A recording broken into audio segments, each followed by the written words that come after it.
sometimes get automatically banned from commenting on your channel. So that's another thing that happens, because like I had somebody who left like a bunch of comments and then they all disappeared, and I was like, oh shit, did YouTube delete it? And then I checked my hidden users or whatever on my channel, and the guy was in the list as the most like recent entry. So sometimes they'll automatically hide people. Like we had that happen with Majora Jeff. He kept getting automatically muted for whatever reason. So I don't know, man. YouTube works in mysterious ways. You have very little control over your own page.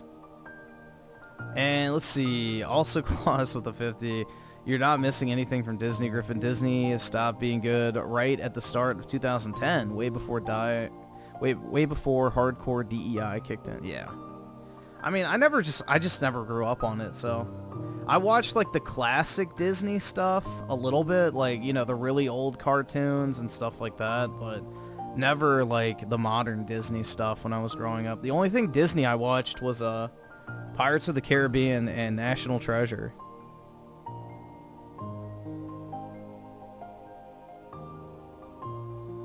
It happened to you as well? Yeah, that's true.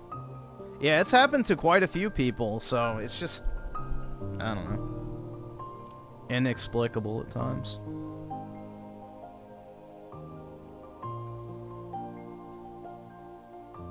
Wait, what age thing? So basically Hans is a 15-year-old in the game that you can have like gay sex with.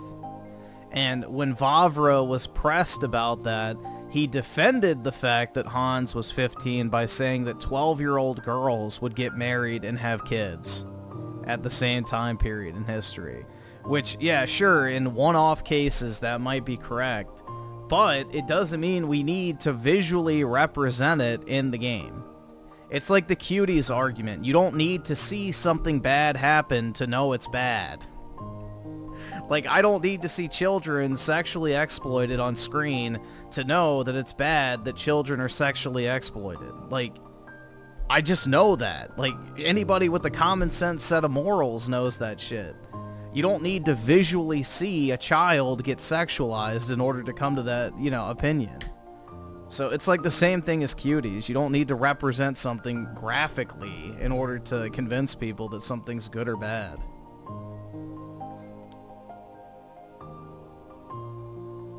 But yeah, he could have easily dispelled the age thing. He did not. So that's where that whole thing stems from.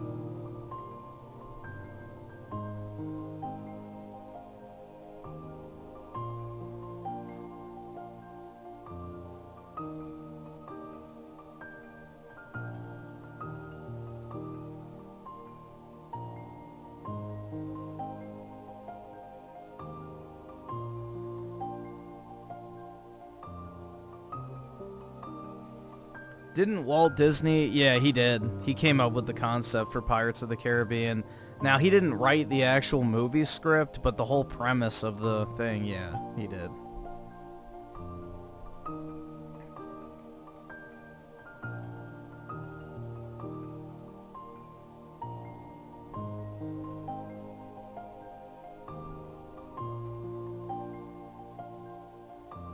Yeah, and the thing is the average age of marriage, even in the 1400s, was like 20.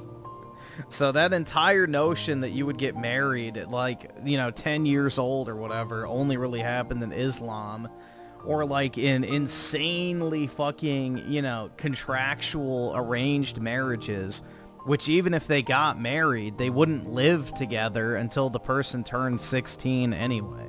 So they weren't actually having sex or kids until the girl was, you know, at least 16 years old.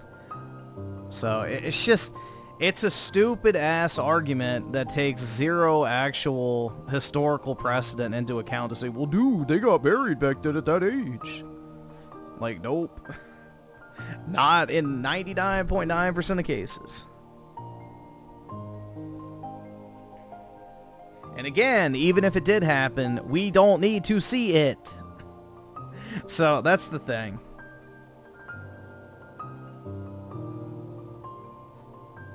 I don't need to see someone get raped to know that rape happens. I understand it's a thing.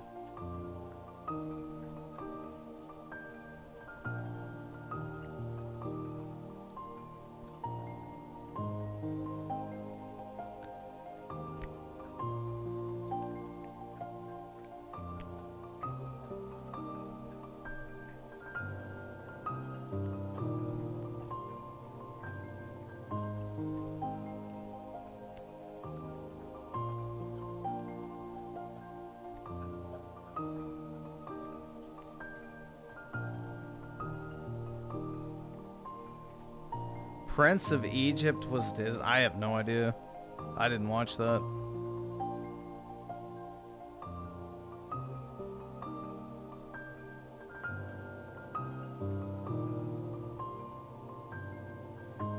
Am I going sneako? No, I don't. I'm not of the mindset that you should watch your girlfriend get fucked at least one time and feel her lover's balls tickle your nuts.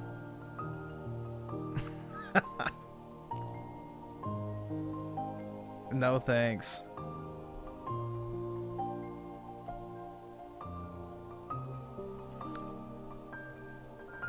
Let's see. True SSJ Havoc with the 5. Yo, Griffin, first time catching you. Alright, awesome. Thanks, nigga. Alright. Also, fun fact, I platinumed all the Kingdom Hearts game. Nice, bro. That's actually pretty tough from my understanding. And God of War and working on Soulsborne games. Very nice, dude.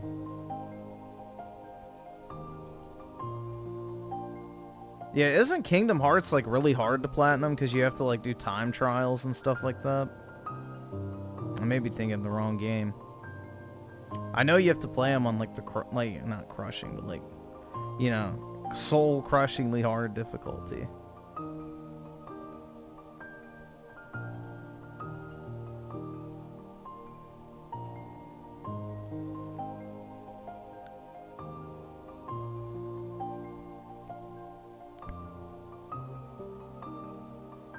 Critical and proud modes? Okay. Yeah, I think crushing's from Uncharted.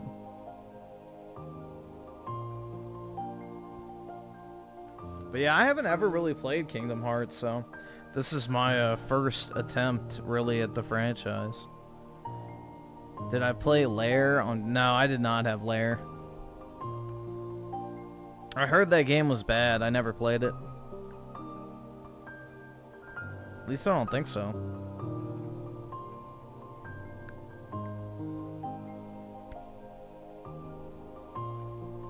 Yeah, I beat...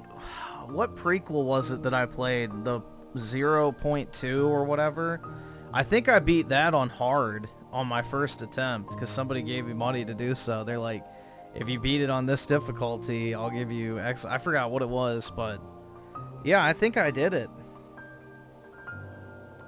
But it was like the one with the blue-haired chick. Aqua, I think. It was 2.8? Okay.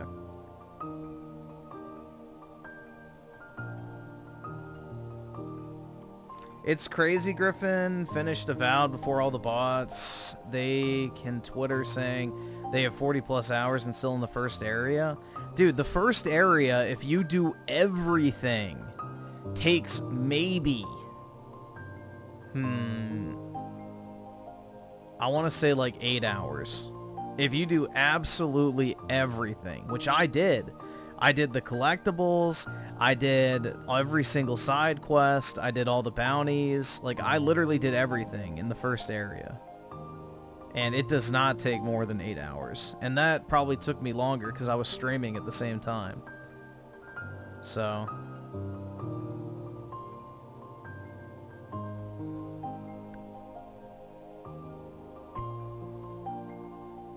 Griffin's a real gamer, wowie. Yeah, from what everybody says, and I agree, the first area of Avowed is really the only good one. The second area, which is like the Wakanda-esque area with the black super brain scientists with their slave laborers, you know, that area was not very good. The third area, which was the desert, I didn't really like. And then the fourth area, which was the volcanic region, was pretty bland and didn't really have much to do. So...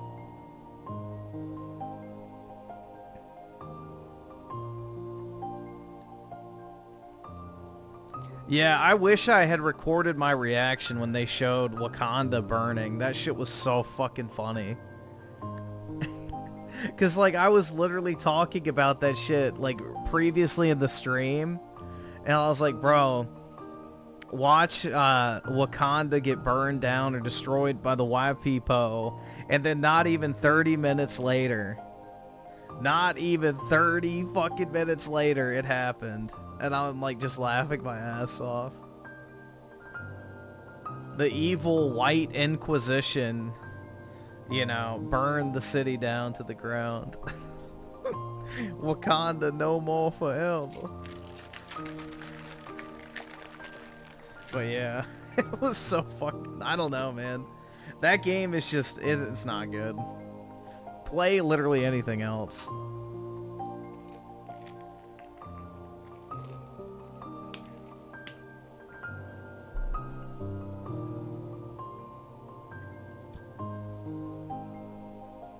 Griffin, the excuse used for 10 hours in Hellblade without beating a boss is basically they got distracted by rocks. I saw that guy. He's like, yeah, I'm only like 10% done with the game. And I was just, you know, truly gripped by the amazing visual designs of the environment. It's like literal volcanic rock. Like, they literally just left their game running. Which, there's no shame in that. Like, obviously...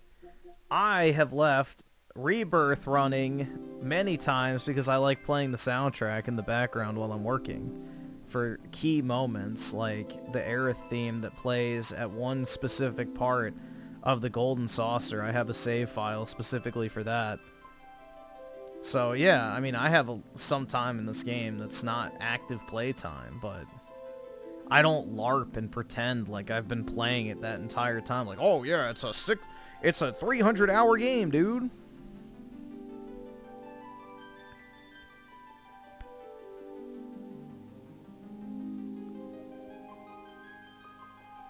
Yeah, Hellblade was like 5 hours, if even that. I think it was just under that, if I remember correctly.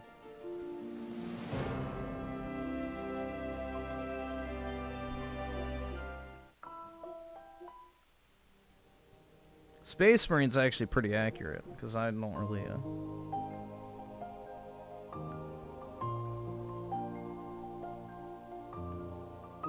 Oh, I don't have the patience to do the Platinum and Rebirth. Alright, let's get Tarzan out of the way. Dude, it sucked. I was trying to finish that video for like 4 hours today. But Premiere kept crashing on me when I imported one specific clip. So I tried to get everything done, and then it kept freezing up constantly, so... it took forever to finish that shit. Just because it kept freezing up, but it's done now.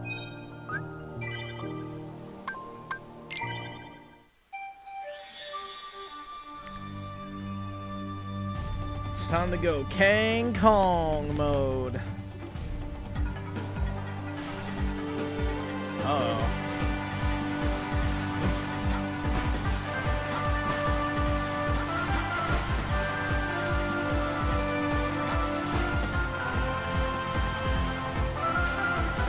Yeah, I didn't like this. This is, I think, the world I got to the last time I started playing this. I was not a fan. It's too, like, easy to get lost.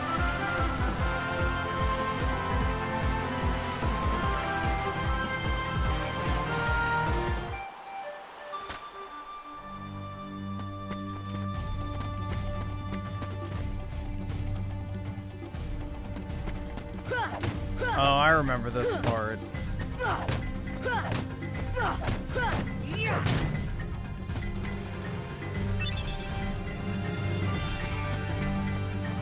Griller slide.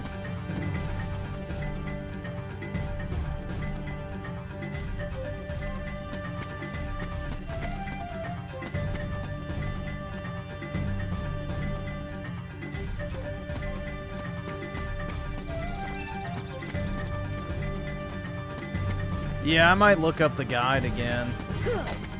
I'll see if I remember it.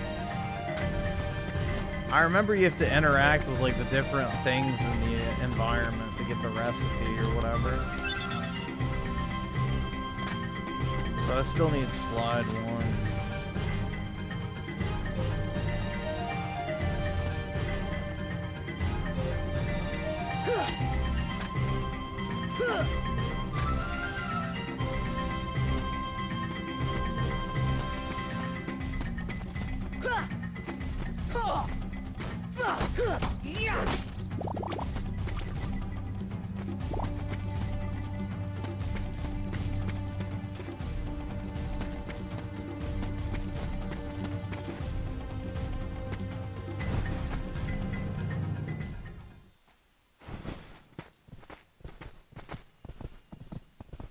Jane. Tarzan. Oh, and who's this? Hi there. Oh, you speak English.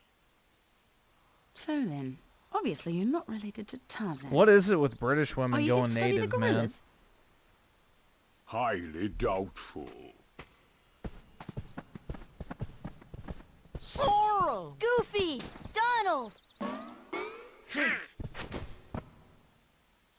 A circus of clowns. Not much use for hunting gorillas. Mr. Clayton, we're studying them, not hunting them. This is research. Well, the more the merrier. Do make yourselves at home.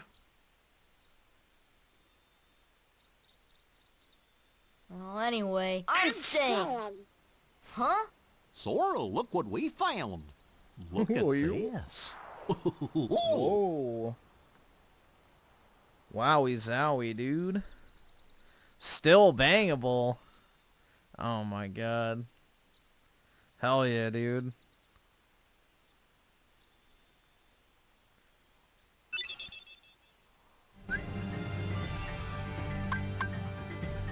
How many can you have?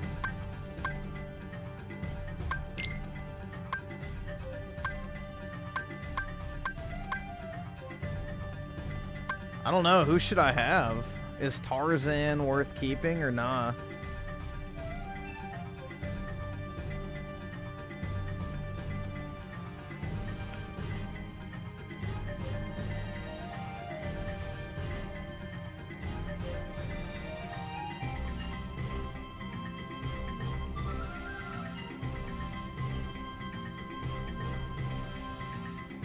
Goofy because of Gorsh.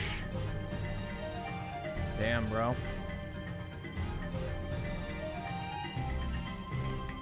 Alright, we'll get rid of Goofy.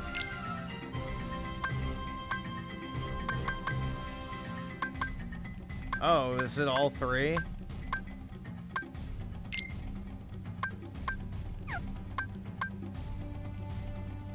I think you get all 3.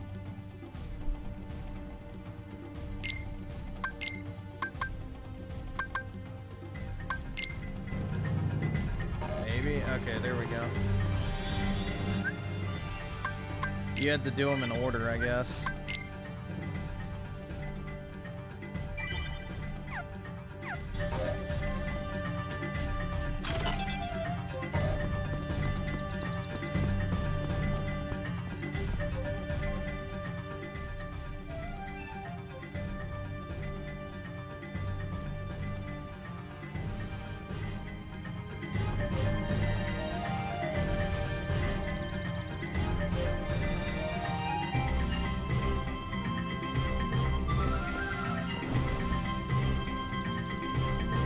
Alright, so I need to find the first card. I think it was up here, right?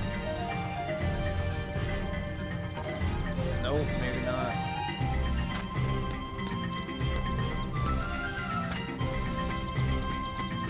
So I got the one here, I got the one up there, I got the one over here. Forget where the... I think I had to look this up last time, too.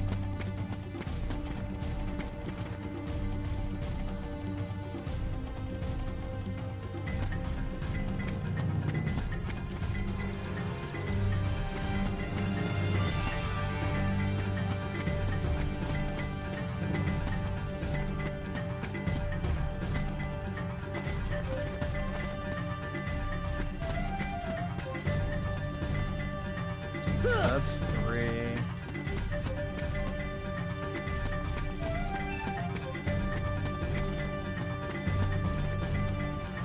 I can't afford this shit!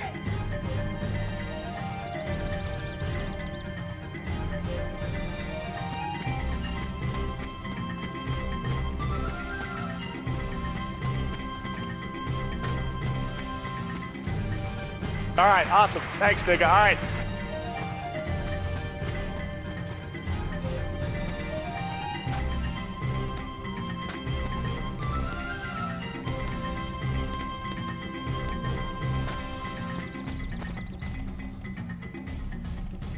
So it's like light a fire, ice the ingredient. Then it was replicating items. Yeah, light the stove, ice the ingredients.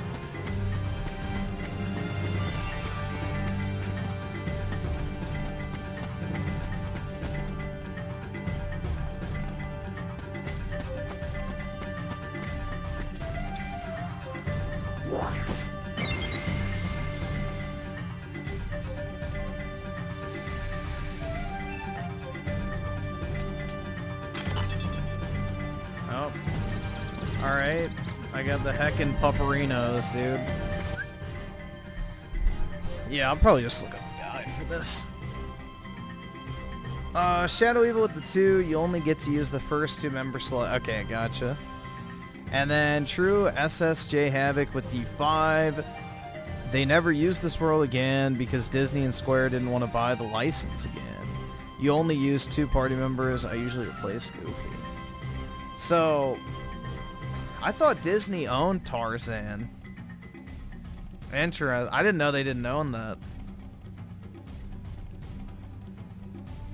I did not know that Disney did not own them.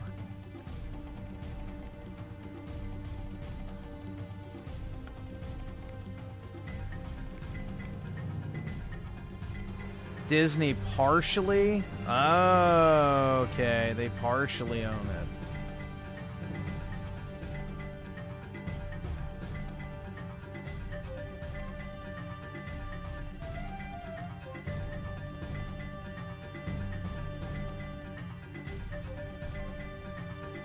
Let's see.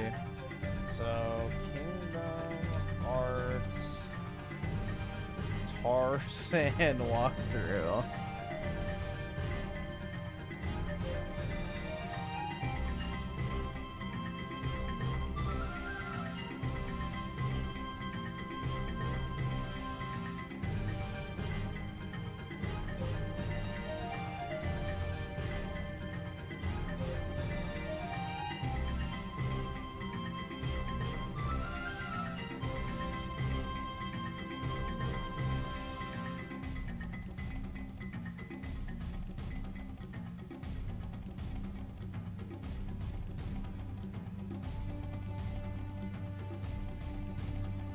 There are white curtains being held up by bamboo from the top of the tent. Jump on these curtains.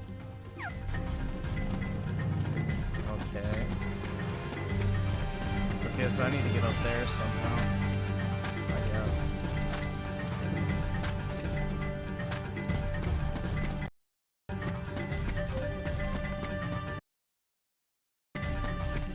Can't stand the Disney slot.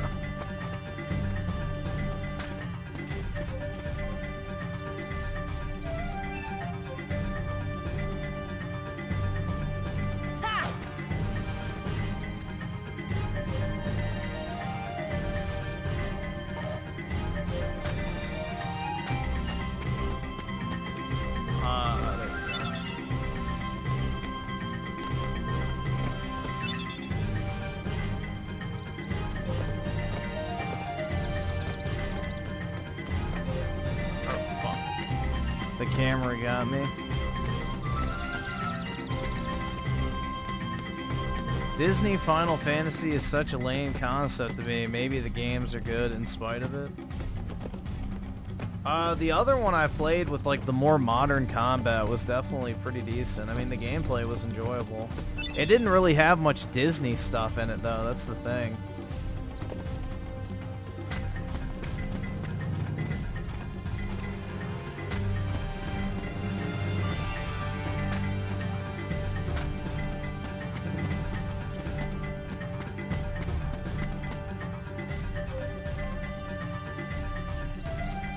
Go back into the tent and press triangle on the camera.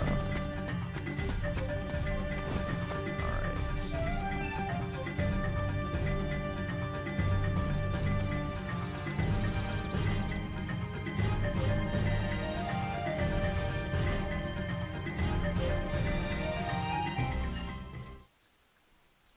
Well, Tarzan? Where are my friends, Riku and Kairi?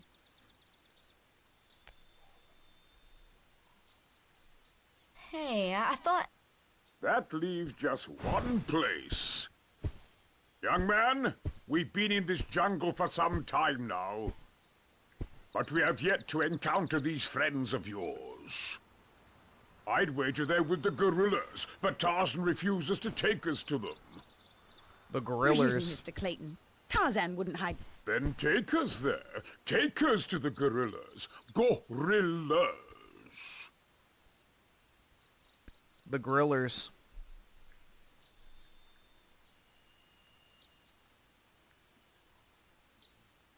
Tarzan, are you sure?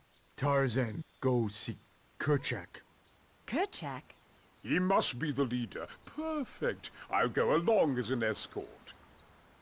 After all, the jungle is a dangerous place. Yeah, gorilla.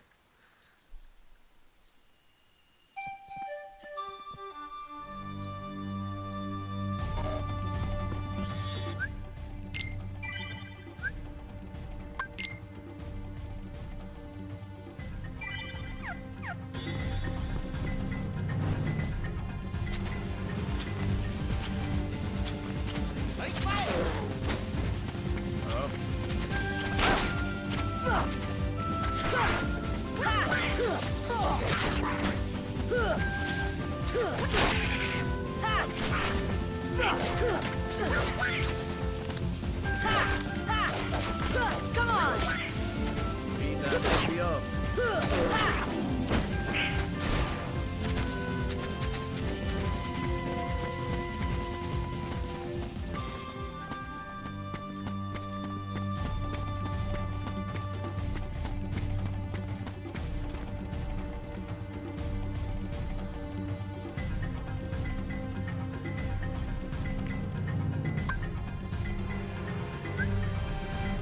Fire!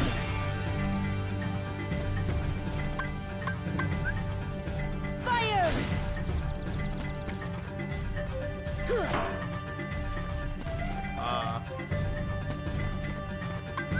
Fire!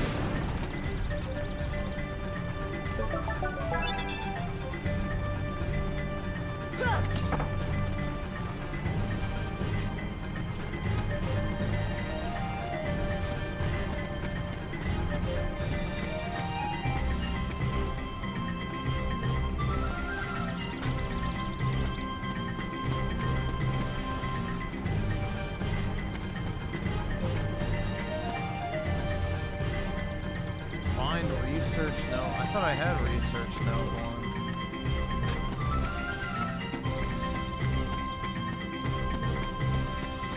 Oh, Tarzan definitely did.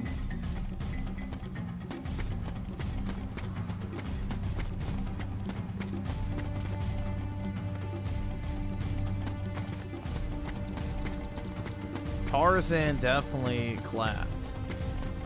I mean, that's like the canonical, you know, chain of events for every Disney movie is the girl gets clapped by, like, the hero, essentially.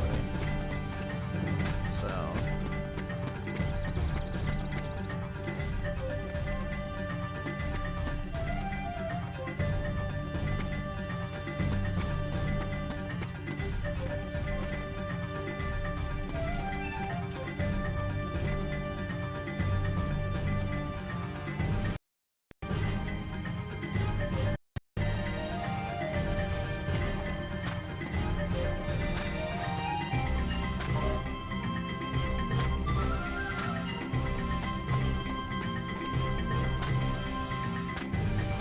Apparently there's climbable items.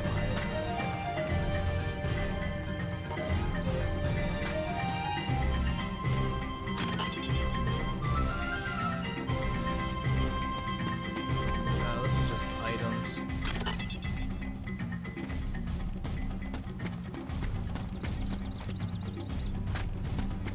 this is not where I want to go.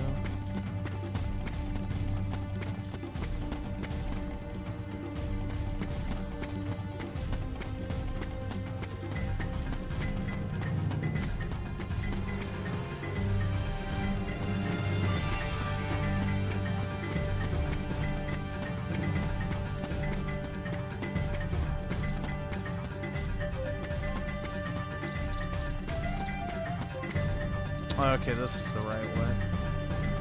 So it says there are two pathways you can take. There's ivy to your left that's climbable that takes you to the vines, or you can jump on the hippo's bags to get to a rope. This is preferable path because you get a cutscene.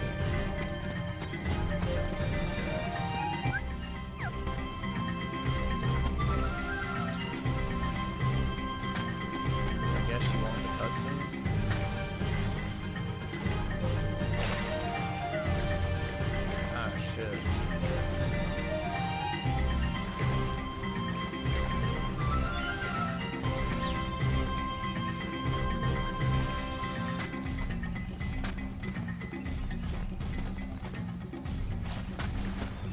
Not every 360 game has the piss filter, only some of them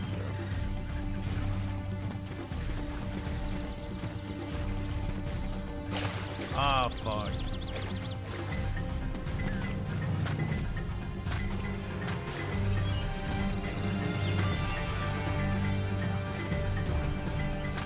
Okay, I can't jump those. Nope.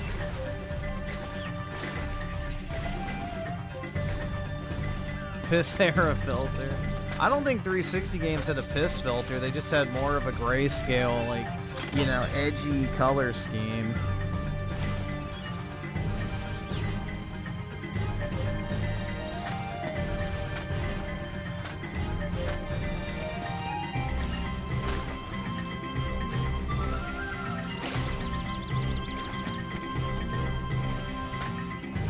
The brown color palette was supposed to be like gritty military realism is basically it.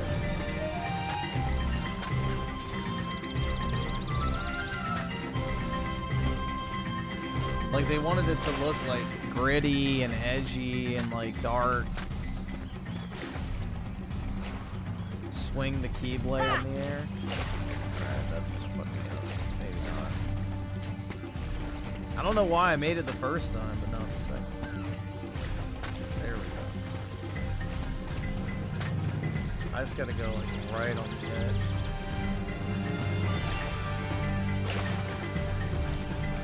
What the fuck? I don't know if I can make that jump right now.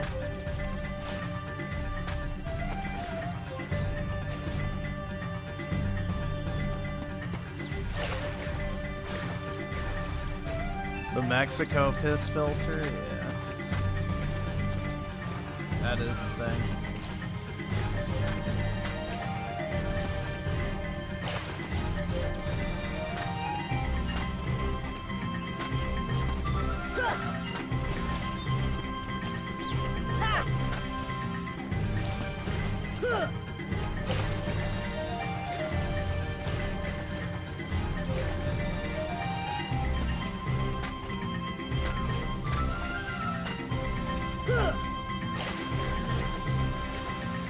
You can make the jump, believe it? I don't know, man. It doesn't feel like I can. Yeah, high jump and glide later. That's probably what I need.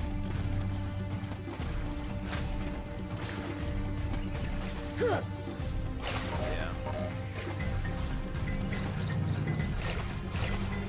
Ain't no way.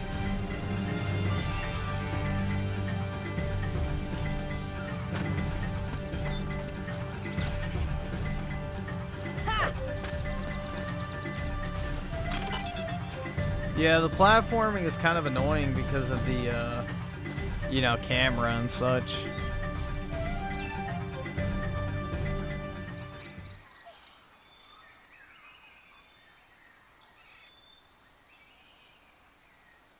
Kerchak, please listen to me. I know the nesting grounds are secret, but I trust them. You see, I want to help them because, well, They Big need us. titty. Yeah, this game is, my understanding, is more Did you jank get than that? pretty much all of them. So even 2 is a Kerchak. lot better, which is fine. It's an old PS1, or not PS1, PS2 game. Kerchak.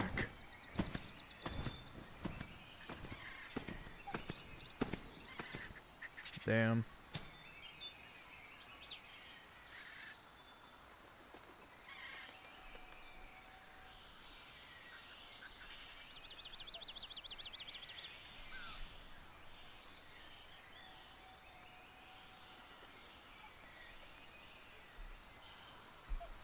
Let's see.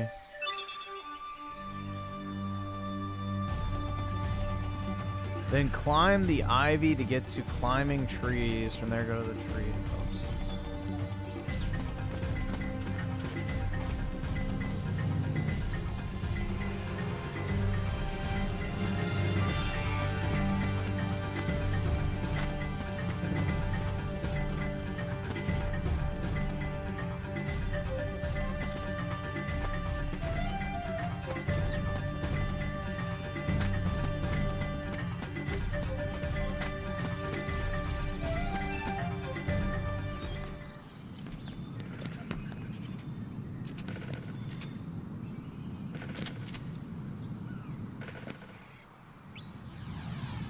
Uh-oh. He's gonna shoot! Shoot him! He's black! Shoot him! Racism! That's definitely something DSP Wait, would Kerchak, say. Please.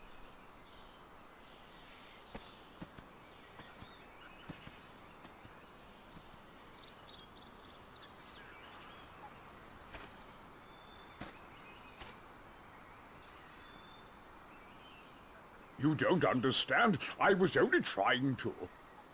Ah, a snake slithered by. You see, I saved that poor gorilla's life.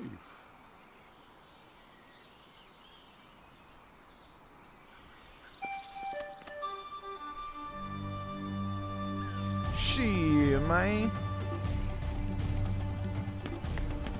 Alright, so now it says go back to the camp. You can drop down the Hippo's Lagoon or use the tree trunk. Again, once in camp, go inside the tent.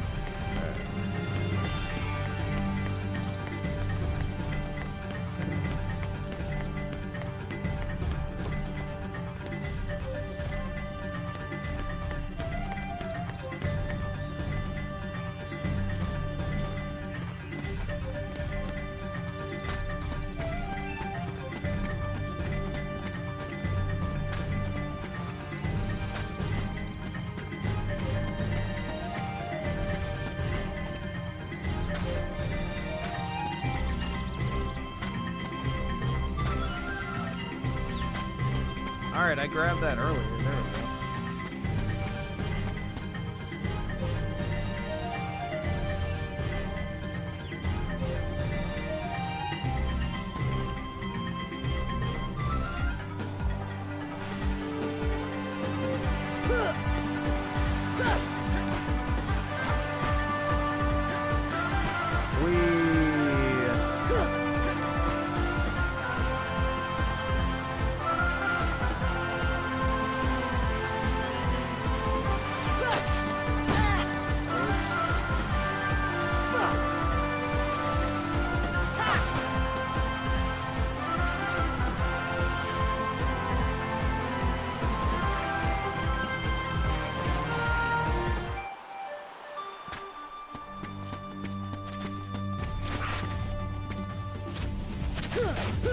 Again?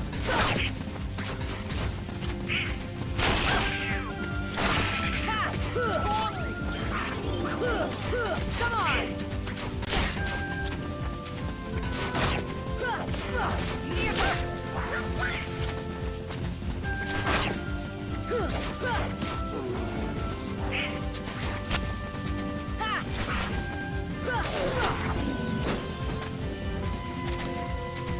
Wowie zowie.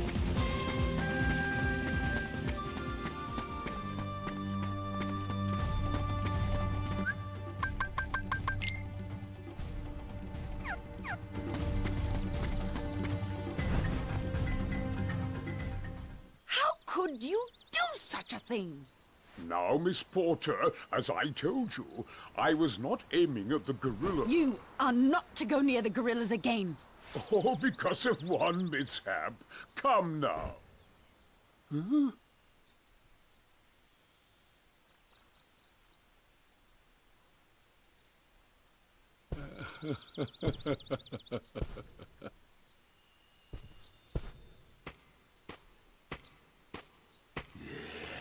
What am I doing with these imbeciles? Blasted gorillas! I'll hunt down every last one of them! I'll track them down somehow. I'll stake my life on it.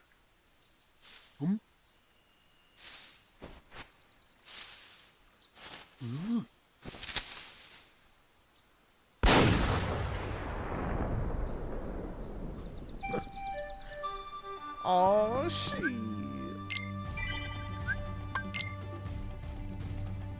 Alright, now...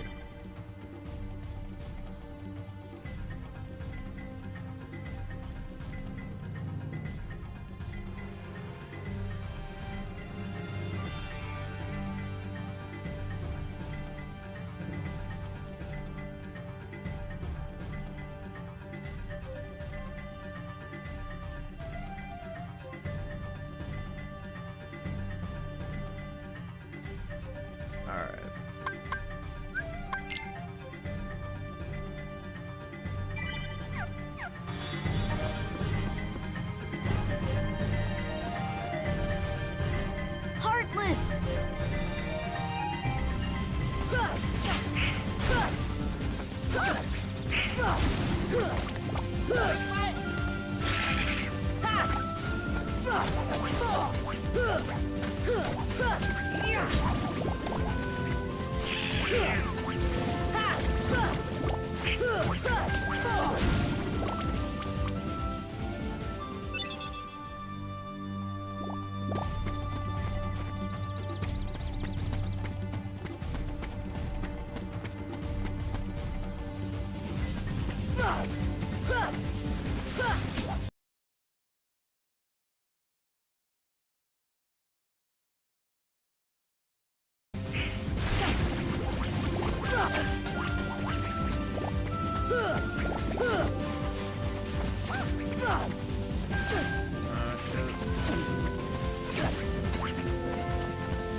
Oh shit.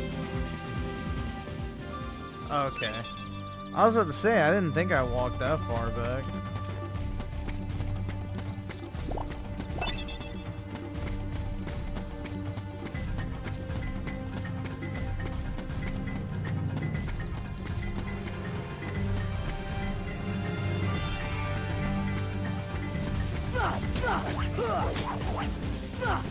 Oh, Come on! my soul's... My favorite version of Tarzan... I've never watched Tarzan, so I couldn't tell you. Come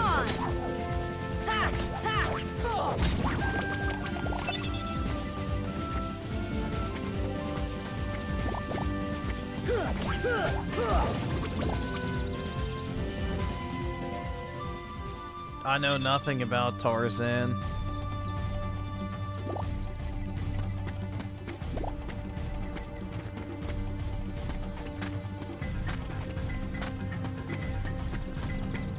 Alright, so it says after that's done, go back to the Hippo's Lagoon, all the way back up to the climbing tree, fight the Heartless that are there, and now go to the tree house. Okay. And then I'm done after that, I just go back to the tent.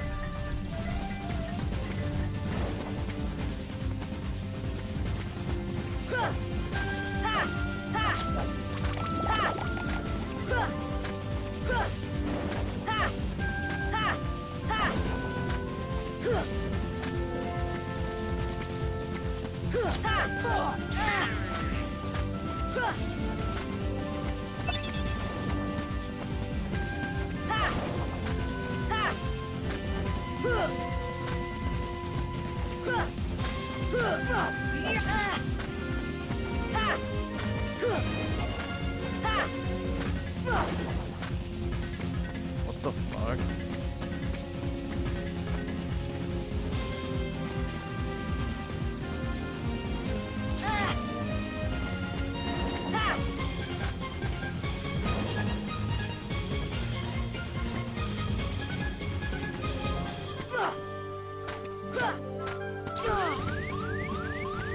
Bro, what? Did I win? I don't fucking know what happened.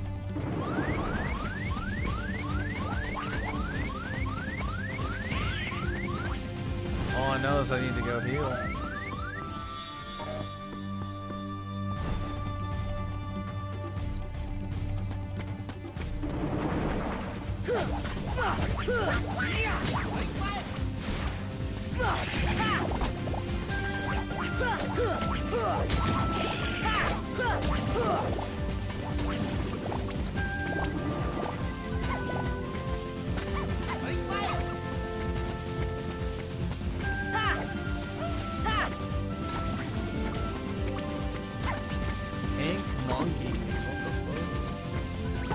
Trying to get all the monies.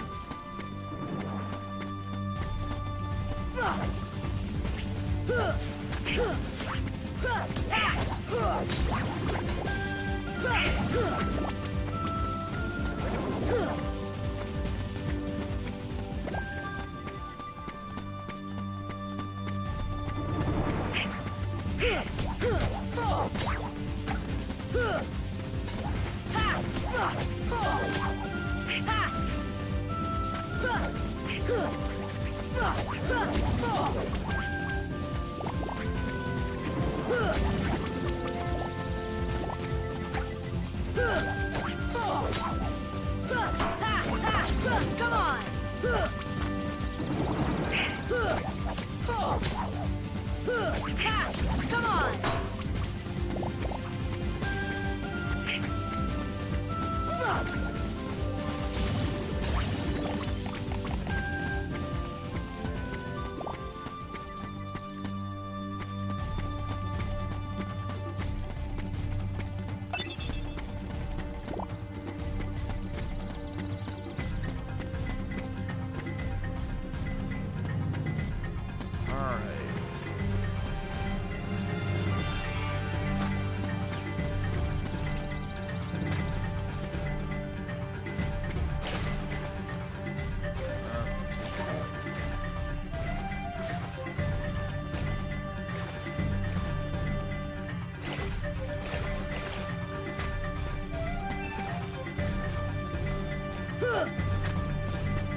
Come on!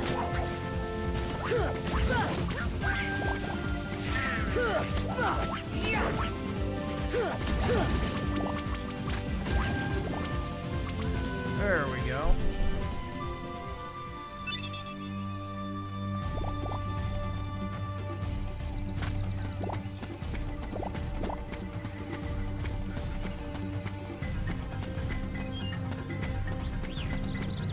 The grillers.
Daryl's on the 2. Thanks for saving my people, Griffin. Monkeys. Oh, hell yeah, dude. I can't afford this shit!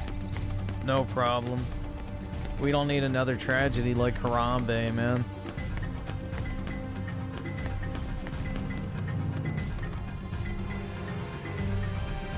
Now go to the treehouse and fight the last round of Heartless. Go back to the tent and you'll now make your way to Bamboo Thicket and prepare to fight Sabor again.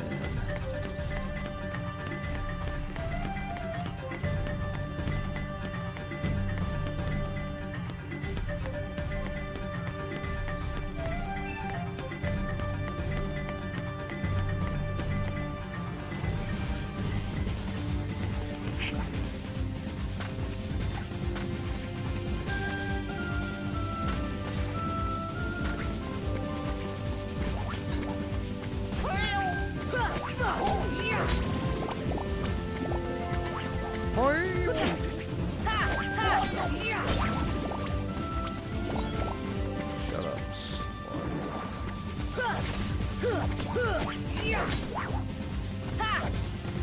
Come on!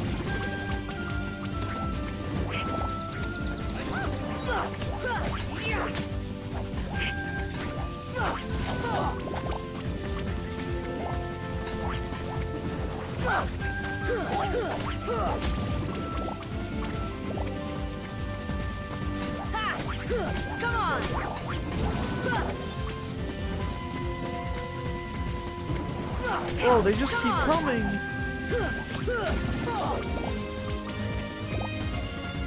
Yeah, I guess they do just keep respawning.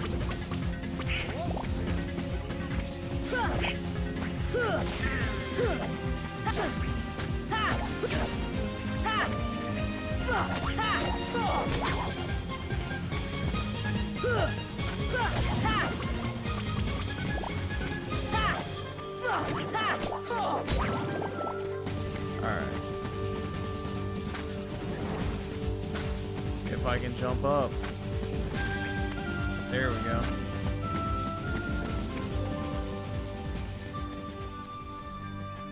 Alright. Now to slide down again.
Oops.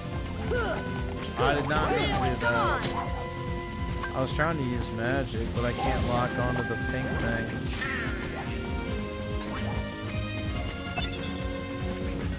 Fire!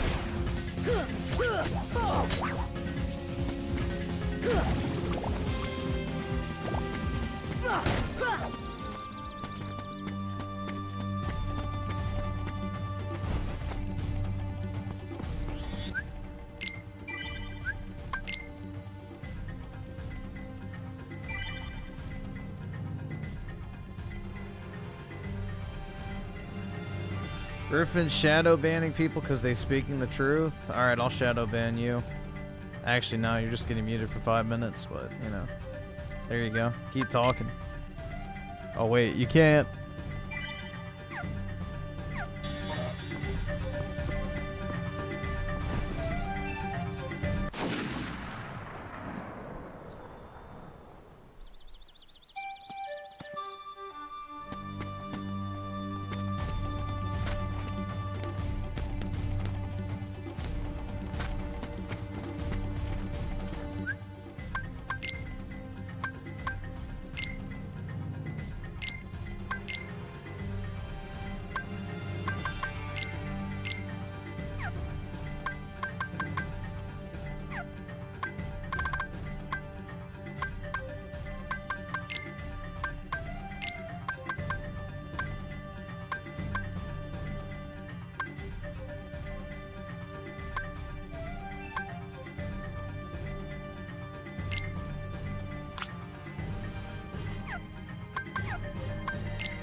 Deep freeze! Fire! Come on! Fire! Come on!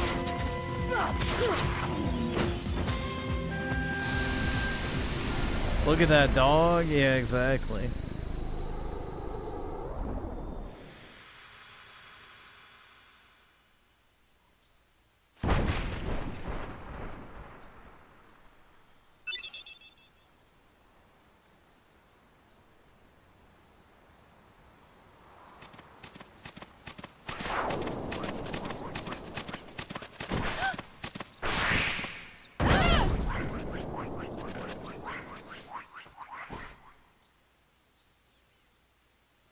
Not beating the white woman allegations, even if it's not a dog.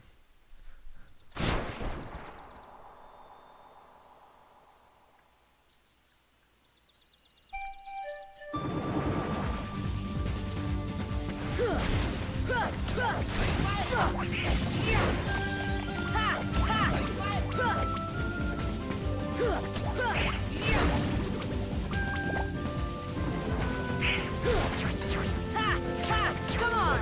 Yeah, there's a lot of backtracking in this level.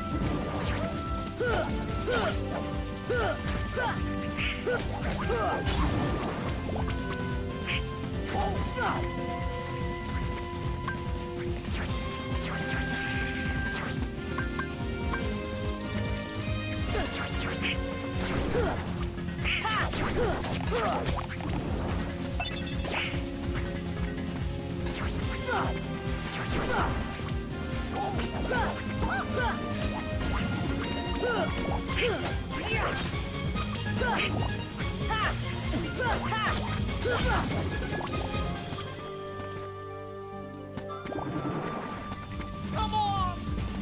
Come on!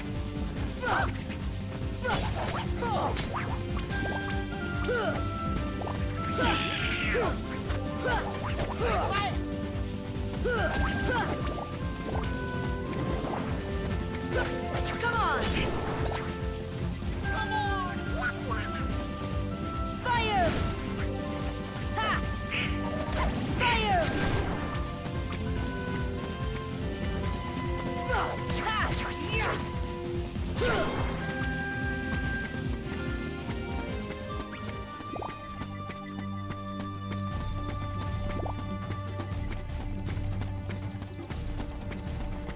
Yeah, give me the monies, bro. Oh wait, wrong way, shit.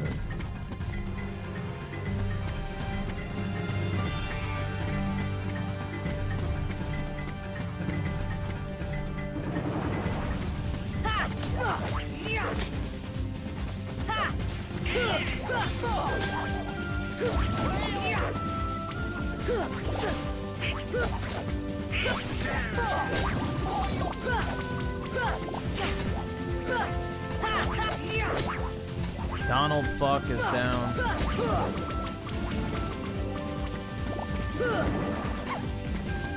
See ya! Fire! Ha! Fire! Fire! Deep freeze!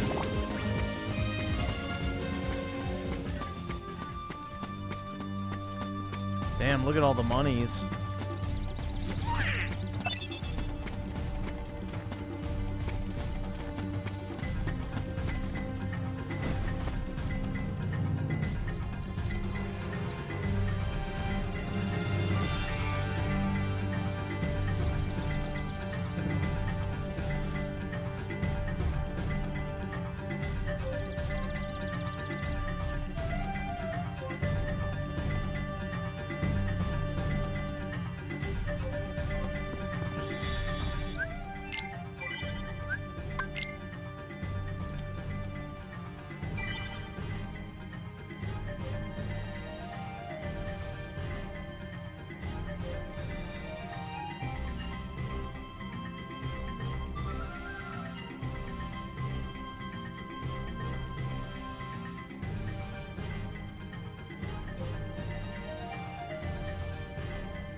Alright.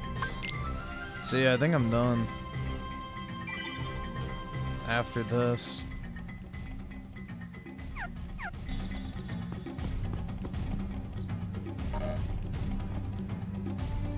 Go back to the climbing trees. So I gotta walk. Actually, no, I gotta probably. Not a lot, but just a lot of backtracking. I feel like I should kill all these enemies so I can properly level up.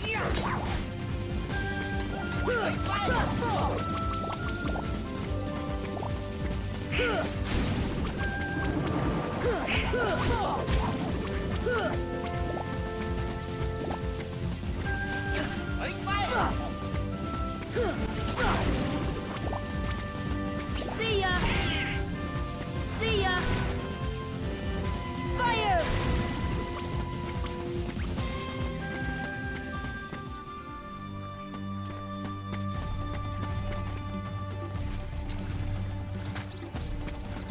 There we go.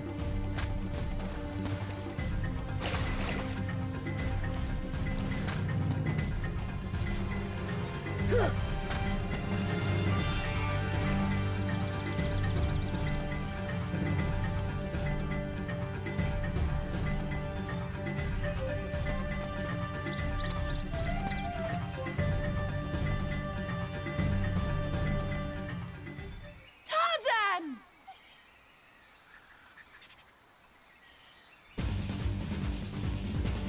The big black fruit! Oh my god, it's an eggplant, dude!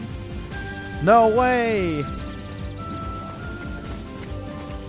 Oh my god. The big black banana.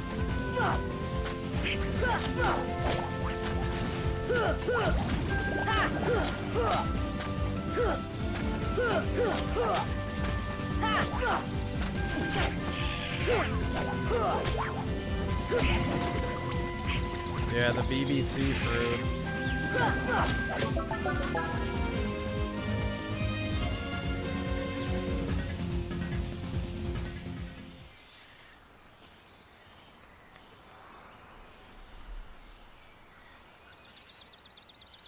Even the apes fear my big black banana, bro. And feel it too, I guess.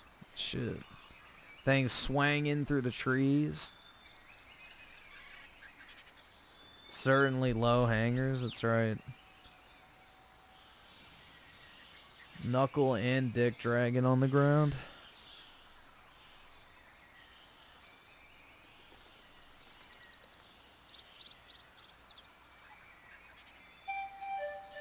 Alright, so backtracking again. Here we go.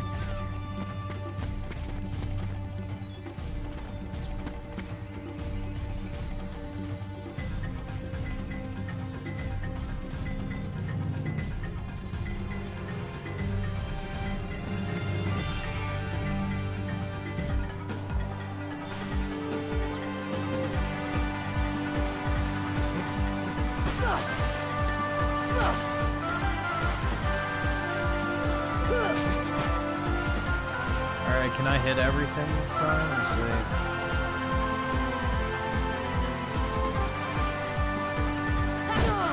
Fuck. Nope.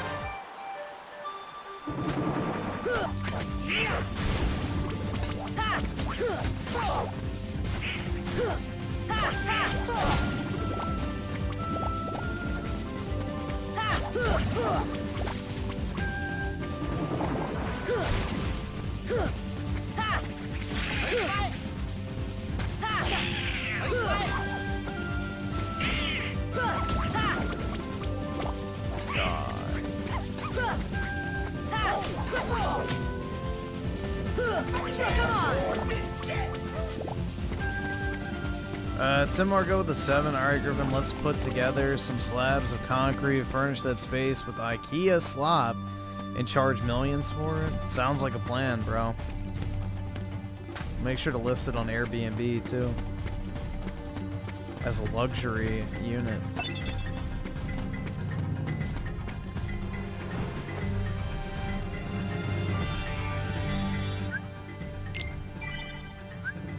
Yeah, modern, like, real estate is so ugly to me. Like, that one house we looked at, the Mega Mansion in LA, like, that shit just looks soulless. Like, yeah, it's expensive, but that's, like, literally it.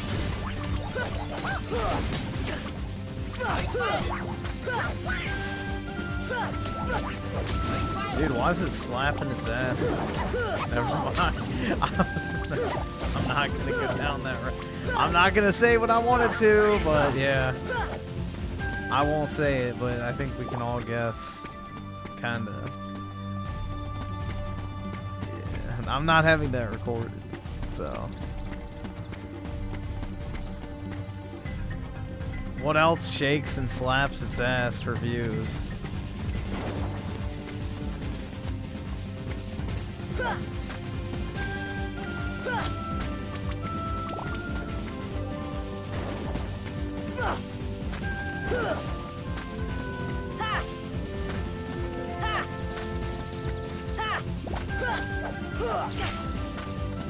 I have no idea how you're supposed to do that.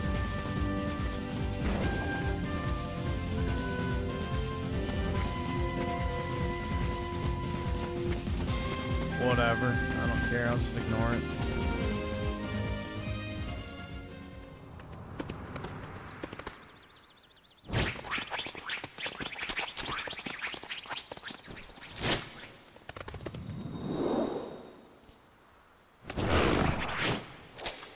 No!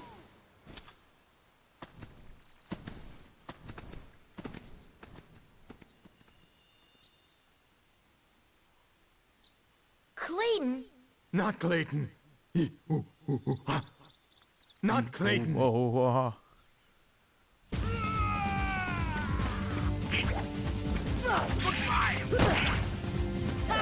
Come on!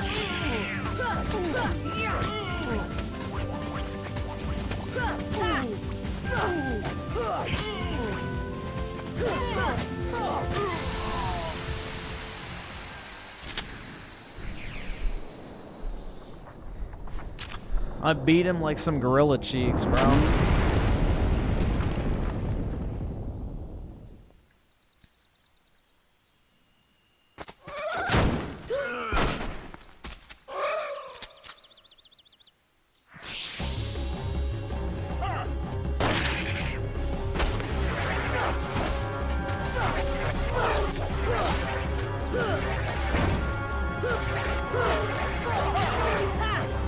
See ya!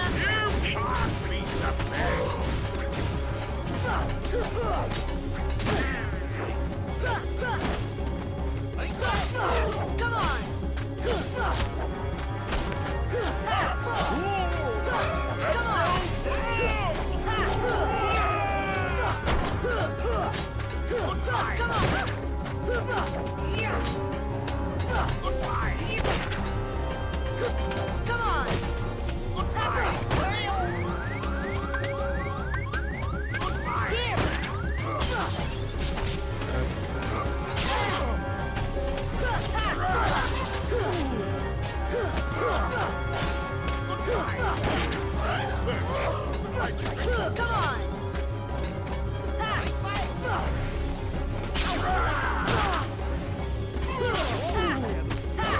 Come on!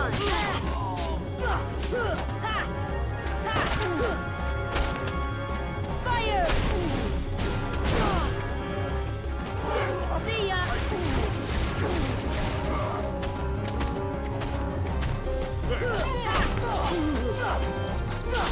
Come on! Oh shit. Here! See ya!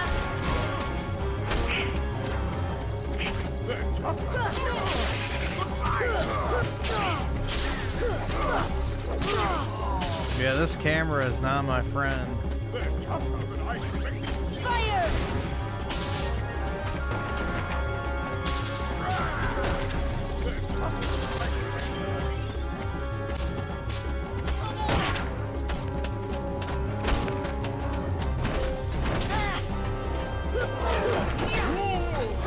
Come on! Come on!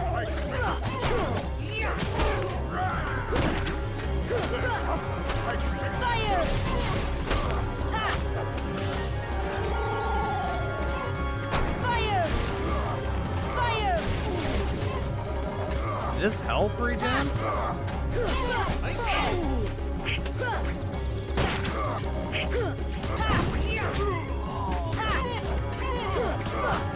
You shut the fuck! Don't you fucking tell me to my face to shut the fuck up!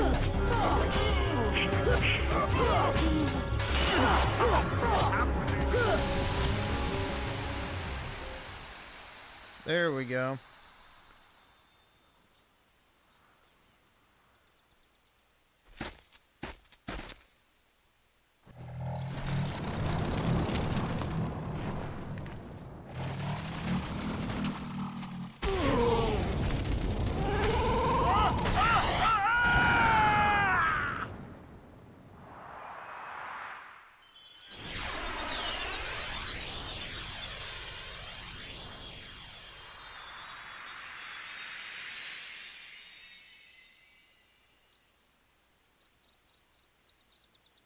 The power of healing. Okay, well that's good.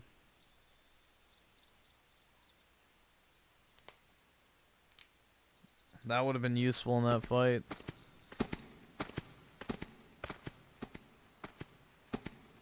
Yeah, I don't give a fuck if he wants to kill gorillas personally. They're fucking animals, bro. As long as it's not my pet, I really don't care.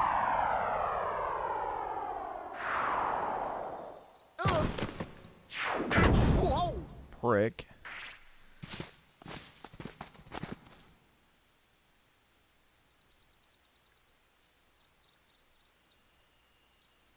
Bunga bunga.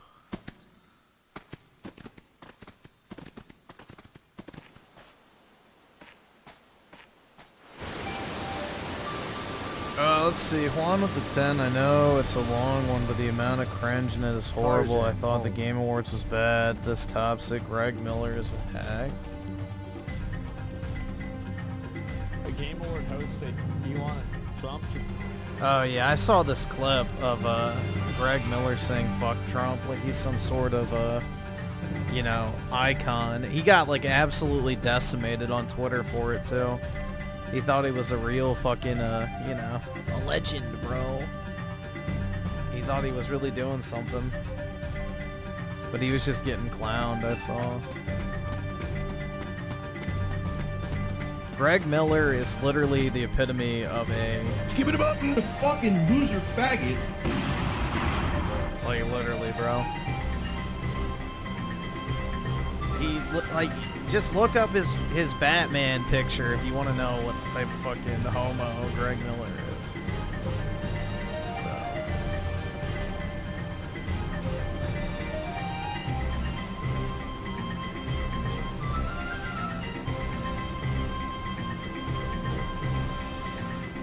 Alright, awesome. Thanks, nigga. Alright.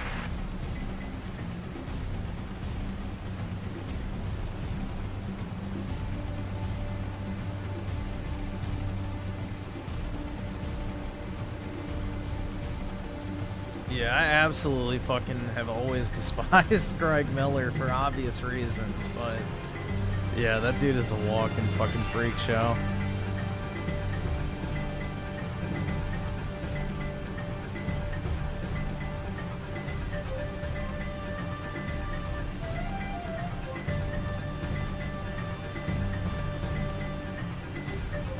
Yeah, he snaked the shit out of Colin for, you know, to retain his access to the gaming industry. That's why there's a special circle of hell for backstabbers and unironic Joe Biden and camel toe simps, but that's another time entirely.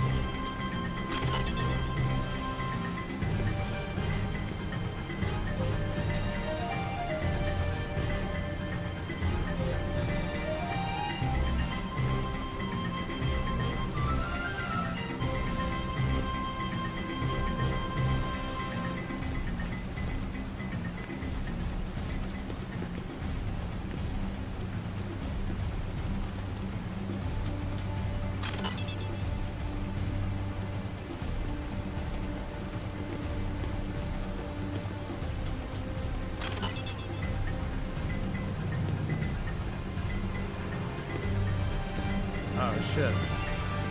I keep hitting the wrong buttons to jump. Circle to jump is just not intuitive to my brain. It's like a very Nintendo-esque control scheme, so I'm not like thinking of that holding a PlayStation controller.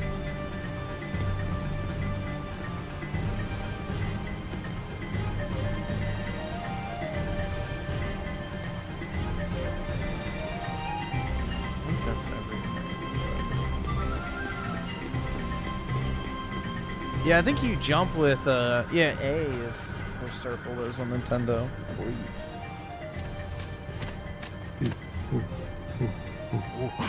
This is your home? Why, woman? But that means... Pretty titty. Pink nipple. Oh. Oh. The waterfalls. They're echoing all the way here. Friends there. See friends. Oh, now I've got it. Ah, means heart. Friends in our hearts. Heart. Oh, so that's what it meant. Friends. Same heart. Clayton. Lose heart. No heart. No see friends. No heart. No friends. Sorry about Renadog with the 5. Let's see. Yeah. Oh, yeah. Huh? Gosh.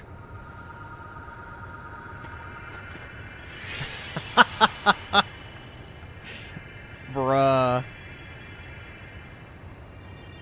Oh, I'll pull it up in a second. Once I can pause. Oh my god. How times have changed, huh?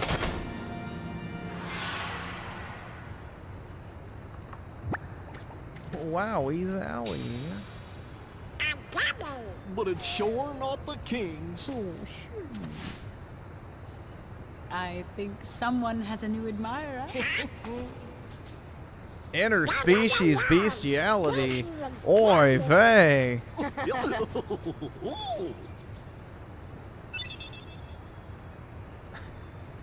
Bro, I wish I could make the joke. Shit. In a different time. What drew the heartless to that world? The hunter lured them there. I don't think these were rated E. I think these were like E10 or maybe teen. I don't remember. But it seems the bait was too tasty for his own good. Yeah, he got chopped instead. Ugh. A weak-hearted fool like him stood no chance against the heart. That dude's name is Jafar, right? But the boy is a problem. He found one of the keyholes. Fear not. It will take him ages to find the rest. Besides, he remains blissfully unaware of our other plan. Yes, the princesses. They are falling into our hands, one by one. Speaking of which... Damn, the Aryan girl. We gotta save her, guys. Stop. Dude, I have not watched, like, Disney movies like the average normie has. Thank you very much. I was not a Disney kid. But I think I remember that guy's name. Because I might have watched that one. Or at least part of it. Ugh. There we go. Blade is Xbox exclusive, sucka. Oh my god. Just buy a Xbox, sucka. I think what Colt really wanted to say was Nigga! But I'm just gonna go out on a limb. I'm just gonna go out on a limb and say that he actually wanted to say just buy a Xbox. Nigga! god. Dude, that's so fucking cringe. Yeah, it's AI. That's absolutely AI.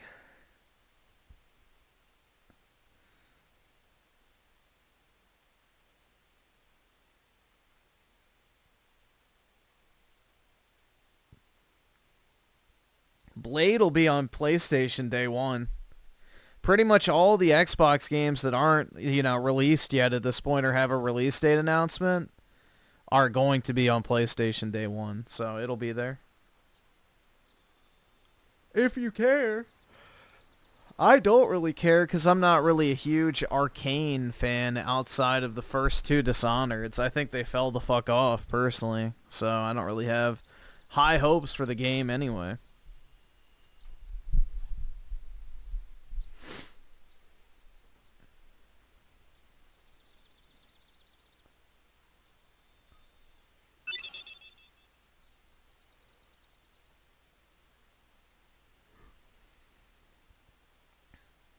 Access the equipment menu to use a keychain. Oh, wow. Can I get it? Because it's a key blade, bro.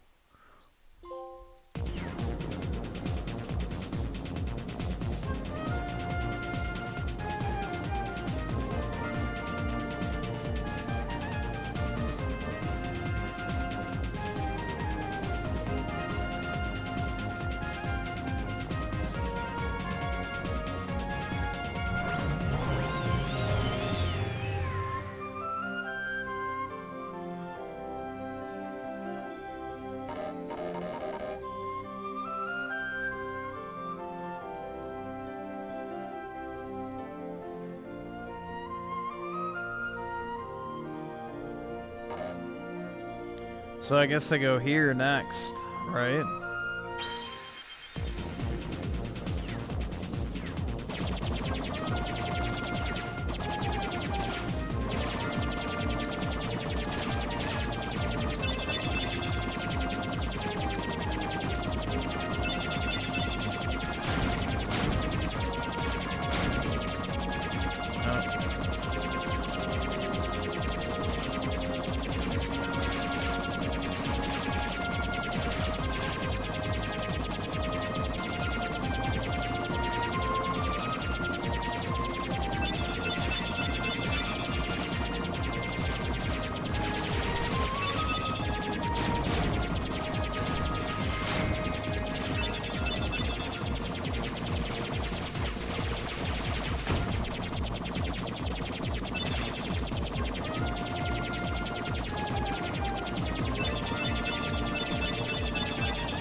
The pop-in, bro. It's funny.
Skyrim was a mid-tier game at best. Take off your rose-tinted glasses. I think personally Skyrim is better than a mid-tier game, especially for the time. You got to remember that a game like Skyrim having that massive of an open world on console in and of itself was fucking huge back in the day. So yes and no, I don't know. I think Skyrim is a very well-made game that resonated with a lot of people for obvious reasons. That's why the modding community is so, you know, loyal and faithful over a decade and a half later. People genuinely really like that game.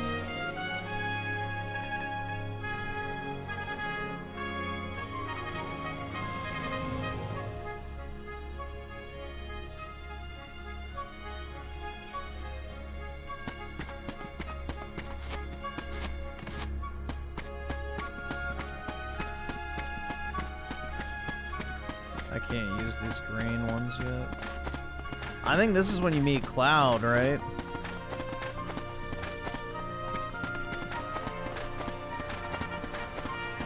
Because it's about rimming people? I mean, sure, if you want to go with that.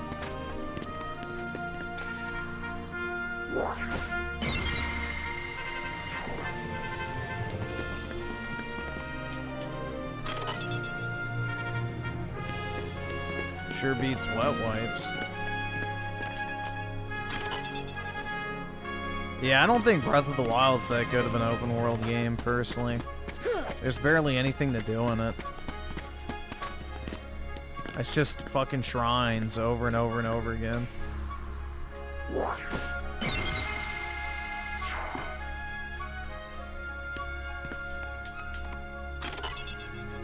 Craziest Griffin well, how is that crazy, bro? I just said rim jobs are better than wet wipes. They do a better job at cleaning. I don't know what else to say.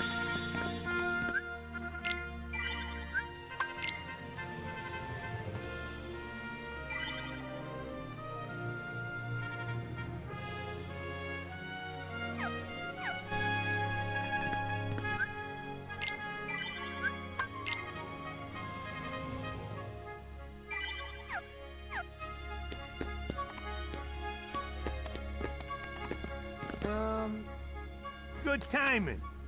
Give me a hand, will you? Move that pedestal over there for me. I gotta spruce this place up for the games. What did Disney mean by making this guy like the stereotypical Jewish phenotype?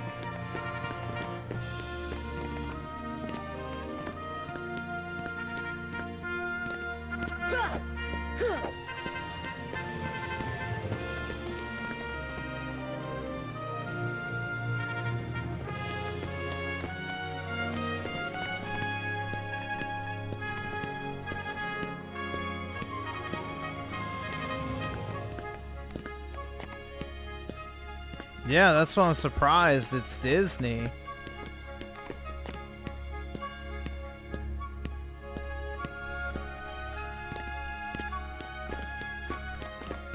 It's way too heavy. What? Too heavy? Since when have you been such a little... Oh, wrong guy.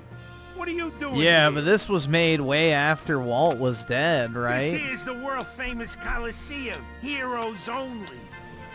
And I got my hands full preparing for the games. So run along, pipsqueaks. Look, it's like this. Heroes are coming from all over to fight ferocious monsters right here in the Coliseum. You've got heroes standing right in front of you. Yup, he's a real hero chosen by the Keyblade. And we're heroes too. Hero? That front? What's so funny? I fought a bunch of monsters.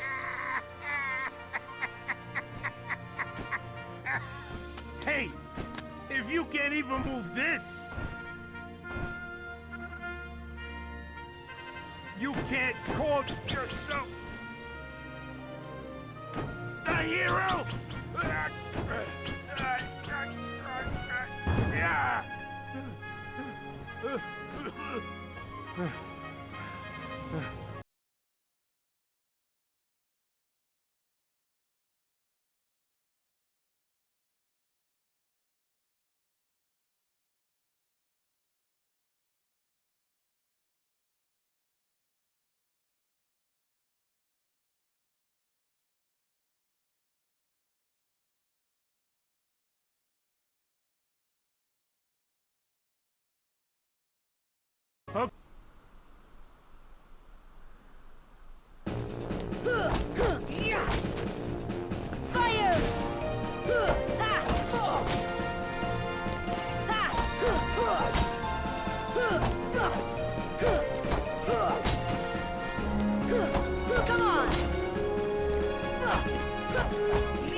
Alright, the rules are simple. Okay. Alright, awesome. Thanks, nigga. Alright.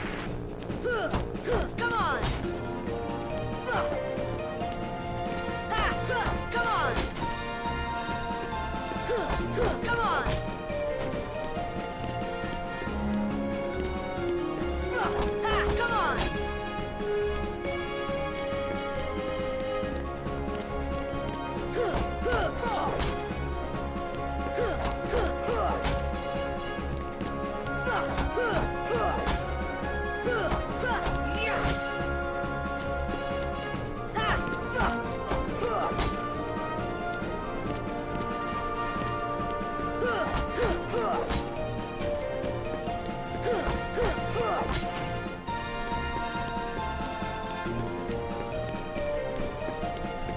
Oh shit. Where is it? Oh fuck. Up top. Okay. Come on!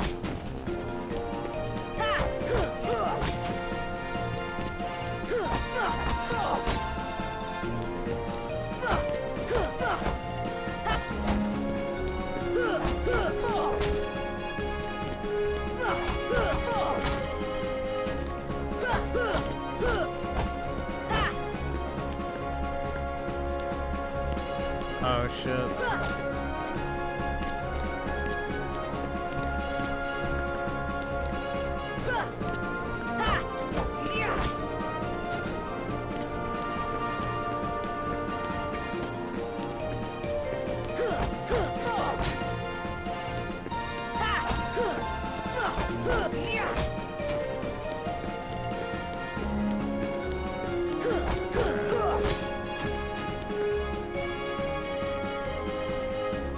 There we go.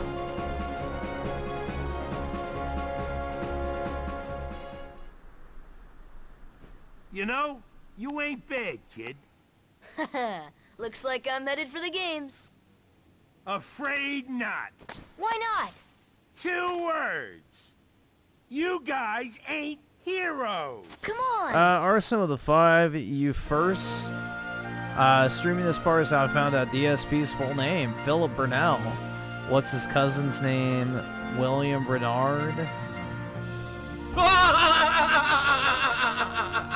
It's a legendary name. I'm surprised you didn't know it.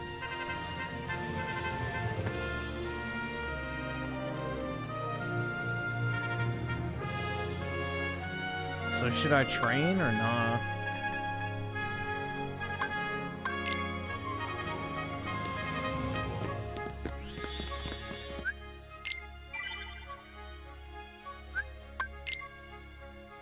Is training just breaking the barrels again?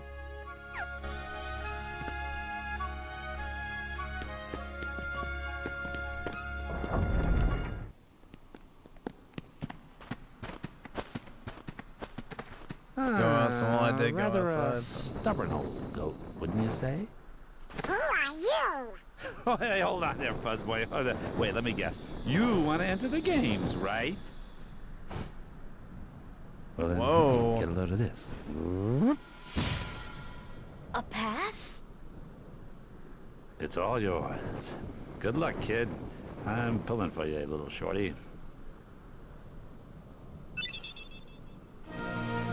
Bro, he called me Shorty?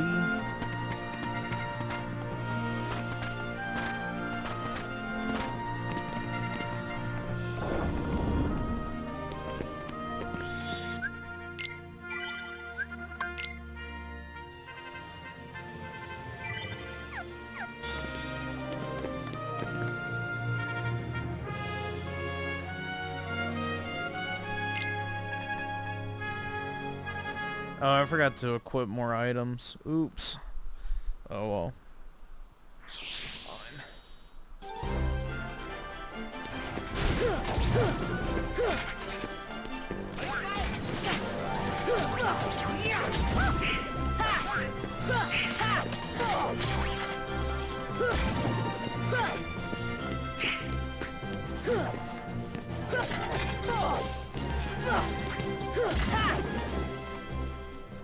That's the power of the Keyblade!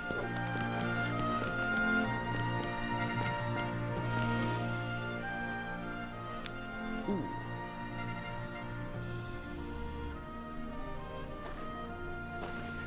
There's Cloud.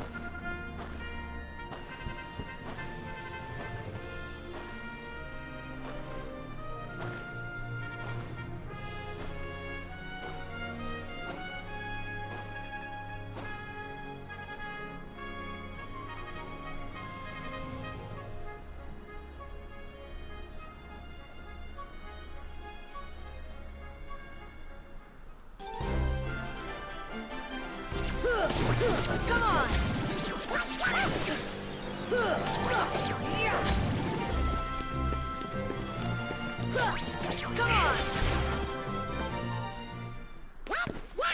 Why is Cloud here? Because it's Kingdom Hearts, bro. They got Final Fantasy characters.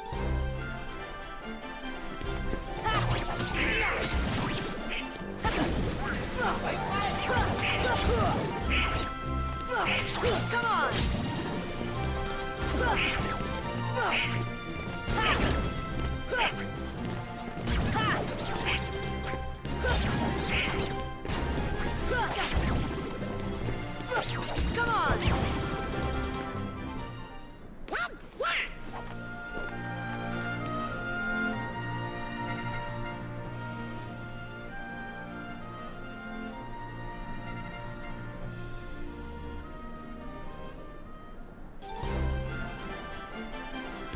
Come on! Come on!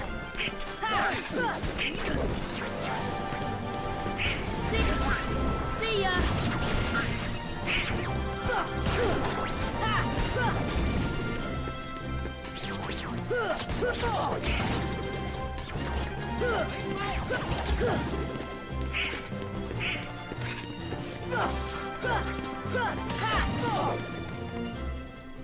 Nothing to it.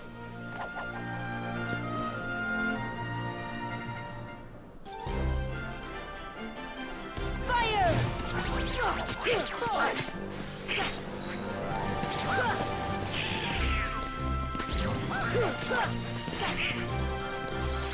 Fire! Fire! Come on!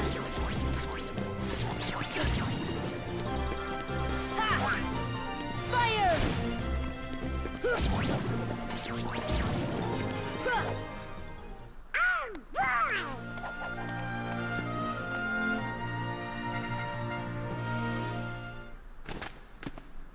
Nah, Mickey Mouse isn't evil. Okay? Now don't blow it. Just take him out. The great god of the underworld is afraid of a kid? Sorry, but my contract says... I know! You think I don't know? I wrote the contract! I know it says you're only required to kill Hercules in this tournament. But you gotta fight that kid to get to him. Come on. Hey, it's like that old goat says. Rule number 11. It's all just a game. So let loose and have fun with it. Damn, I should have brought some healing a items. casualty or two along the way. It's no big deal, right?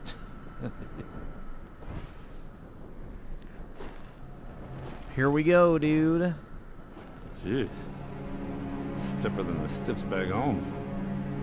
Still, suckers like him are hard to come by.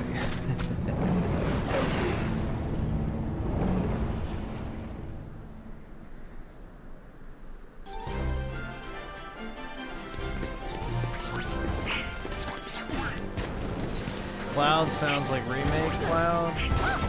Kind of. It's different. He sounds like Advent Children Cloud, though. I think it's the same person.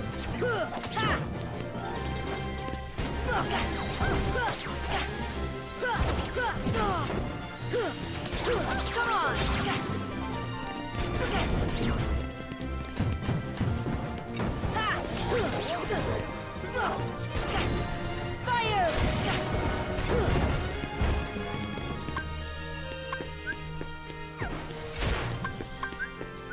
Here! Oh shit. Fire! See ya! See ya!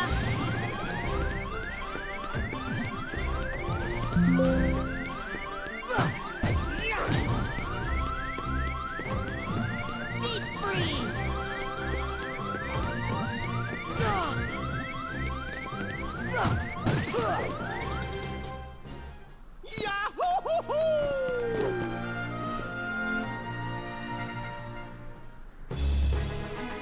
Yeah, here we go. I'm about to get my ass kicked.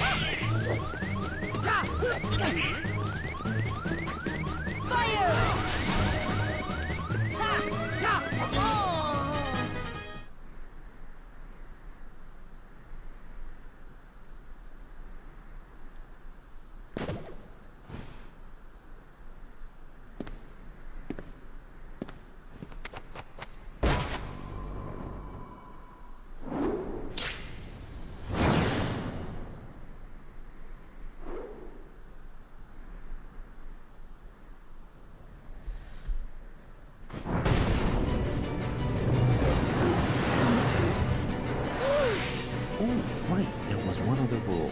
I forgot. Accident happened.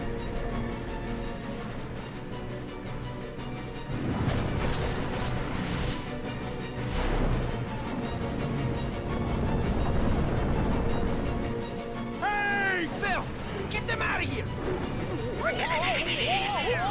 Yo, Philip Burnell, bro. Getting us out of here.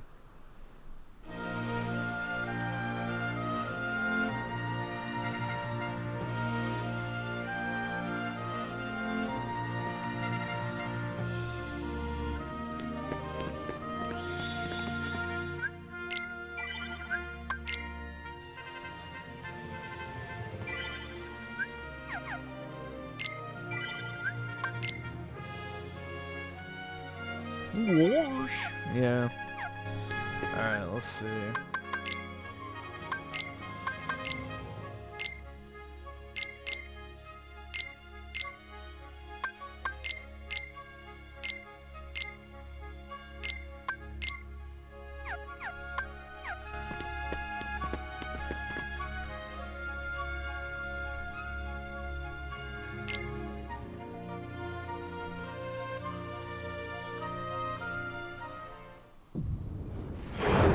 And Gio wouldn't be happy? Nah. He'd be mad about the wear and tear, bro.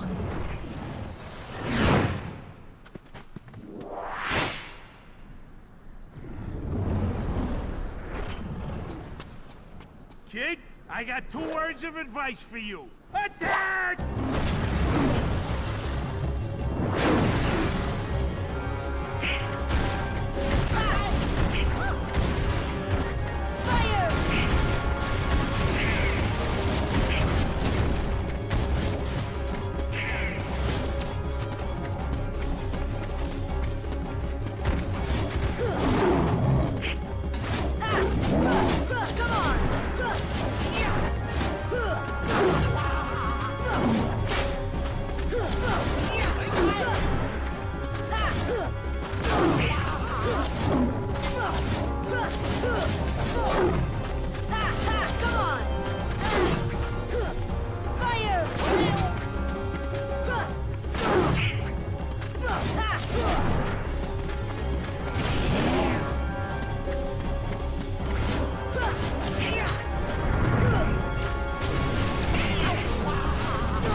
I thought I had 3 equipped.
The BBD is down.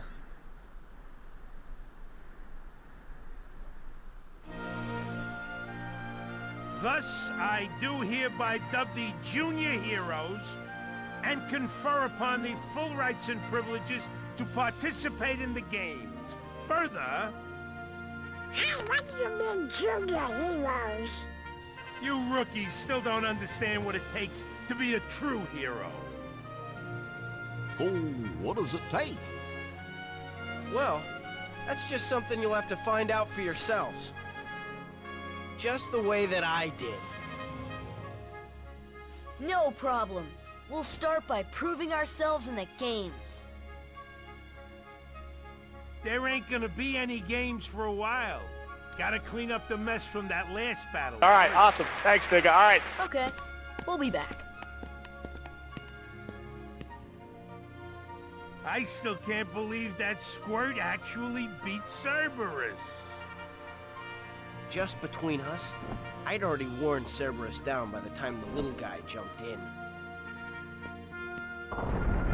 My lips are sealed.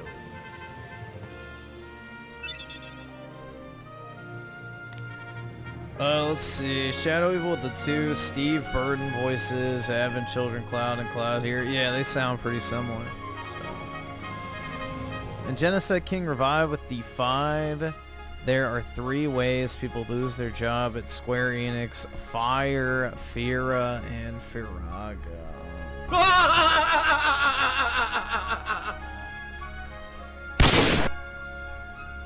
Where's Daisy, Doug? They showed her earlier. I gotta save real quick.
Hey, are you alright? Yeah. So, why did you go along with him anyway? I'm looking for someone. Hades promised to help. I tried to exploit the power of darkness, but it backfired. I fell into darkness, and I couldn't find the light. You'll find it. I'm searching too. Edgelord Cloud, that's right. For your light?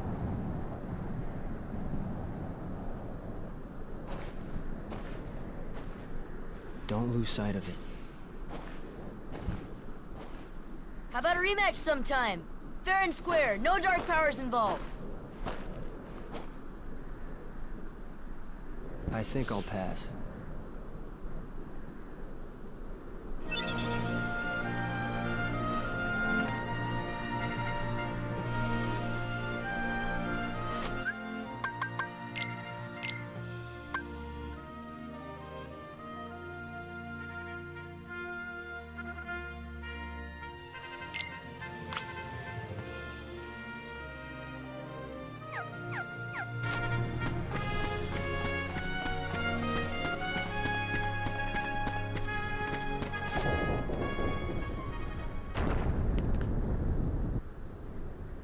He's strong.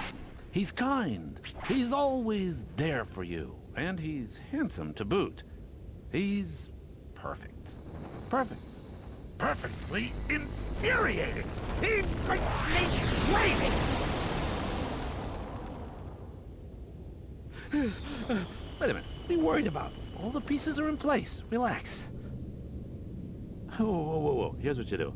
Let Hercules train the kid. In the next games, I'll take care of them both.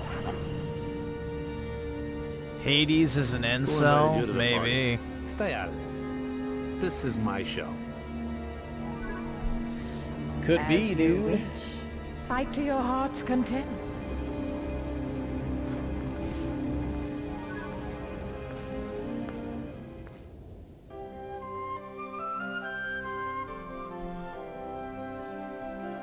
Use generation with the 10 mute blue Mars.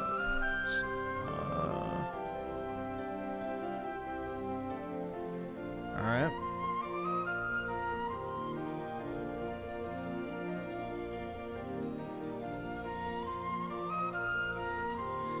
Your coworker wants to change his name to Perky. You shut the fuck! Don't you fucking tell me to my face to shut the fuck up!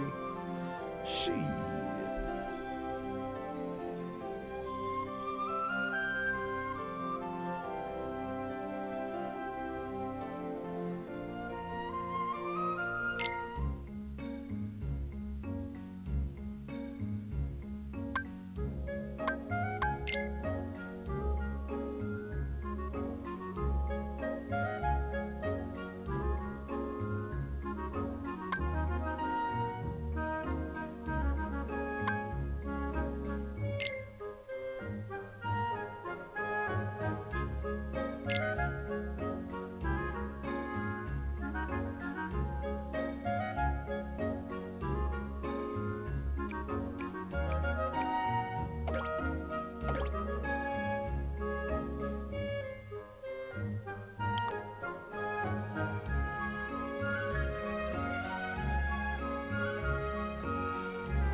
Yeah, this is confusing as fuck. It's like the Starfield thing.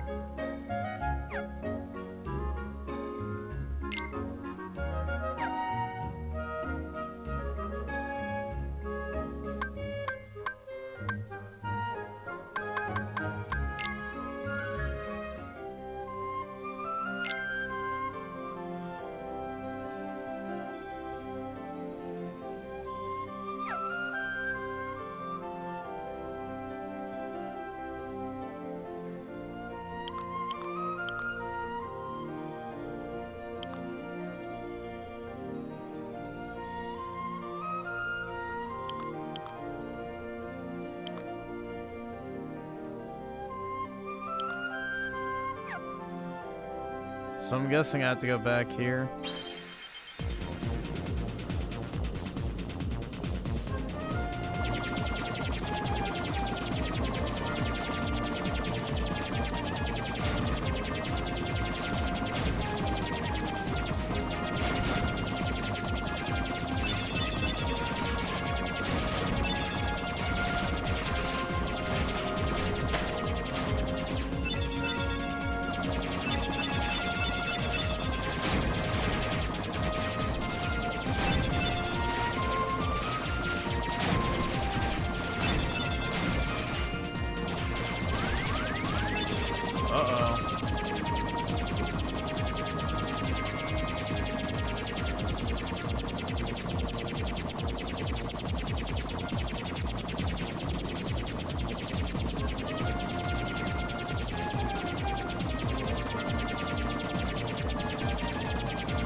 Oops, I let go.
It's easier to upgrade.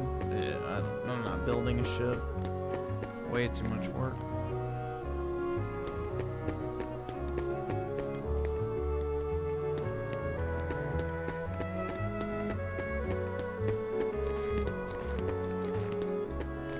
Do I have to talk to Yuffie?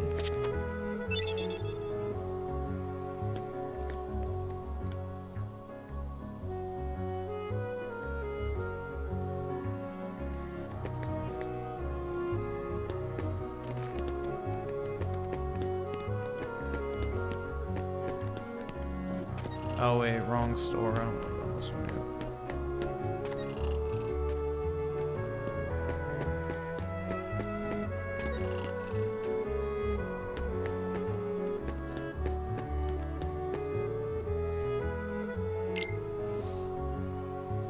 The thumbnail's so gay. That was the intention.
Nice.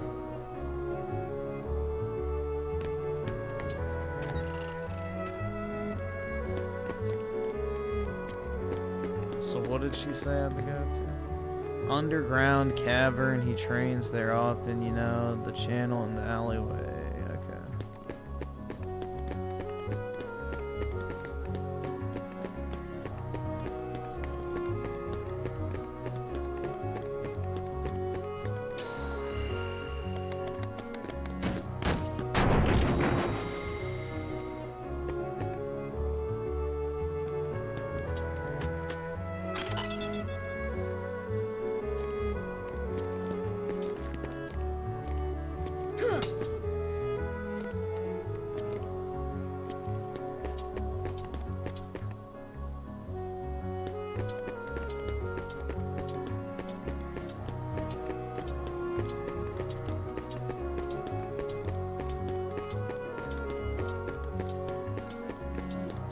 Gorsh? Yeah. Brett is here.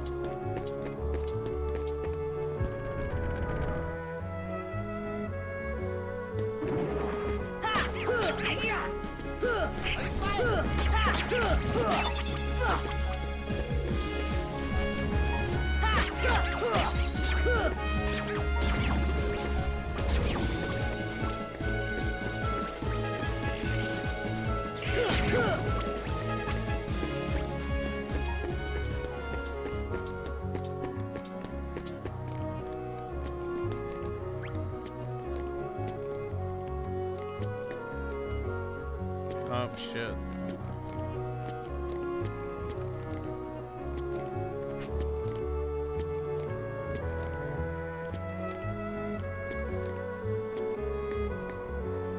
Fuck. Quit bumping me. There we go.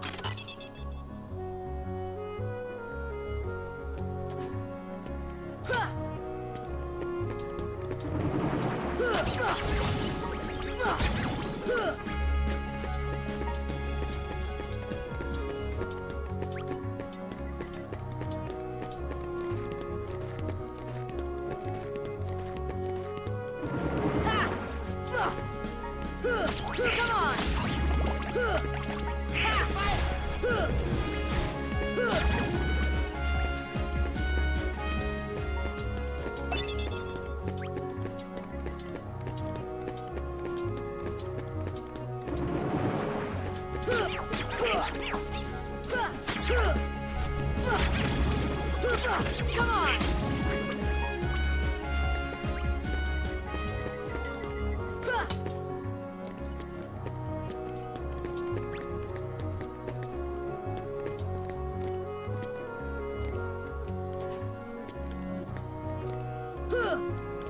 Ooh, I barely got that. Damn.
Holy shit.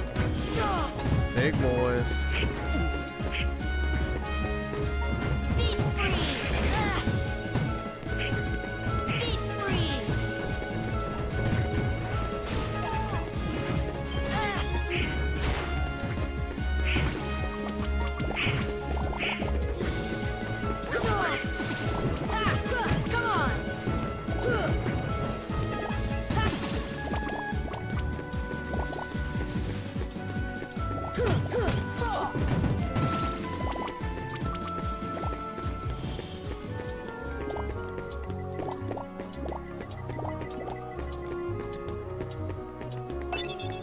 just annoying how it disappears. I need more time to pick up me monies. Come on! Ha!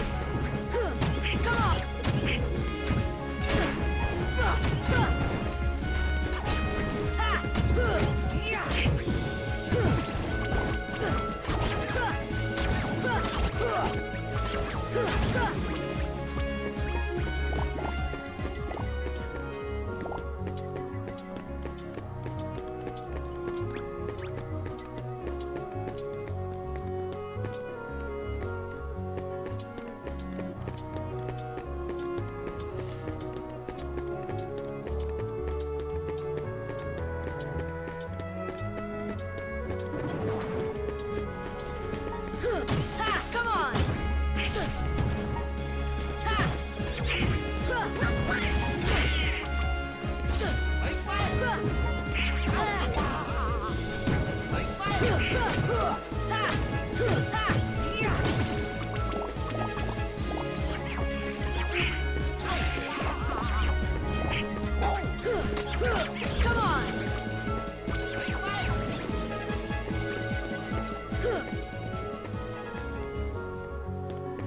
Yeah, thanks for the money, dummy.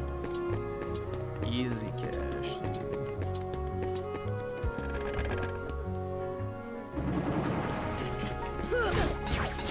I don't really have any idea where the hell I'm going, but guess I'll figure it out.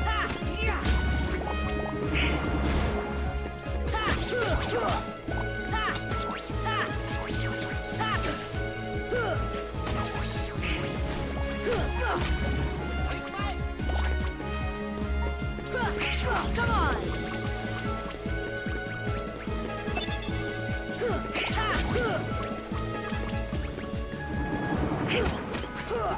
Come on!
Oh my god, speaking of geeks and gamers, I don't know why this reminded me of it, but I have the gayest, I shouldn't say gayest, but the most pathetic video I think I've ever seen in my entire life, guys.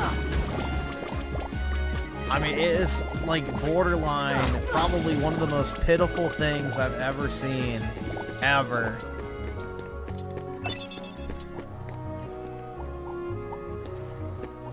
And it's about, dude, I don't really know how it could get much worse, in all honesty. It's probably about as bad as you could possibly imagine.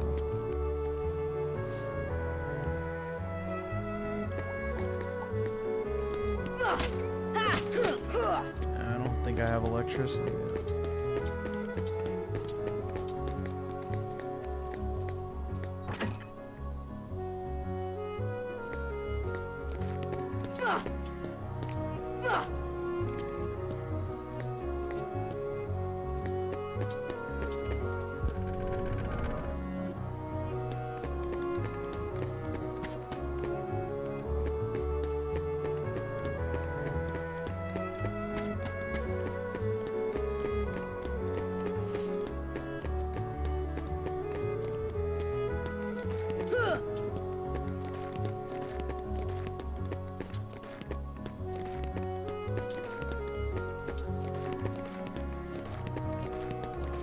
Yeah, it's one of the most pitiful things I've seen in my life.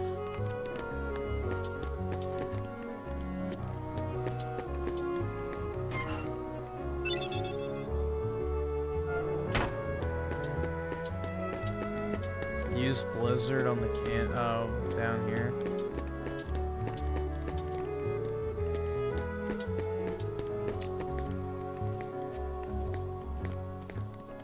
Deep freeze! Deep freeze! See ya!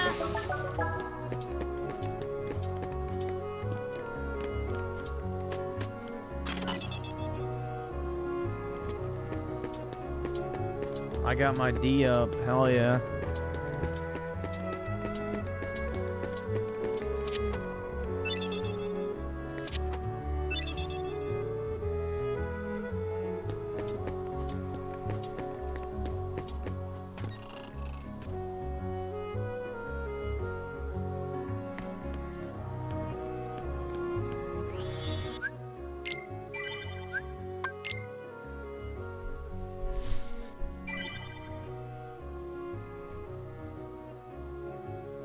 Oh, I have no idea what Geeks and Gamers did. But it has something to do with that sphere of YouTube.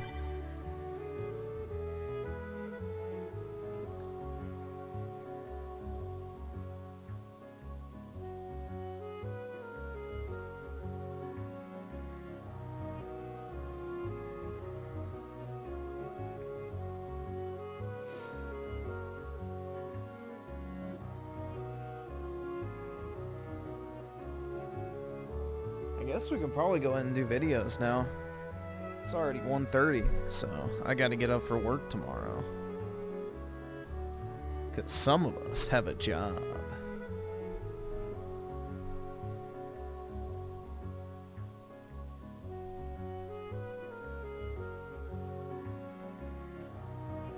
Let's see.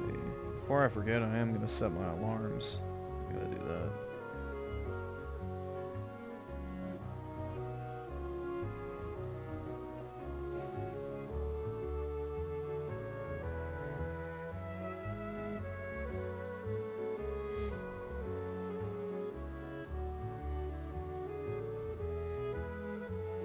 There we go. Should be all good. Imagine working. Gross, I know. Wage cage time.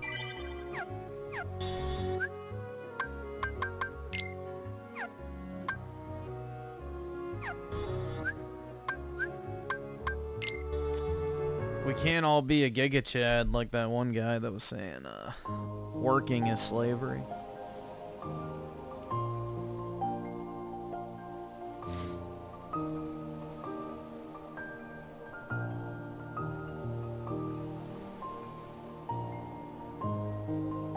r/anti-work, yeah, exactly.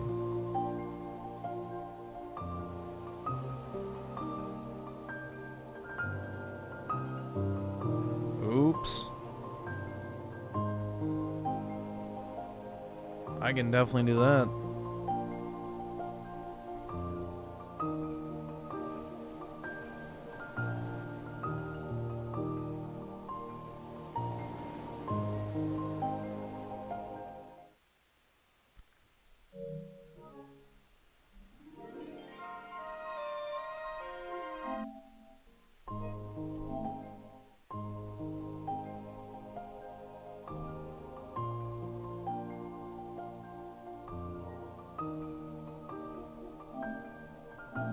Hell yeah, dude.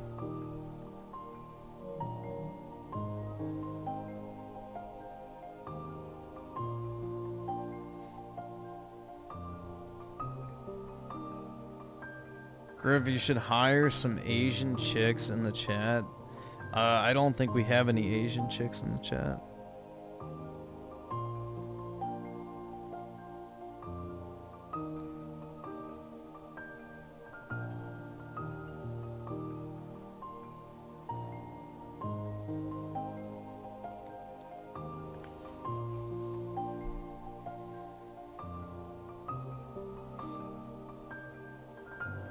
Boycott PS Plus?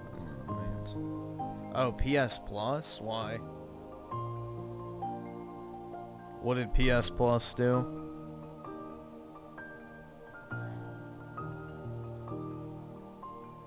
Genocide King revive with the 2. But gosh, yeah. But gosh dang it, I've had so much fun playing it.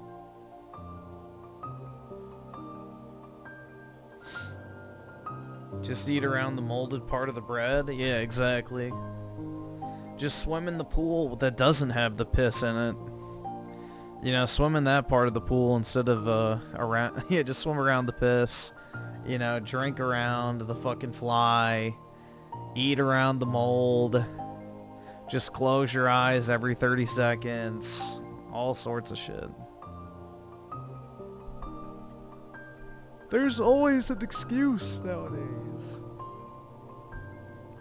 Alright, let me pull up a tab. We'll start off. We'll watch it at least once here. And then maybe I'll pull it up later if we get more people in here. But honestly, this might be the most pathetic thing I've seen in my life. I'm going to mute the desktop audio just in case. I don't want to give it away.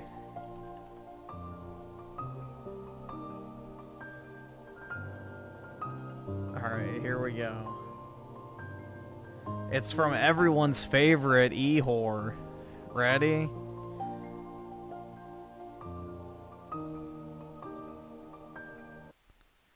Here we go, guys. Bro, I saw somebody like screen cap this on Twitter today. It is so bad. Won't happen to me. Ready? This has got to be the most cringe, just pitiful fucking shit I've seen in my entire life. If Elon Musk asked me to have a baby out of wedlock... Bro, she's sitting here LARPing in her head about Elon Musk asking to impregnate her. You are 40 years old. He has no interest in you. Dude, this is what I mean. It's like she's mad that other people are being lusted over and not her. Like, she's sitting here fantasizing that Elon Musk actually wants to, like, dump his load of baby batter inside of her. Like, bro, this shit's fucking sad.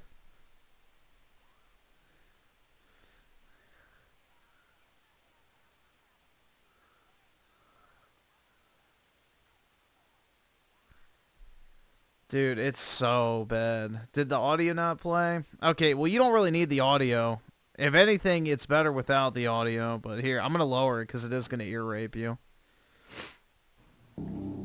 Get out. Get the hell out of my house. In Jesus' name, I pray. I rebuke it in the name of the Lord. Get out! It's even worse with the audio. Get the hell out of my house. In Jesus' name, I pray. I rebuke it in the name of the Lord. Get out! Dude, it's so cringe. Like, bro, a 40-year-old woman is sitting here fantasizing about Elon Musk knocking her up and, you know, how she would respond if he reached out to her and said, yo, can I put a baby in you, bitch? Like, what in the like... This is like peak delusion, bro. This honestly is like peak delusion.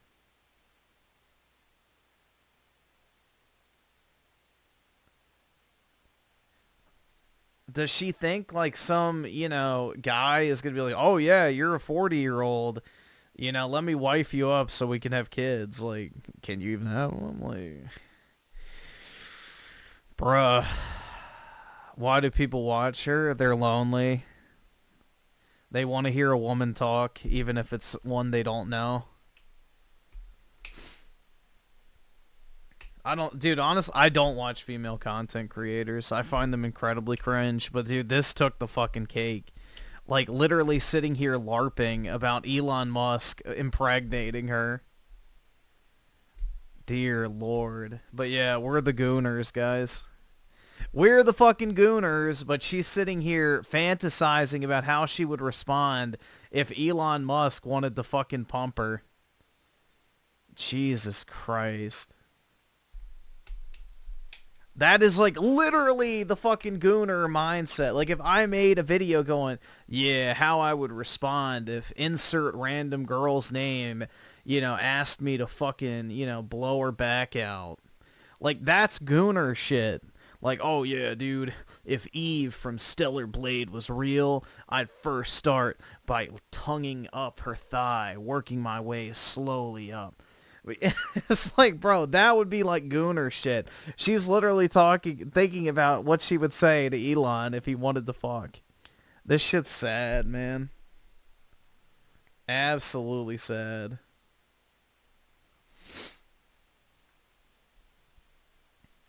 I don't know, bro. I just, this to me is pitiful.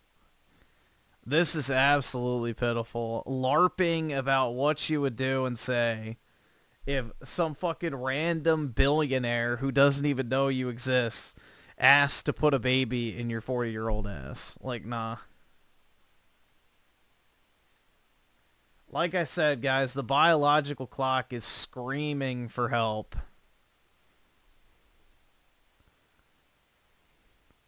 That's where the anger comes from. Read the comments. All right. Oh, God, that's so fucking annoying. He's not a Christian, I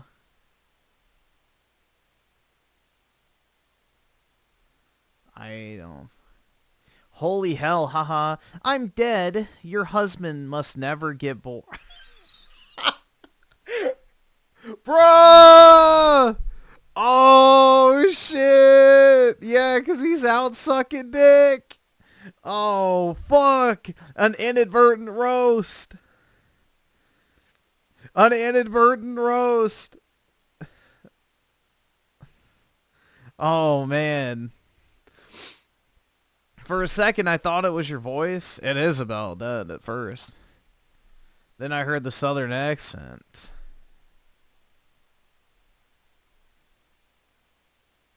Looks like Melanie has finally lost it. Great acting, by the way. Well, I hope it was acting. What are you talking about? The fuck is you on? Yeah, exactly. No eggs? Question mark. Lol, you're too funny, girl, but amen to that, sister. I hope you find a husband and live a wonder-blessed life in the name of the... Oh, my God, bro. Based? Yeah, it's so base to fantasize what you would say to a guy who wants to have an illegitimate child with you. Yeah, totally the same thing as being based, like fantasizing about being raped by a fucking werewolf or some shit. God bless you and the Holy Spirit was flowing through you. Something was. This gave me a good laugh. I swear there's only two true to their roots millennial YouTubers out there. You and Shu. Yeah, this guy's a fucking simp. Unfortunately, you may be a... No, she won't be. Why the fuck would Elon ever approach this hag, bro? Not a chance. You could... Oh, wait, there we go. You can fix her, dude. I can fix her, guys. No way. Yeah, you can do a Dragon Slayer Ornstein. Go for it. You can slay the dragon. You can slay the 40-year-old pussy. Honestly, it just seems like common sense. Honestly, you're too old to birth a healthy baby. You be best suited for us that don't need kids anymore. Lol. Bruh. Yoinks. It's worth hundreds of thousands a year, maybe millions of child support. That's probably why you managed to easily find enough women to give him 12 dang kids. Probably time for him to settle down and stay married. He's never been married. Plus, she would look great in a Yeah. I'm sure, bro.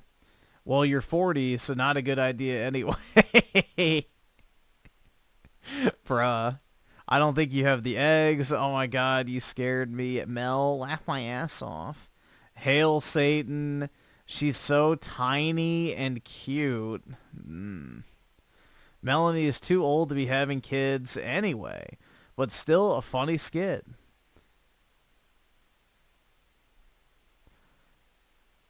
I need a good Christian woman. Not many where I am. There's Christian women, just not good ones. There you go, Melanie. I with you if I'm going to have any more children or have All right, sex. awesome. Thanks, nigga. All right. It will be in marriage. I gotta say, this caught me off guard. I almost dropped my phone. Don't worry, he wouldn't. Exactly. You can't resist his autism charm. She's scared the devil. Oh my god, bro. A Blue Mountain State moment?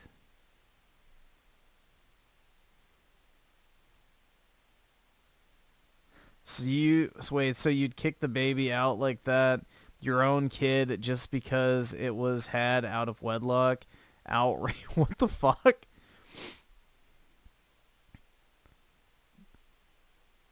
Dude, who are these fucking simp-ass, like, Mel's, my ears?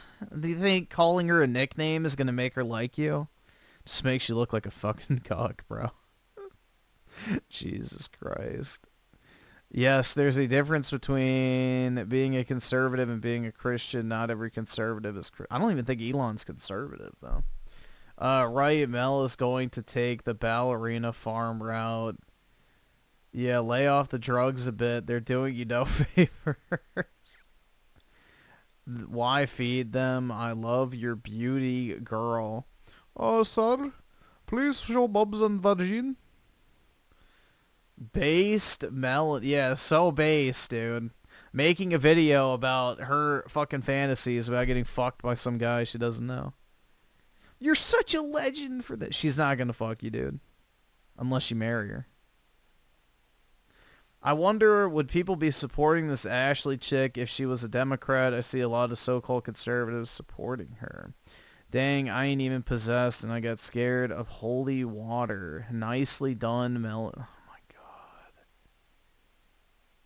All right, awesome. Thanks, nigga. All right. So this wasn't an audition. See, these are so... Dude, honestly, this is like beyond fucking cringe. Here we go. Literally don't believe you. For a nearly 40-year-old woman with no kids, you sure do talk about kids and having kids a lot for someone who says she wouldn't have one before. It's too late. Nearly 40, pedo detected? What? Any straight guy would marry her? No. Absolutely fucking not. No.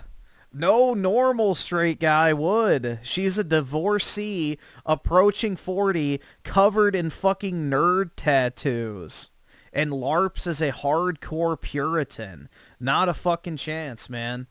Also, there's plenty of 40-year-old women who have gotten pregnant before. Yeah, because they got pregnant earlier in life, you dumb fuck. My guess is you're over 40, but you prefer younger women, despite being out of your prime and not being able to get an erect. What the fuck is this projection, bro? Just say you're a 50-year-old who can't get his fucking cock up anymore. What the fuck is that projection, dude? The thing is the younger you have children in life, the later you can have children in life. But if you wait until your mid-30s, the likelihood of you having, kids in your 40s goes down very dramatically. Or if you just wait until your 40s. So, the earlier you have kids in life, the more your body basically is conducive to future children later in life. So, yeah.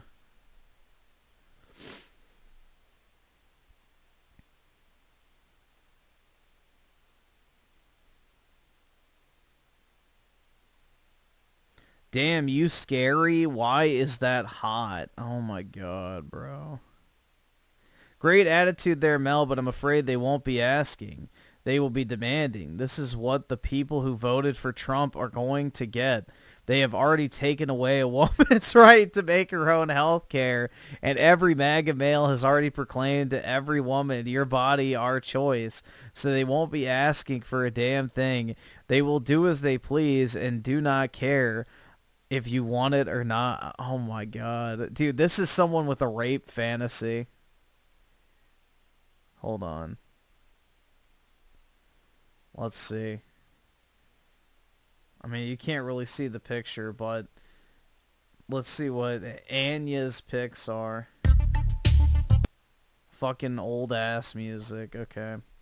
Yeah, now this is a woman with a rape fantasy. That's what I figured out. Like, this whole, like, obsession with the Handmaiden's Tale and everything, this is like romance novels just taking on a different form. They love fantasizing about being tied up and used for sex against their will. Like, it turns them on. That's why they just obsess over it so much and fantasize about it. Like, that is a narrative that came from women. That is not something that men ever said until women started saying, like, oh my god, they're gonna fucking rape us and make us breeders. And it's like, no, you fucking weird bitches want that. You want to be chained up in the basement and have some fucking 6'5" Giga Chad pump you full of baby batter. Like, that's literally a fantasy that came out of your fucking weird, demented mind. So, it's a fucking rape fantasy. Or, as they like to call it now, the consensual non-consent fantasy. It's fucking weird, man. Very fucking weird. Most female romance novels have rape in them, for good reason. Women like that shit and fantasize about it, whether they want to admit it or not. That's why they call it consensual non-consent now, because rape fantasy sounds bad.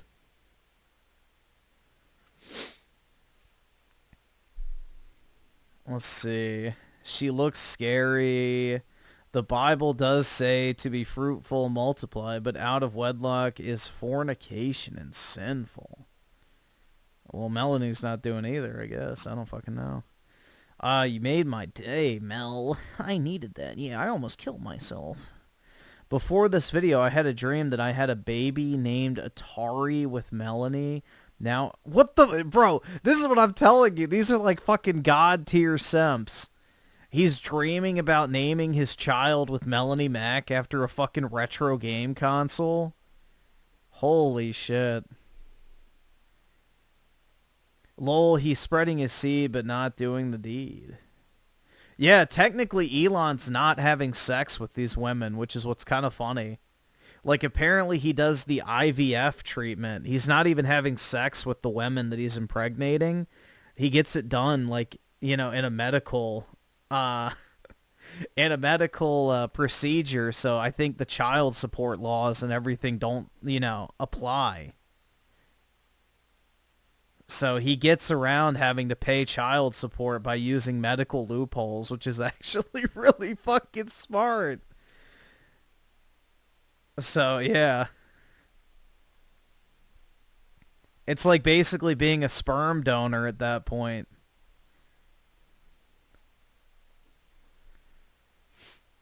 I'm out, bruh.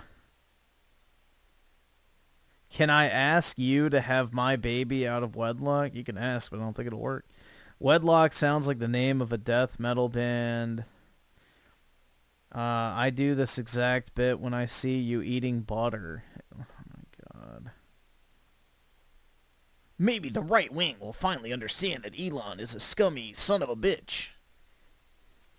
Nah, he's making more kids, bro. We need more good children in the world.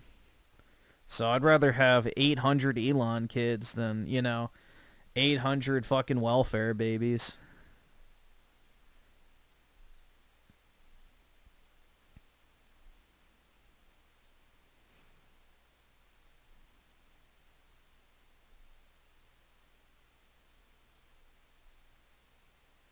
Wise woman premarital sex is like rape. Oh my god. Yeah, consensual sex is like rape, weirdo nuts. Yeah, exactly. That's fucking crazy, man. Yeah, premarital sex is literally rape, guys. Literally fucking rape.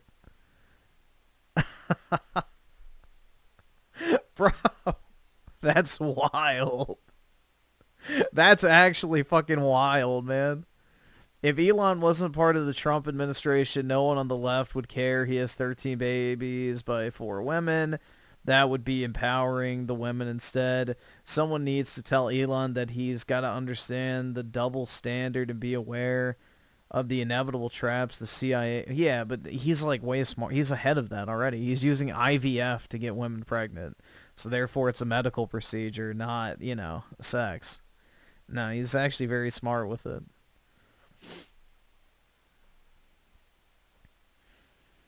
I'm trying to get married.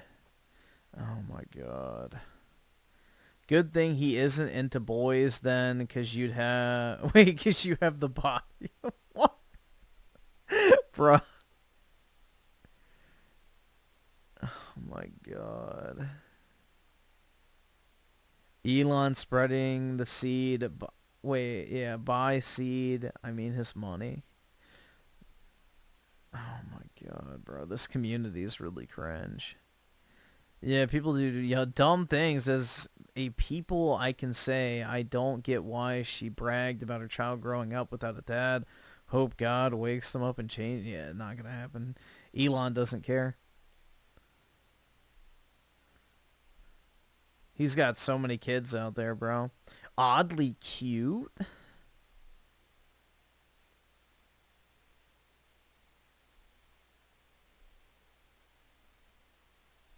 You're about to go Laura Croft on him. Oh, yeah, dude.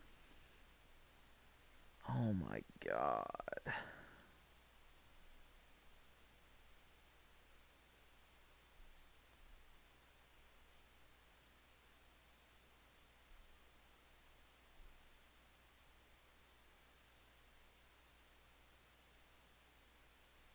Really seems as though this deep dive into Christianity is to try and... Yeah, exactly. Her husband, I think she might be repressed, self-hating homosexual as well, but it's just speculation. Yeah, she has a statue of a half-naked woman behind her. He's not a Christian. I don't want Elon's money. It's tainted. I want my God. Yeah, you're not going to get either, bro. You're sitting here simping in a YouTuber's chat. You're gooning to your favorite female content creators. Repent! For a second, I thought she had one of those get out of my house. She totally wants that support check.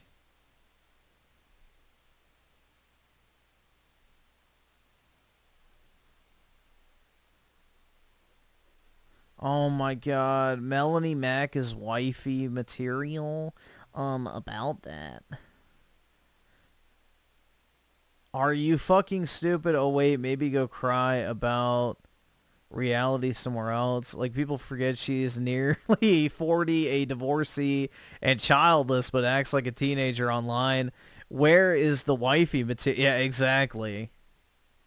She is wifey material. It's okay that you're straight, but plenty of straight men would marry her. Yeah, a bunch of fucking simps. They're not men. They're like little boys. They're like, oh my god, a girl. Yeah, yeah, none of the dudes that want to marry her, she wants to marry. I guarantee you. That's why she's still single. She is wife material, but the fact that you think her being almost 40 is a negative tells me you're a PETA. Oh my god, it's this fucking retard again. How the fuck is not wanting to bang some shriveled hag, like, making you a pedo? Like, what type of fucking retarded ass lie? Yeah, if you don't want to fuck a granny, you're a pedo, dude. Like, what? Holy fuck. Keep on fantasizing. Even telling someone no is still a sexual... Thank you! Thank you! Finally, somebody gets it. Somebody fucking gets it. This is a sexual fantasy that she is indulging in. She's like, oh yeah, if Elon Musk walked up to me and he said, I want to fucking slap that ass and pump you full, girl. She's like, oh, I'd have to say no, but, oh, the thought gets me excited. Like, I'm telling you, this is like some weird fucking fetish shit. Don't know, I'd have a baby with... Fuck.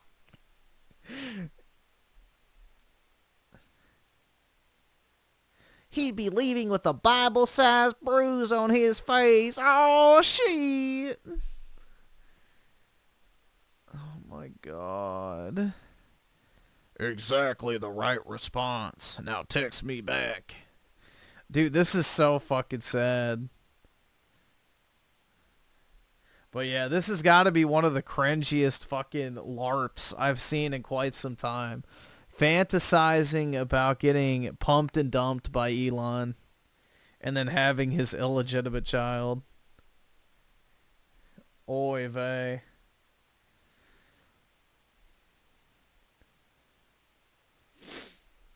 Yeah, I don't know, bro. That shit was just so sad. I saw, like, somebody screen capped it and put it on Twitter, so I was like, oh shit, I'll have to pull that up tonight. But yeah, the comments did not disappoint.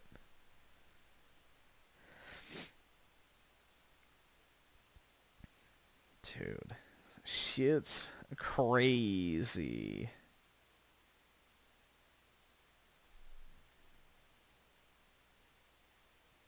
Way too many tattoos. Oh, yeah, I know, dude. It's gross. I hate tattoos. A Game Award host say Elon and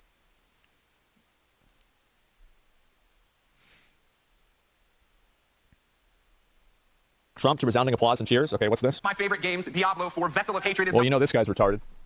nominated for Online Game of the Year. Yeah, he is. Wow. Get your hands together. Thank you, Rod. Of course. Why is it that we can meme on Jeb Bush for saying please clap, but get your hands together because not enough people were clapping? Is it the same thing? That is a game that takes real skill. Does. Yeah, and I'm not trying to flatter everyone here, but if I know one thing about this audience, is that none of you had to pay someone to play Diablo for you. It's hard to... If you have to flash a headline... Everyone here, but if I know one thing about this audience, is that none of you had to pay someone to play Diablo for you. If you have to put a headline on screen to make your joke funny, it's not a good joke. And dude, this is like literally the definition of a mid-Asian. Fake tits, flat fucking face, tiny nose. Like, this is the I'm a 40-year-old expat and I'm desperate for a fucking passport, bro, wife. It's hard to level up your own characters when you're dismantling democracy. This is like literally the Vietnam import blueprint. I feel like we're in good company here, but just in case for the people online. I mean, I guess this doesn't really matter, right? But like, if it did matter, he bought things in Diablo 4, but how would I rate her? Like a 4, if even that. I mean, she's got fake tits, so like a 0 for me. But yeah, like a 4 if I'm being objective. And that's being generous, I feel like. Like he played his own character in Diablo 4, whereas in PoE, he bought things in PoE and he didn't play his own character. I mean, proof? Well, this is what the evidence is showing. If you get mad at that joke, it's Greg Miller. G-R-E-G. M-I-L-L-E-R. Fuck Elon Musk and fuck Donald Trump. Man, okay, let's... Wow, he's so brave, dude. Watch. Yeah, and on top of that, GameStop shut down Game Informer. And that one really hurt. I can't believe that. Of course, Game Informer was the best part of GameStop. How the fuck was Game Informer the best part of GameStop? The shitty fucking magazine that nobody read? Yeah, shut the fuck up. Dude, these fucking journos, just... The day all of them lose their fucking jobs, the happier I will be. Okay, we're gonna watch this and just see what it... Like, I want to watch the entire thing because I actually think the entire thing is going to be even more cringe than just that clip. Okay. Sit down! Man! Thank you. I didn't want to yell, but you made me. Now this is how the night will be run. You will listen to us and only us. Stella, take it away. Never had this much power before, but welcome to the 2025 DICE Awards. I'm Stella Chung. I'm Greg Miller. You know, Greg, I think we're the last people left with jobs in games media. That is correct. It is a... We'll do our best to correct that. Based. Yeah, exactly. Very bleak out there, but how are you doing with that? You know, I'm actually doing okay. It was a little bit of a long January, but it feels like the first time in... Yeah, Stella Chung literally sounds like the name of a fucking Chinese whore. I'm not even gonna... Like, Stella Chung? Like, that literally sounds like the name of a fucking stripper. Moved out of my parents' house, and, you know, it's good to feel independent. Which is probably what she's gonna have to resort to and, you know, subsidizing her income. 100%. You know, if you wanted to, Stella, now that you're a free agent, you're out there, you could come work with us at Kind of Funny. I mean this with my whole heart. This guy works at a place called Kind of Funny.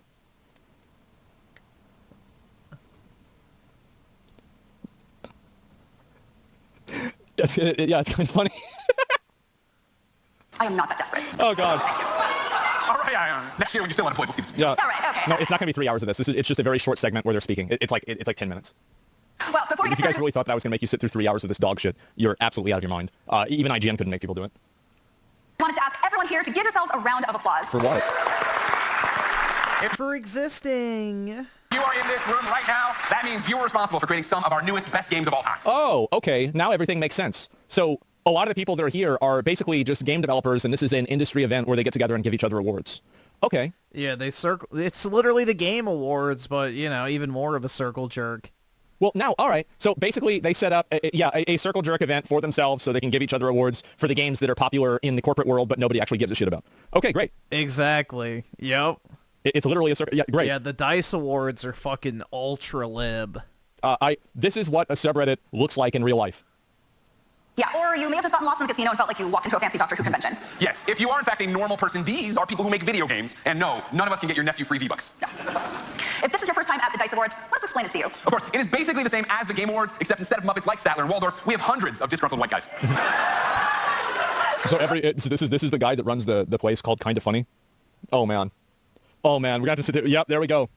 Oh God. Just in case, before anyone online gets mad, please note that it was Greg Miller that made the joke. So that's G-R-E-G-M-I-L. They got it, Sarah. Don't worry about it. They're well aware of me online. Of course, we know you're excited for the awards part of our awards show. Yeah, so that's why the producers have asked us to keep the show tight this year. And they mean as short as possible. Ooh, kind of like the amount of time Concord existed. I don't know what that is. And the show is over. We'll see you next year. It was a sad thing, but trust me, if you thought that was the worst joke of the night, strap in. I have a feeling that that's the first thing that is kind of funny, because I can guarantee you that he will have jokes that are even worse than that. I can totally expect. I believe you. Yeah, I am honestly a little in awe of this audience. There are some very powerful executives in the game industry here tonight. And to all of you, let me be the first to say, I think that it's very illuminating, the problem with video games, when you have a event here for the industry where there's a bunch of gaming executives at, and it's just a non-stop barrage of weird social messaging, political posturing, virtue signaling, and reverse, quote, basically just racism. Yeah, I really think that this is the kind of thing that you watch and you're like, every one of my bad opinions is actually accurate and I was right. Yeah, you're right to hate these people. Like, you should have genuine disdain for game developers and the media. Fuck them. Celebrate fucking layoffs. Celebrate games journalists, outlets closing. These are literal leftist scum. They're fucking parasites, bro. Get them the fuck out. It is. I wonder if they're going to give Dragon Age Veilguard an award. Stop firing people! No! Every single fucking person in that room should be fired. I know, we would love to keep it positive here, but you're making it really hard. Like Nightmare... I can think of 2 people that probably will be fired. I've got a pretty good idea of 2 people that are probably going to end up getting fired. I don't know, can you guys think of anybody? Difficulty hard. Like, how much do these bonuses need to be that you keep laying these people off? Speaking of, Greg Way, but... It's so funny that they still don't understand, like, that it's not about the bonuses. That's not the reason. It's because the games aren't selling. Like, people aren't buying the games because people like this make the games. People play video games to get away from people like this. Yep. Like, they have to deal with this asshole already at their job, and they're playing video games explicitly to get away from this person. And then this person injects themselves into video games because nobody wants to... The less than mid Asian boss babe and the fucking obnoxious white leftist. These are literally the 2 corporate nightmares that most people have to fucking deal with. Around somebody like this. It's so obnoxious, right? And so this is what happens. Like, people talk politics in game chat. Yeah, well, no. I mean, that's preferable to this. He laid off hundreds of people last year, while the CEO of the company was apparently spending millions of dollars on old cars. I'll say this. It's rare to see an... Bungie. That's what happened with Bungie. Executive literally... Like, these are literally the 2 phenotypes for probably the most hated people in the workplace. Hands fucking down. Other than another one that I won't name, but... Driving a company into the ground. And we're just getting started, everybody. Yeah. All right? So again, all I want you to do is just strap in. Because it's been a rough year. It's been a rough year for everybody out there. It's going to keep getting worse, too, by the way. Because the people have woken up and they've realized that they can autistically screech loud enough and destroy an entire game studio. And now that the taste of that power has been felt, there's no going back. We've seen it happen, and we will make it happen again. With pleasure. Right? And it's only going to get worse. Cheers to Shuhei. Cheers to you, so. Cheers. What is this? Drinking alcohol. Wow. Just gonna put that. It's some shit. It's all cheap soup. Yeah. Well, so speaking on that topic, news has been really crazy. Look at Ubisoft. They got layoffs, they got scandals, they got hostile takeover threats. I mean, seriously, imagine if their games were that exciting. Oh my God. They would be doing so much So better. the first good joke is by the girl that's not the person who works at the company called Kinda Funny. What am I surprised by? You know what I mean? So much better. Yeah, and on top of that, GameStop shut down Game Informer. And that one really hurt. I can't believe that. Of course, Game Informer was the best part of GameStop. Nope. Yeah, now unfortunately the best part about a GameStop is leaving the GameStop. Oh, no, yeah. Yeah. That one's Nah, flat. the Funko Pop wall.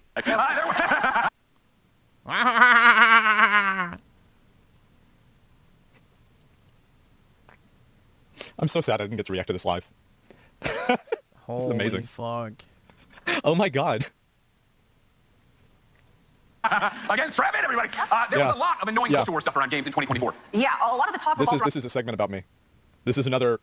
See, I'm getting brought up indirectly. Like, obviously, I probably won't be named like Voldemort, but you know, I'm not as important as apparently Elon Musk or Trump. We gotta work harder on that, guys. We gotta get these videos out. We gotta go to the White House. And like, man, yeah. on women characters in games not being attractive anymore? Yeah, and when I think about it, I have a very nuanced opinion on it, which is basically, who fucking cares? The people that made this show and the person next to you, that's why. Yeah, I mean, she's ugly as fuck, so obviously she cares, because she's the one who's probably pissed off about it. Raging Boar of the 5, mute Brit for thinking I would play Black Ops 3 before beating 1. And then also the 5, mute the Fed for the same reason. Alright. You're broke! You're fucking poor! And then Brittany Dick. There we go. Juthro, Oski, Ferrix, OT, the pedophiles with the 50. Reminder, these people want you Minecrafted. Your women raped, and they think it's fun. Oh, yeah, definitely. But God forbid their little wonderful fucking California utopia burns to the ground, and all of a sudden they want everybody else to pay for it. She's ugly? Dude, that is like a mid, at best, Asian chick. And she's covered in fucking tattoos, too. Like, she's a 4 on a good day. That's ignoring the fake tits and the fucking tattoos. She's a 0 in my book. Like, that is below mid for the typical Asian chick. She is ugly.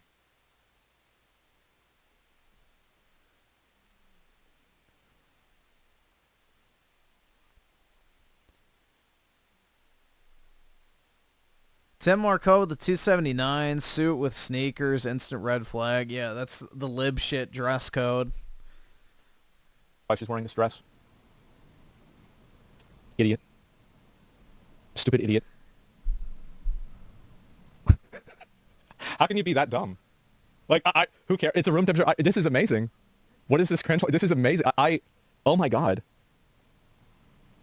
Is this discount Ricky Gervais? Not even. Really, not even.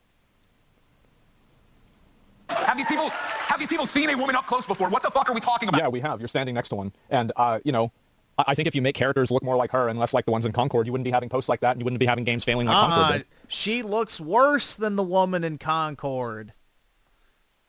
Concord Asian girl. She's literally uglier than the fucking chick in Concord. That's what's crazy.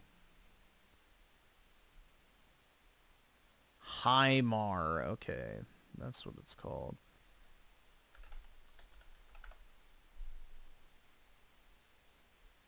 Dude, the chick in Concord actually looks better than her.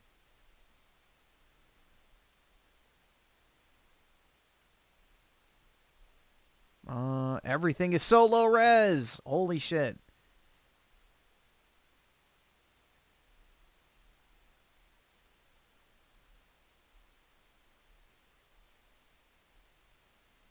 Look, an angular fucking face. What do you see here? A double chin. Flat face. She actually has dimension to her face. Like, bro, it's not even close. The Concord chick is way better looking than her. It's not even a contest. Hold on, let me... That's the reality, and everybody knows it. And I don't like making, you know, judgments on people's appearance. Having games... Have these people... Like, bro, compare that to this. The Concord chick looks way better.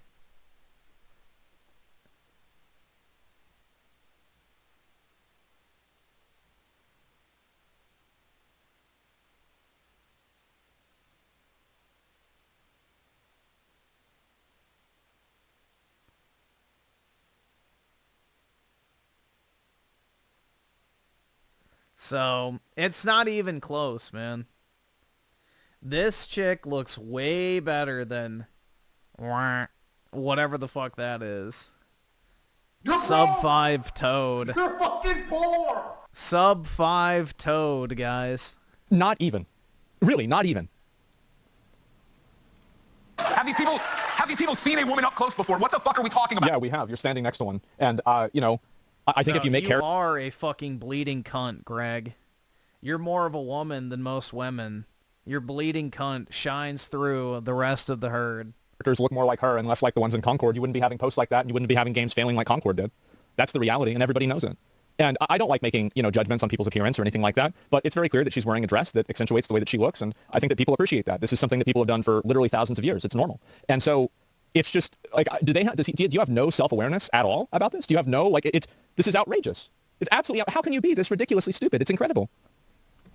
Oh my God. It's just virtue signaling? Yeah, but, like, don't you think you could do it at a time that it doesn't seem quite as hypocritical? It's amazing. It's a script? Yeah, but they probably wrote the script. Out everybody. But of course you can tell times are tough because Indiana Jones fighting Nazis in games is now considered political. Yeah. But you know what? Let's celebrate the good. Of course. Personally, That was not actually the reason why people didn't like Indiana Jones. Indiana Jones did relatively well also. It reviewed well, and the people that played it enjoyed the game. It's like, it's not even something that happened.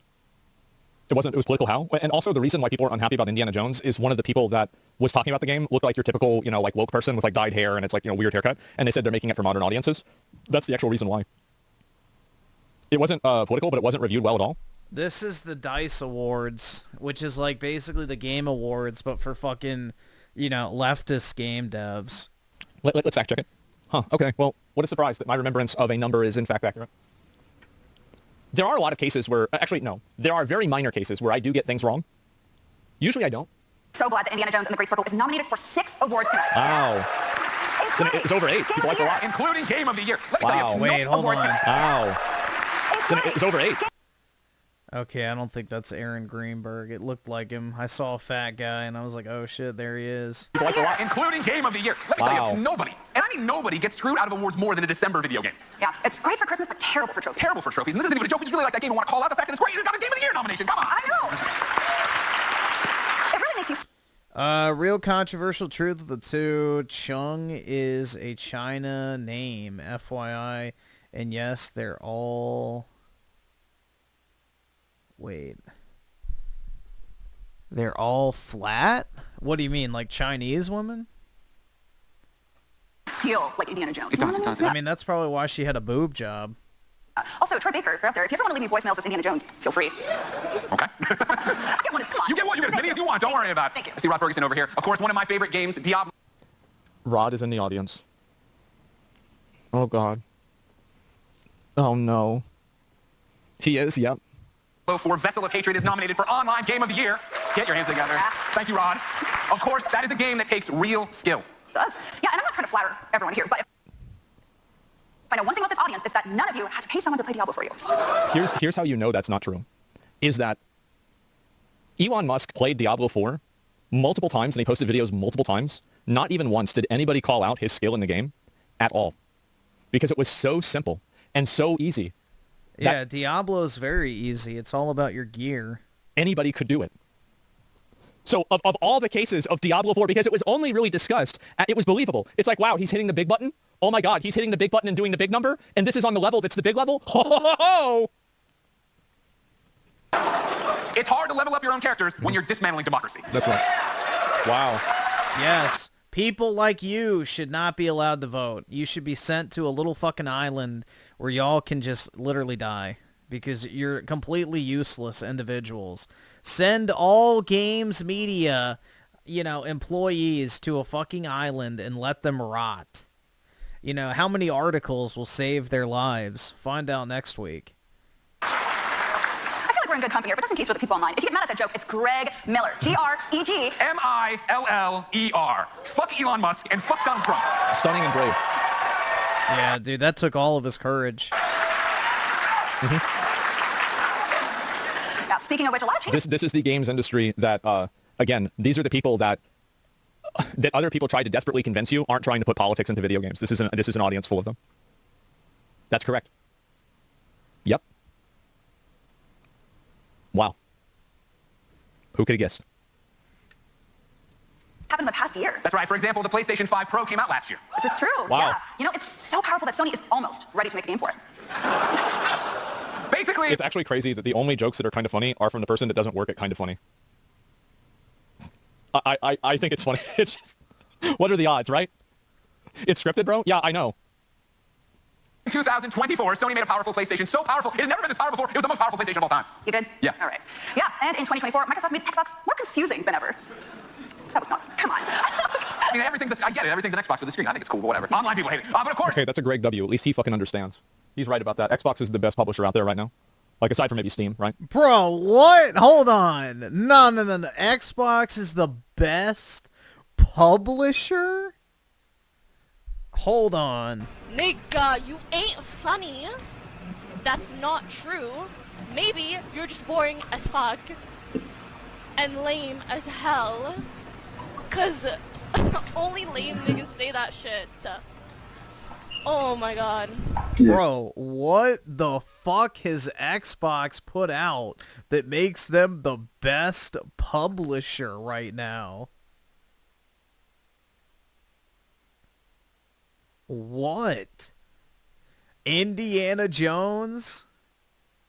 That's like their only good game in like 5 years. And that's only if you like movie games. Oh my god. What?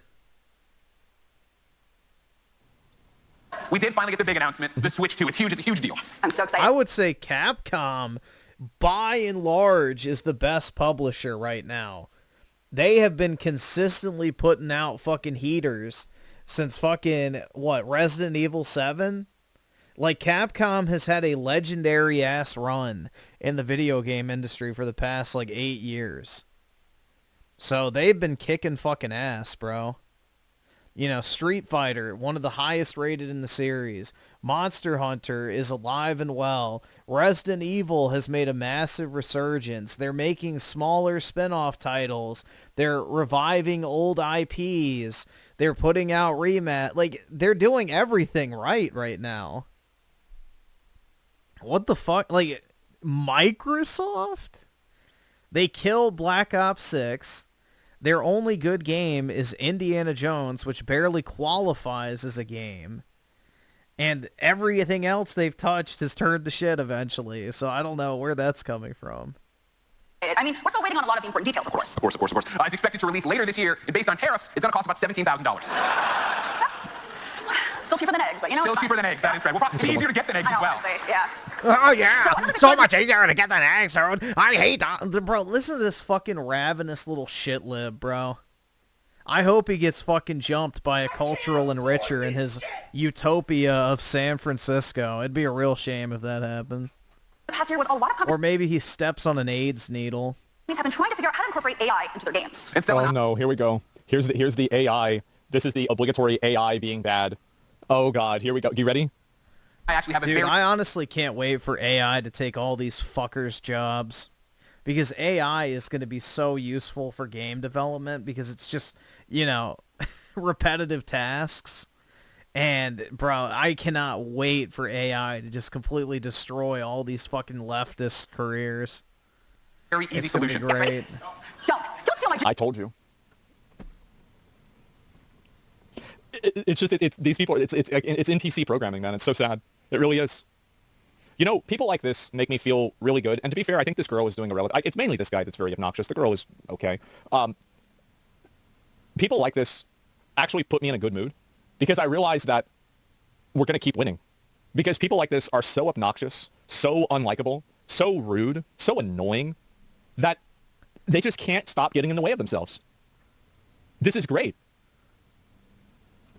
Joke? Yeah. Don't steal my line. Don't put AI in your games. We stopped the NFT thing. We should learn from that mistake. We should also not do the AI thing, okay? Yeah. Yeah, but some of you in this audience are real heroes. As a resident of Los Angeles, and I know some of y'all are too, I want to personally thank each and every one of you who donated... So, there's a lot... This show's in California. So, the problem with something like this is that there are just... If you're like one of those, you know, they call them chuds, like... This is like watching the... Remember like whenever Alex Jones got into the Bohemian Grove and he's like, it's real, I knew it all along. Yeah. I knew it. It's like confirming every fucking bias, every stereotype, everything you could possibly do. It's amazing. Or put your game in a bundle or did anything to raise money to help with the fires. Yeah. Seriously, thank you. The fires suck. Of course, so many people did great stuff. Let me guess. Now yeah, the fires did suck. They didn't go far enough. He's going to pivot to should have hit Beverly Hills, but you know, making a dig at Trump. Maybe next time, nature. For something. Let us give you one example. Call of Duty Black Ops 6 is nominated for 3 awards tonight, and that's impressive on its own. Oh, that's pretty good. They didn't do that. I'm surprised. Even more impressive, a bundle created for Call of Duty raised over $1.6 million to help with LA fires. Right. And then Activision donated another $1 million. So let's give it up for them. Good job, Activision. It was just Activision's way of saying, we love you, Los Angeles. Yeah, but also Treyarch's way of saying, we're so sorry that Peter Ackerman flew a drone into that plane. What? I don't know about that. It turns out you can't solve every problem with a joystick. No, unfortunately. But also, sorry, Treyarch, we know he's not actually there anymore. Sorry. But we also know it definitely came up in some conversations, so. Yeah. But also nominated tonight is Balatro. Yes. You already know, but Balatro is great because at its core, it's an addictively simple game. Yeah, I know some of y'all are playing it right now on your phones. But describing Balatro to someone makes you sound like an insane person. Okay, so it's poker, but there's like 50 jokers. And you can only use 5 of them unless, of course, you have a negative joker, which gives you more jokers. Yeah, okay, that makes sense. That sounds easy. Very easy. I don't like people have so much trouble with it. It's also wild, of course, that the developer of Balatro is anonymous. Yeah, so if any of you are looking to impress someone at the after party, have I got a lie for you? Yeah, I created Balatro, you know. Where's this going? It's going to the cemetery. It is. It is. It's going to the morgue. We found the negative joker. Somebody's like, I just found a negative joker. Oh God. Oh man, there it is, right? Oh my God. Can I buy you a drink later? It's that easy, everybody, and I think it's open bar, so that's even weirder. Can we skip this? It's almost over. That's right. The developer of Balatro is anonymous. I mean, seriously, who is this joker? I can't believe they're booing you, Stella. How dare you? This is actually true, of course. We were actually told to only do one Balatro joke. To which we said, nobody does just one round of Balatro. Because you play it fast and you play a lot of rounds all at once. Oh, now they get some. Damn, they hate you. They hate you, Stella. Wow. All right. Okay, fine. What about Astrobot? There we go. Okay, they got him back. Yeah, okay. Yeah, what an amazing... Oh my God, bro. This makes... Dude. I won't say what it makes me want to do. Game so deserving of a nomination for Game of the Year. I know, right? Let's just say it's making me wish for that earthquake to come a lot faster than it is. That was like a beautiful commercial for every game that Sony doesn't make anymore. That was a good one, to be fair. I would say that is in fact kind of funny. It's been 10 minutes, so he's finally got one in. We need that earthquake to come as soon as possible. And snap LA off from the rest of the continent. Look, bring back Parappa the Rapper already. I need a reason to... Come on, where is he? Bring him back! Oh, also, let's not forget about Marvel Rivals, which is nominated for Online Game of the Year. What a great game. Didn't they just criticize like Donald Trump or Elon Musk for trying to dismantle democracy, and now they're glazing a Chinese-made game? Exactly. They're too fucking stupid. They're too fucking stupid.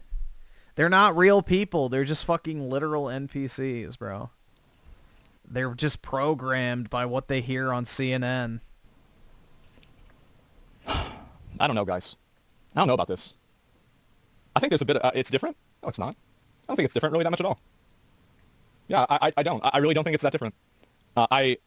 It's not. Yeah, You're assuming they know it's Chinese made. Where's the correlation there? The correlation there is that China is... Every company that is in China is related to the Chinese Communist Party. Yep. And the games that are put out by China... In order to be a Chinese businessman, you have to be a member of the Communist Party and pay a large portion. Are censored and moderated in ways that make the Chinese international image look better. And so if you have a problem with people that are trying to dismantle democracy and you're glazing a Chinese game, I'm sorry, but I'm just simply not going to have... And also, this, by the way, is a Chinese game that actively censors discussions about genocide. I'm just simply... like. And by the way, I have no problem with this. I love Marvel Rivals. I played it like 2 days ago. But I'm not grandstanding. It's different? It's not. I don't think it's different at all. Who cares? They do. And I do, too. I think it's an insult to the intelligence of a lot of the viewers when you can have such obvious double standards that... Ultra-res with the 2, but Quiffy beauties on the inside. Well, you know, once she's inside of the San Andreas fault line, then maybe I can appreciate it. And let's see... New generation of the 2, don't tell OT that Capcom is the best. Why is that? Is he a fellow Square Enix enjoyer like myself? I think it just makes it to where like all these opinions are just really only specific political issues. Yeah. It's virtue signaling that's opportunistic that gets applause. It's obvious to you? Yeah, it is. You care what happens in China? I mean, to an extent, yeah, if they're marketing a product and putting out, yeah, I think it's fair to care, like, to an extent what happens over there. And if you want to make a political statement and then you don't hold other people to the same standard, I think that's outrageous. Griffin would, no, dude, I'm not into Asian chicks. Like, already I'm not into Asian chicks, but she's like a sub-5 toad, bro. Flat face, non-existent nose, fake tits, overweight, not fucking interested. Plus, look at her fucking hands, covered in tattoos, fake fucking nails, gross. Absolutely not. Nope. Not even if I was blackout drunk, bro. Hey, just. What does genocide have to do with Marvel Rivals? Well, you can't discuss certain topics or use certain words in the chat of Marvel Rivals because they conflict with CCP censorship. Yeah, type 1989. So I don't know. I don't think it's different really at all. No, I find it to be completely hypocritical and annoying. That's my opinion. Yeah, so I think I saw some people who didn't clap. Anyone who didn't clap probably worked in Overwatch, right? Yeah, 100%. Yeah, okay. But also, I like that games named Well, it's accurate that she said work, considering most of them probably already got fired. Torment, Festival of Hatred, and Mouthwashing are all nominated, and surprisingly, the one that messed me up the most is Mouthwashing. Yeah, of course. It was a good game. I don't want to get too graphic. I don't want to spoil anything either, but in that game, you cut off a piece of another character's leg and feed it to him. You literally just spoiled it. Yeah, they don't care. Yeah, but you know what? I'm about to spoil something too, because it's crazy. The same exact thing happened in the Plucky Squire. I didn't see it coming. You know, such a nice little art style. I'm just feeding people legs. Weird. Also, is it me, or is role-playing game of the year one of the most wild categories this year? Yeah, I mean, literally, It's almost over, Final guys. Fantasy VII Rebirth and Like a Dragon Infinite Wealth allow you to ride dolphins. So let me repeat It's that. almost over. 2 of the nominated games allow you to ride dolphins. Thank God, yeah. Come on, you can go. It's fine. Oh my god, dude! Wow, that's so cool. John Vignacchi knows it's impressive, right, John? Yeah, thank you very much. But of course, I think we can all agree that's the story in a role-playing game that really gives you porpoise. That was, yeah. Man, Stella, I'll see if I can get Jessica Chobad back. I don't know, man. I will literally powerbomb you through a table. Dude, I hope if we ever do go to war with China, California's first. Fair enough. Thank you. Anyways, so there is Helldivers 2 also, which we both love. Yeah. Come on. For Super Earth! Yes. Yes, and Helldivers 2 is nominated for 6 awards tonight, including... Bro, if China attacked the United States and, like, dropped a attack nuke on California, we should say, well, thank you. We'd like to sue for peace now. You know, we're not enemies anymore. Game of the year. Why would we be enemies if we could be friends? Now, if you're not familiar with Helldivers 2, it's a game in which the Earth could be destroyed if Arrowhead ever uses the PlayStation Network login screen again. Turns out PC gamers really hate that. Who would have thought? All right, we're going to start giving out the awards, but I wanted to give you all one more time to give it up for yourselves, please, everybody. Wow. Yes, and please give it up for Noodle House for all the... Dude, it's just... The California leftist is like the most insufferable fucking type of person on planet Earth. They're just smug, pretentious fucking cocks. Like, look at Greg Miller's little effeminate ass up there, dude. He's just, like, everything fucking wrong with men. He's just a condescending, soy-cucked little bitch. Dude, I have always fucking hated Greg Miller. Ever since I was, like, probably 10 years old or whenever I started watching, like, gaming-related content, he always used to creep me the fuck out. Like, he is visually repulsive for me to look at. The amazing visuals throughout the show that we're saying quite shortly. Man. We really appreciate all of you. Yeah, I mean, listen, we may joke about the industry, but we truly love games more than anything. Even more than family. Oh, hey Jen, if you want to be with a real gamer, let me know. Just saying. The Force laughing is cringe. I do, thank you. But yeah, no, games are an art form that brings people together across the world in a time where we really need it. And it's because of all of you, the developers, the staff, everyone that we have these games. You are actually, literally the lifeblood of this industry, and you are what makes it great. So thank you so much, and congratulations. Let's get on with the show, everybody. It's nice! Then why don't they make a great game? That's the real... If they make gaming great, why can none of those people make a fucking good game to save their lives? Or their jobs? I feel like this guy is like if you took Jack Black and you made him more obnoxious, more virtue signaling, and you removed the charisma aspect, and then he wasn't funny. Like so you mean you just put a leftist on stage? Basically like the negative Joker version of Jack Black. You know, that's pretty much where we're at. And so anyway, Jack White, yeah, I guess so. But no, he's too cool for that. I don't even want to use yeah, absolutely not. And yeah, he's just Greg. And so this is a I don't even know what to say, man. It's I think this goes and it explains exactly I see something like this, and every conspiracy theory that I have and every partially complete but not completely justified bias that I have about games media and about video game, like the people that make video games, I watch this and I'm thinking to myself, oh my God, it looks like I was right about everything. Like it does. What conspiracy? I think that they all have all the same political views. I think that they inject those political views into the games. I think that they have these reductive and also fucking Luddite views on things like AI. They're extremely unlikable. They're not funny. You know, that's it. I feel so validated. Yeah, I do. I feel massively validated by this. And how long do you think this is going to turn around? Well, I mean, this show really didn't go very well. So if I go and I look at, so where's the biggest, the most popular version of this? So this is, I guess, on IGN. So this is from 2022. We can look at that, 2024. And so let's go ahead and see how people reacted last time. So 2022, people generally liked it. 2024, people generally liked it. And then this one now, this is the new one that just came out, and people actually overall did not like it. So this is what happens when you do this. This is exactly what it is. And you can just look at it right there. They hate watched it. Yeah, it has 2 comments. Well, there we go. Greg Miller is the joke. Get it? Yeah. And so, and what's this? You get more views in less than half an hour. Yeah, well, I'm just saying, like, in general. But anyway, this is it's really sad to see it happen. It really is. But this is what happens when you make a you know, when you have an industry that's built in a bubble and the bubble is bursting. They're complaining about layoffs, and they don't realize that their attitude, their demeanor, and everything about them is the reason why the layoffs are happening. Is because they forgot they were selling to customers. It's sad. Yeah, and we're supposed to feel bad for people who openly hate you when they lose their fucking job. Yeah, cry me a fucking river, shitlibs. Don't fucking care. Learn to code, bitches. I don't know, bro. It's just, I have zero sympathy anymore for these fucking game devs. Like, I don't even care if my favorite franchises from Western studios die at this point. Like, in the past, it's like, oh, it'd be a real shame if, like, we never got another Assassin's Creed or whatever. It's like, I don't even fucking care anymore, bro. Like, I just want it all to fucking burn. I want it to burn to the ground, man. I want to see every single fucking one of these studios shut down. I want to see them all fucking bankrupt. I want to see all their asses unemployed. I want to see all of them crying on Twitter about how they can't pay their fucking rent. I don't give a shit. Like, fuck them, and I hope their life completely falls apart. And every day until their last is filled with the same misery that they wish onto everybody else. So I am so fucking tired of these leftist cucks acting like they're these, like, just morally superior, you know, righteous individuals that know so much better than everybody else. It's like, no, you're not fucking special. You're a fucking loser who was only allowed to be in the position that you're in because the people who hired you are using you as an instrument to destroy the very fucking thing you think you're making. You weren't put into your position because you're talented. You're put in there to demoralize people by making the worst shit possible.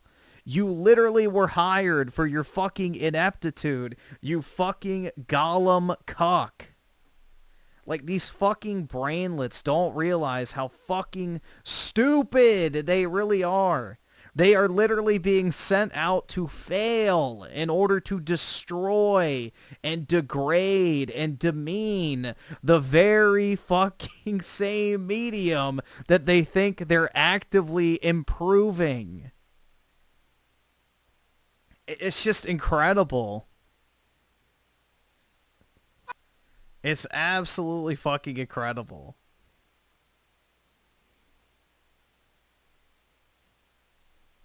CIA barista for the Xbox of the 2. Dishonored 2 has a good real... It's not realistic at all, man. Dishonored's not realistic at all. That has a very stylized aesthetic. I wouldn't call that realistic at all, bro.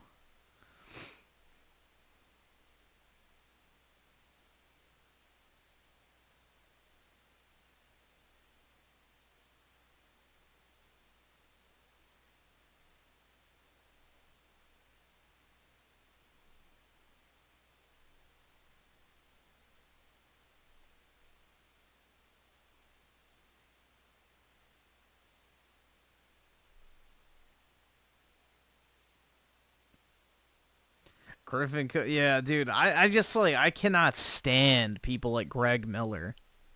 Like, the day that they get beaten to death in the street by the very people they want to welcome into their community, the better. Like, you know, the sooner that happens, the better. It's just, people like that deserve the worst shit imaginable to happen to them because they're so fucking pretentious. They deserve the worst shit imaginable to happen to them.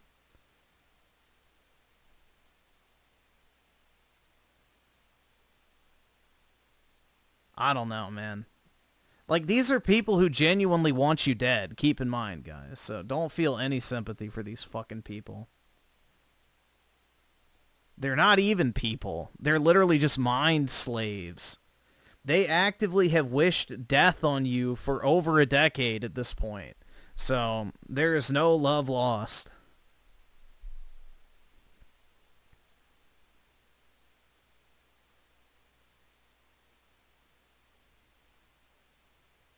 Like, if Greg Miller had his way, he would probably push the button to kill every single person that voted for Trump. I guarantee you.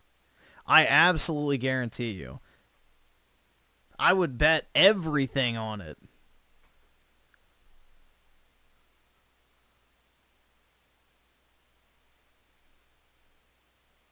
I mean, he's basically said as much in the past on Twitter, so... These games industry people literally despise you. So, their entire existence is to demoralize you, destroy what you enjoy, and basically mind break you slowly. That's it. That is the sole purpose for their existence, is to basically make your life a living hell in, you know, whatever way they possibly can.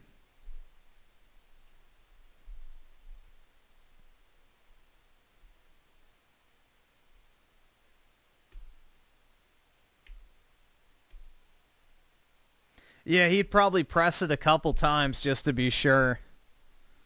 Absolutely.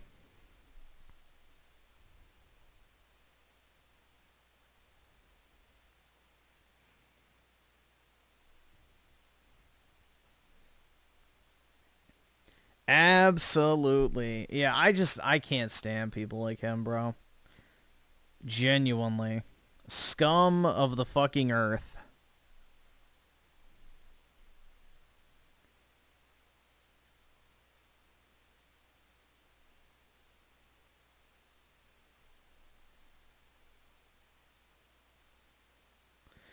It's so, isn't it so pussy sounding when they use the excuse of, you're so mean, you celebrate someone losing their job. Yeah, I'd be like, you're goddamn right I am. Get them all the fuck out. 13,000? We need 39,000, bitches. Get every single fucking one of their asses in the fucking unemployment line. They contribute nothing to society. Literal fucking leeches.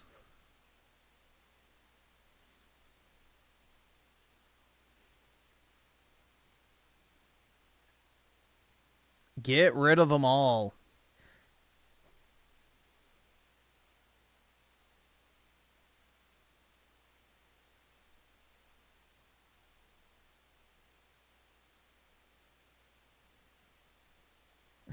Deport, yeah, send them to the El Salvador prison camps and sentence them to 100 years of hard labor.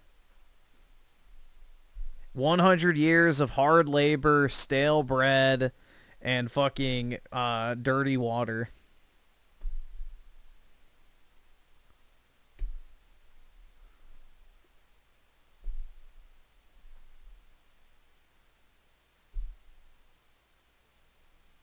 Yeah, you really don't hate the games industry enough, honestly. Just like you don't hate Hollywood enough.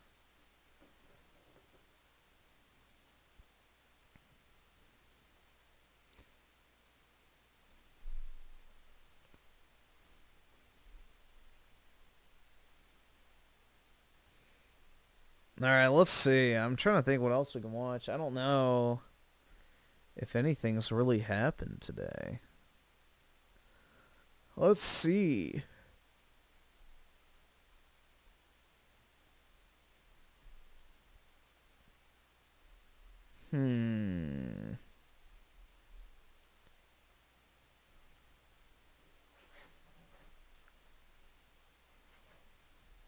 Don't think...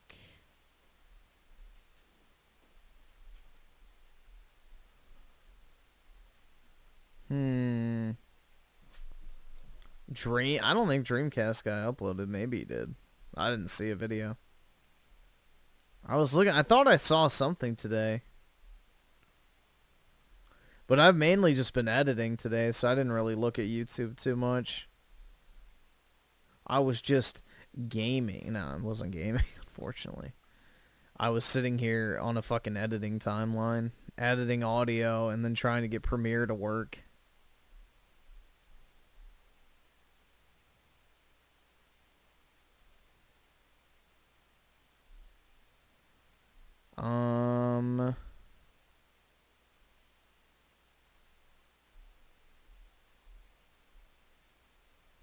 Let's see. Yeah, I don't see anything in my selfie. It's kind of been a dead day today. Sitting with Al Pol. I wish, man. I'd much rather be laying down with my dog, chilling, than staring at an editing timeline that refuses to cooperate. That shit's AIDS, bro. Will there be a king? No, I'm not playing through Kingdom Come 2. I don't have the patience or the care to play that awful fucking combat.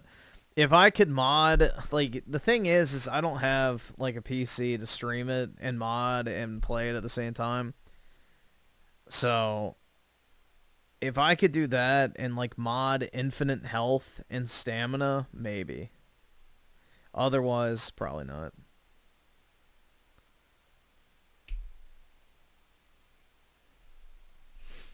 I just don't have the time to play games like that.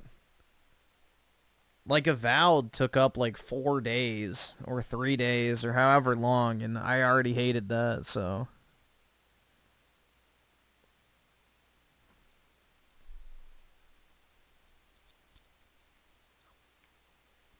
Like, if it's truly a 50-plus hour game, I don't have patience for those type of games, other than very rare instances. And by the time I make the video, nobody will care anymore. Avowed took some time. Yeah, it took a while. I spent, like, what, 30 hours in that? So.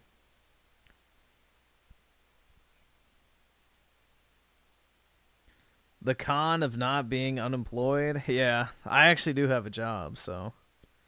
This is not my only gig. See, unlike games journalists, I actually do something that contributes to society in addition to talking about video games. I'm not a leech. Shocking, man. Absolutely shocking.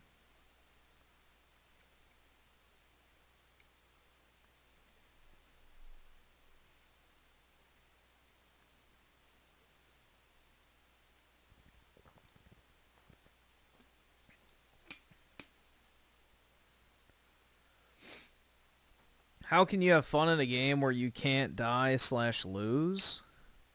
Well, the whole point of Kingdom Come is the dialogue. The dialogue options are the whole point of Kingdom Come Deliverance 2. And the first game. The gameplay is literally just filler. That's the reason why it's purposely shit. To make it, you know, unnecessarily difficult to pad out the runtime.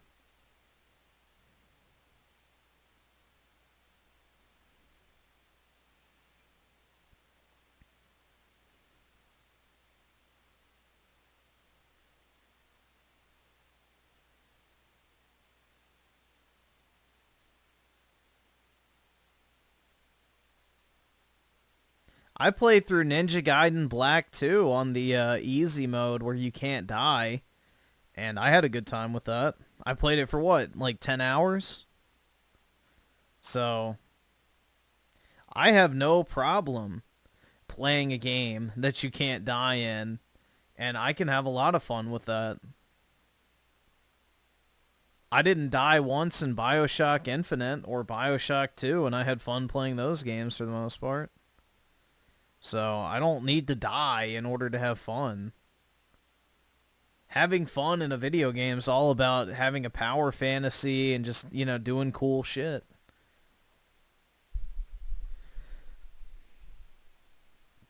Do I want to be immortal? Yeah, as long as it's not like one of those weird conditional immortalities where you can still get sick and age. Like, if I could freeze my current age as it is right now and live forever, yes.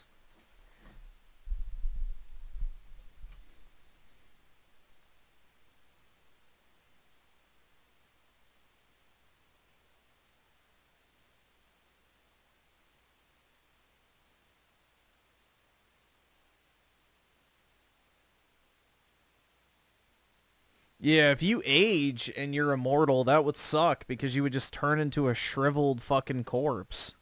And you wouldn't be able to move. You would just be sitting there existing.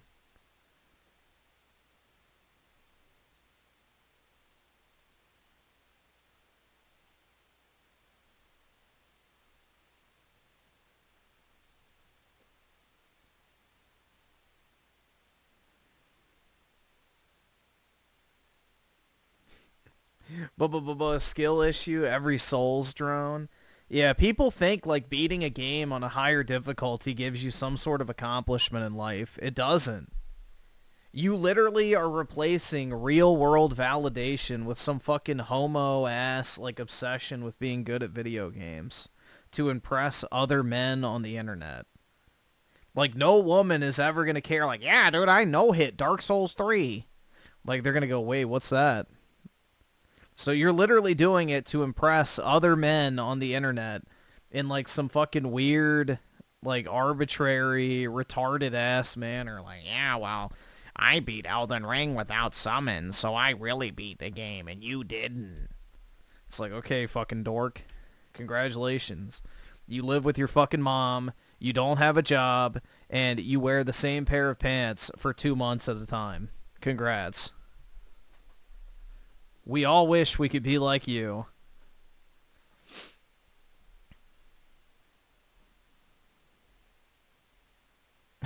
We all fucking wish that we could live up to your fucking excellence. Yeah, kind of like the God Emperor in 40K. Yeah, exactly. If you had the immortality but could still age. Similar, yeah. Just a living corpse.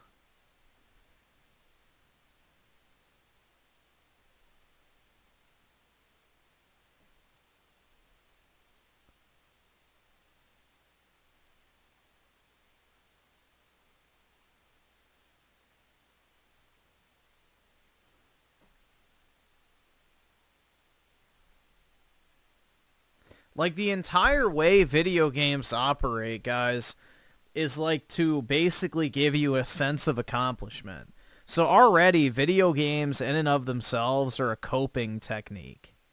Like, they are quite literally designed to make your brain think that you're accomplishing something.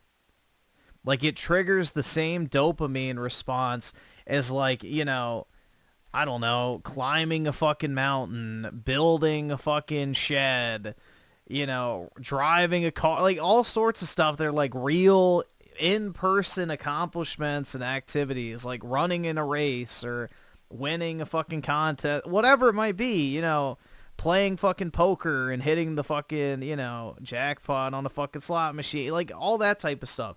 It's literally designed to trigger a similar dopamine response to accomplishing something.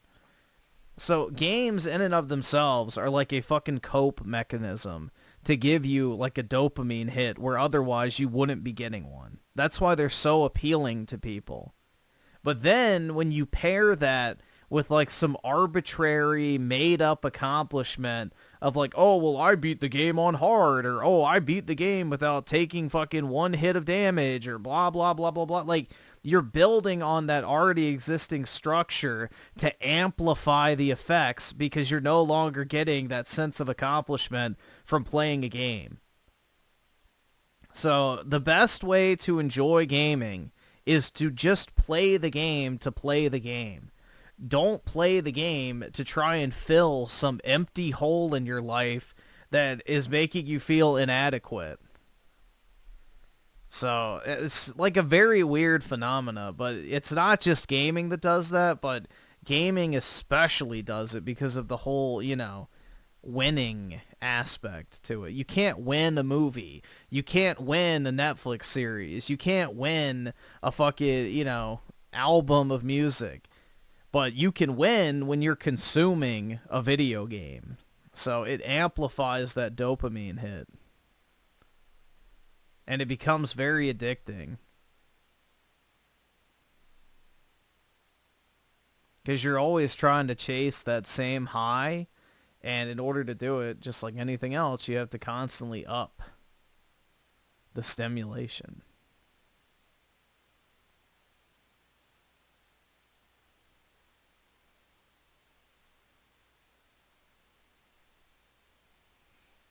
So, a lot of people cope with feelings of inadequacy by, you know, latching onto a video game.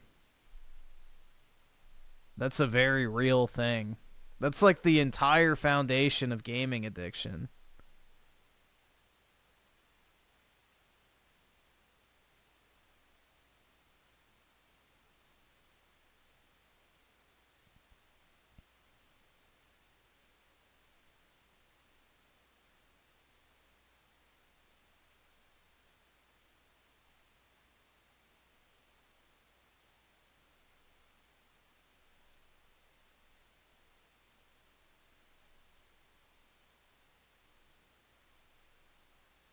Yeah, but why don't you like games that are too easy? What about an easy game do you not like? That's the question you have to ask yourself. What is it about an easy game that you don't like?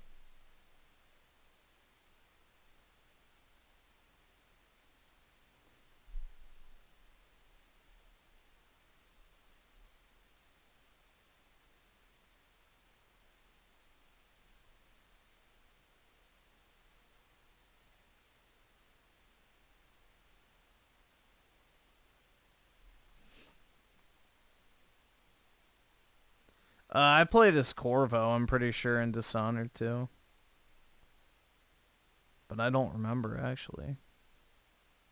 I think Corvo.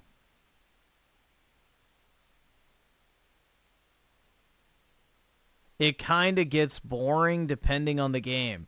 But why does it get boring?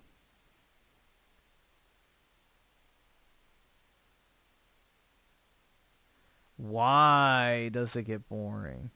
Because life isn't easy. So you're replacing life with a video game.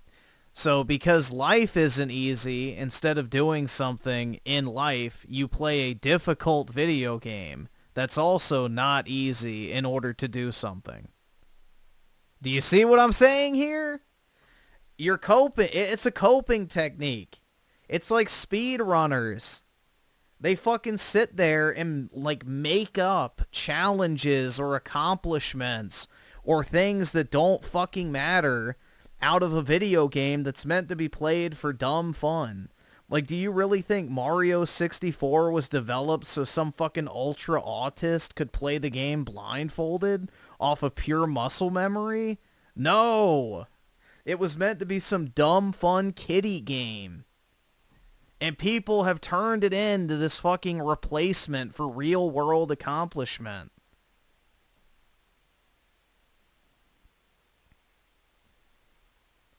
So, speedrunning is an extreme format of that.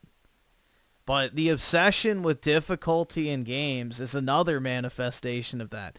You are using it as a coping technique to make up for some inadequacy you feel in your own life or lack of accomplishment.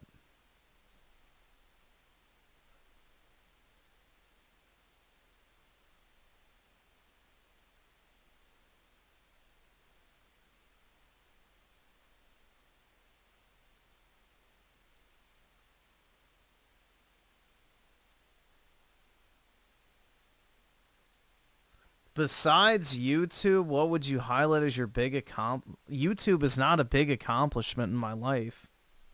YouTube is literally some shit that I do for fun. No, my big accomplishments in life are the fact that I finished school, got my graduate degree, got a good job, I have a lot of savings, I'm invested in good assets, and I'm well ahead of most people in life at this point, at my age. So those are my accomplishments. Having a fucking gaming YouTube channel is not an accomplishment.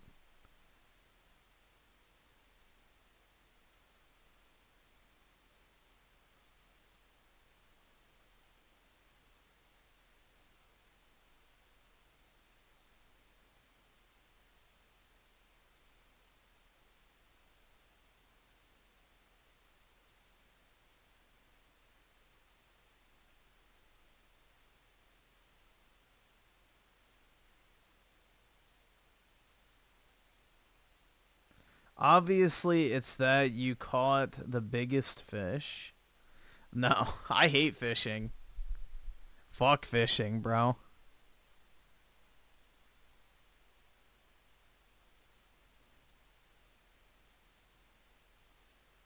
If they're making money off of it, then it's an account. That's different. That becomes a job.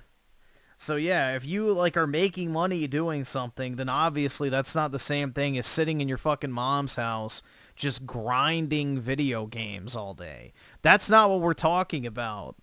We're not talking about the 0.01% of people that become like professional fucking Dark Souls streamers and do nothing but do no-hit runs all day but make tens of thousands of dollars a month.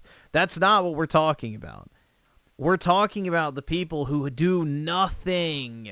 They just sit there and fucking rot in their rooms doing literally fucking nothing. They just sit there and consume video games all fucking day.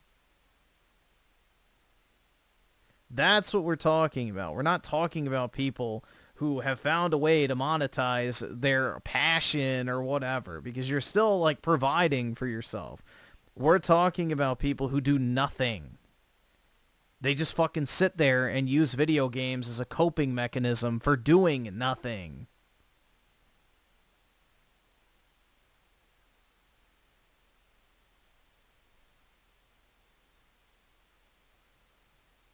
There is a very big difference between the two of those situations.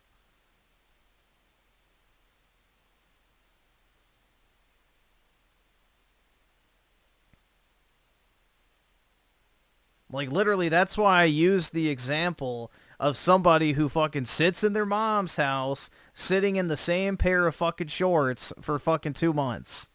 Because they're just shut-in losers that sit there and play video games all day, rotting away, doing absolutely nothing. So, I'm not talking about people who, you know, have found a way to monetize gaming or use it to provide for themselves and made it a career, or people who come home and want to play a challenging video. Like, no, that's not what I'm talking about. We're talking about the very specific case of people who have, like, video game addiction. That's what we're talking about. But they don't want to admit it. They just go, oh, no, dude, I just like playing hard games. It's like, okay, well, what else are you doing in your life? Nothing. Okay, yeah, there you go. That's why you like playing hard games, because you don't have anything else in your life to think about. You have to find something to give yourself meaning to brag to other men on the internet. That's why I use the example of somebody going, oh, well, I beat the game without using summons, dude. I actually beat it. You didn't. That's exactly what I was talking about. I'm not talking about people who fucking just, you know, play video games on hard modes. And that's it. I'm talking about a very specific instance. With the living in mom's house point, how achievable do you think the goal of property ownership is in today's economy and housing market? You don't have to own, you can rent. Very achievable.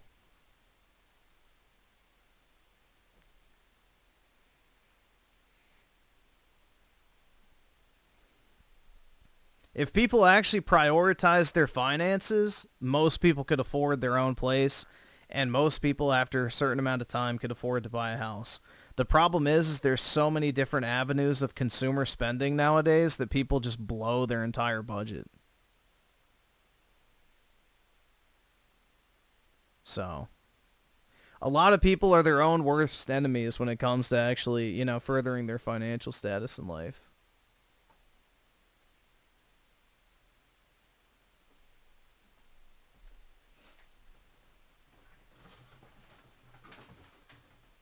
Yeah, video games offer you nothing unless you find a way to make money by playing them.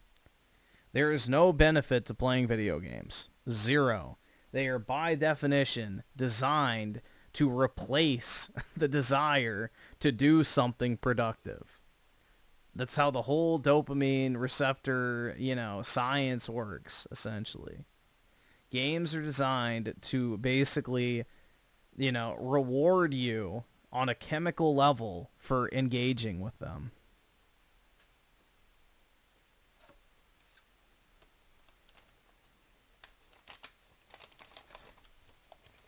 So,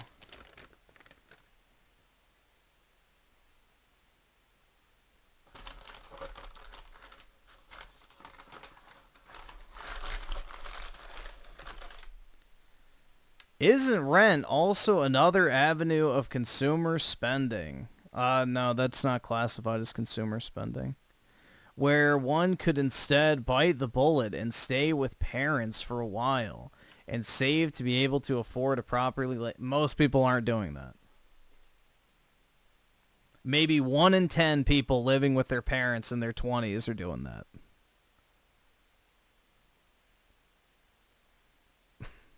That's not the reality. So yeah, there's some people that do that. That is not the majority. So most people blow all their money on fucking weed, fast food, video games, alcohol, the new iPhone every year, whatever it might be. So most people do not save money. The average person doesn't even have $1,000 in savings. You're broke! Yeah. You're fucking poor!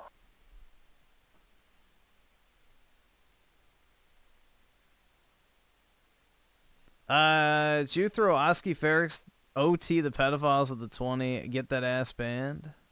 Oh shit. Stop attacking your chat. The fuck? What does that mean?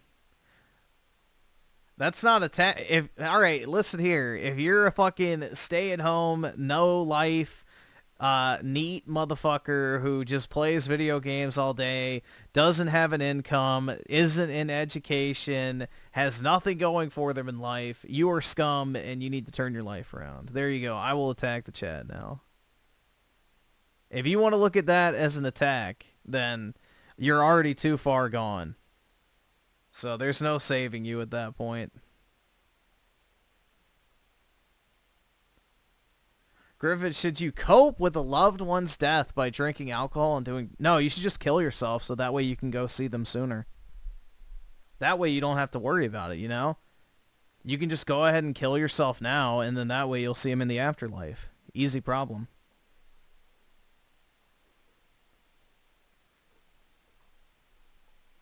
I mean, that's a very easy problem to solve. There you go.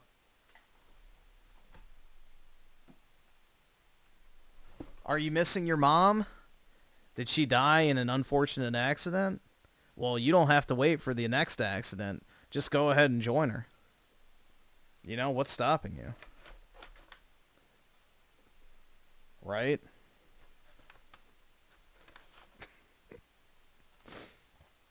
Dude, I'm telling, like, some people be like, oh my god, he's actively encouraging... Like, yeah, I am. If you're actually bothered by that, kill yourself, please. Do everyone a favor, you fucking obnoxious bitch. Do everybody a favor and off yourself so we can live in a better world. Thank you. There's your sole contribution to this life. Hopefully you won't join us in the next.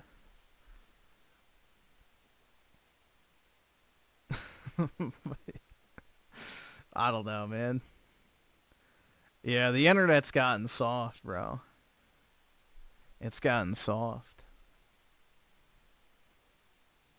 Is there even a next? I don't know. If you believe in reincarnation, maybe. You know, some people believe in the holy cow will revive them or whatever as a cricket. Bro, I have this Phil Spencer picture saved, too, on my phone. I saw that going around Twitter, like, about 3 or 4 weeks ago. No new dream. I know, man. It's a sad day. Griffin's just bitter because he doesn't have a tall and muscular roommate like Dreamcast guy. No. I want a tall and muscular muscle mommy to spoon me at night and whisper good boy into my ear. What's this?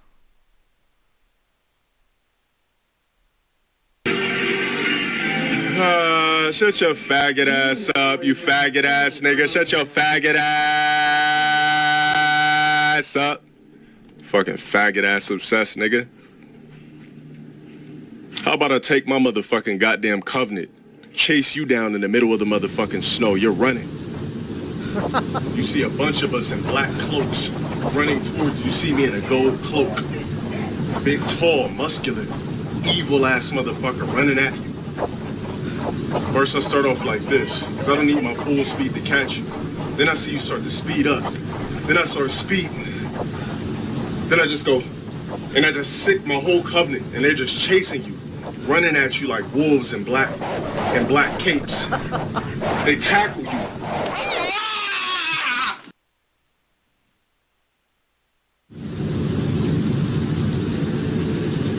Run, this is you, right? I'm me, this is you. Tackle you.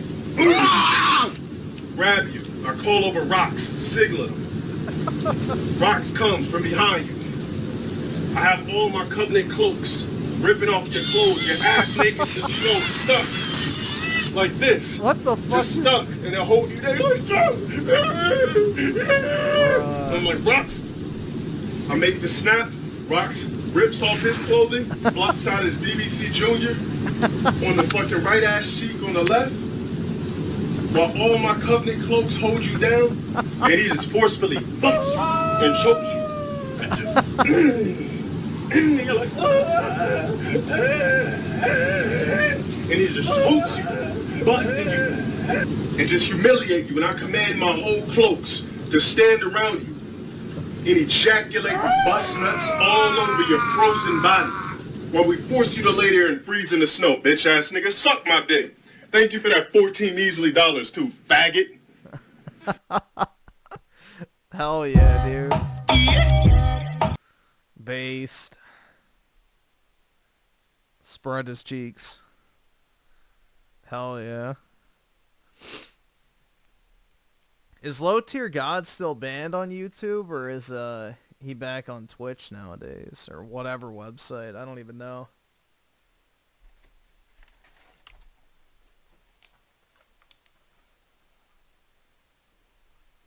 He streams on Twitch now, so I'm guessing he doesn't do those type of analogies anymore. Unfortunate.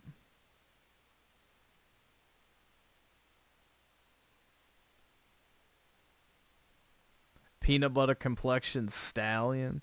Well, I think after he showed up to the streamer awards or whatever, you know, I think he got like some inside connection at Twitch to, you know, grease the wheels, so to speak.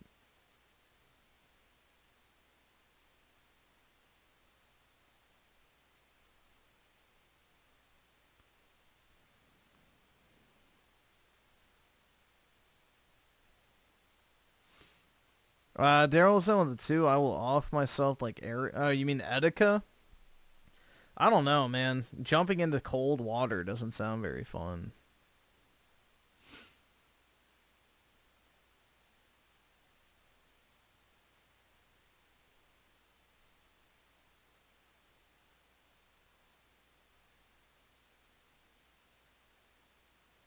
Have I ever been in a fight? Nah, not really. I wouldn't classify it as an actual fight, so let's just say no.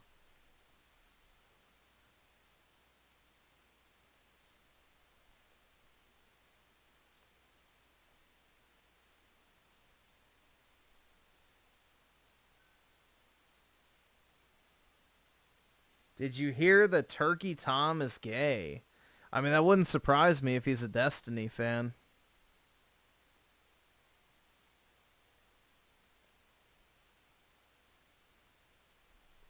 He got groomed by Destiny.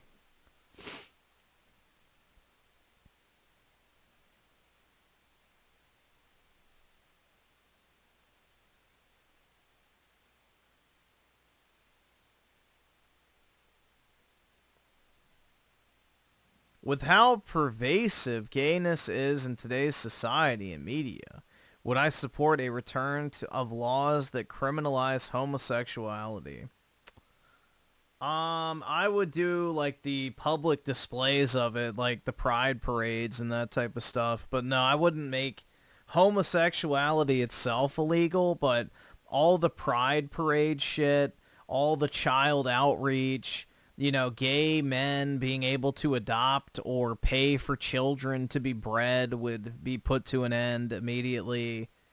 You know, all of that type of exhibition shit would be gone. But trans stuff would absolutely be highly All right, illegal. awesome. Thanks, nigga. All right. But gay stuff? Nah, I don't really care that much. As far as, you know, the public displays of it, though, that's another story. And adopting kids, definitely fucking not.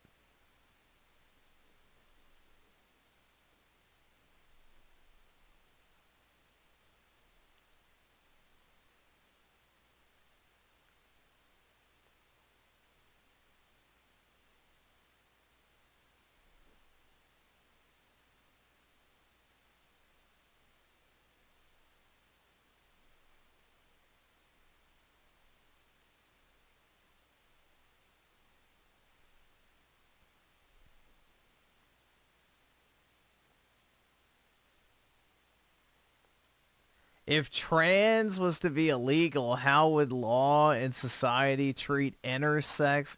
So, yeah, for the 1 in 100 million people that actually applies to, which, yeah, who fucking cares? It would just be based on chromosomes. Simple as that. Simple as that. No need to make an overly complicated solution to a very easy problem. One-off cases should not determine the norm. What are my thoughts on Sophie Rain making millions and men are pathetic?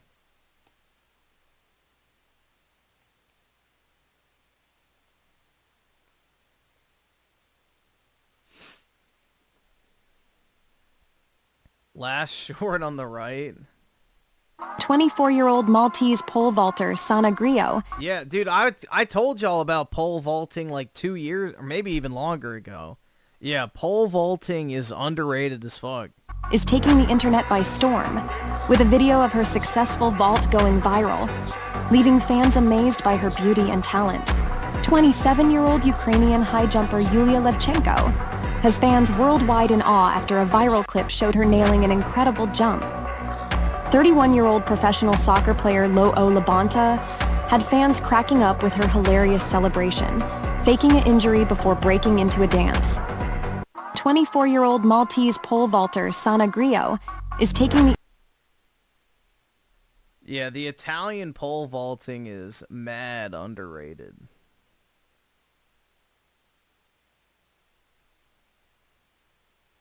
Dude, Lex Friedman is like the biggest industry plant ever in podcast. Like, how the fuck do people listen to that guy? All right, so can you answer my question? My question for you is, do you put the peanut butter on first, or do you put the jelly on? Well, that's actually very fascinating, because it says so much about you as a person that you do that. And I find it fascinating to, you know, decipher the human mind and what makes us tick. I love talking in a soft tone voice to pretend like what I'm saying is important and you should soak up every word of it. Dude, that guy is so fucking annoying. I literally tried to listen to his interview with Trump and I wanted to fucking hang myself. I'm like, dude, what in the fuck is this shit? Who the fuck is listening to this guy? It's got to be like some fucking state-sponsored fucking podcast to try and shape, you know, public opinion. 100%. I mean, Friedman already should give you some, some ideas. So, yeah. He probably has a very large talent agency behind him, let's just say.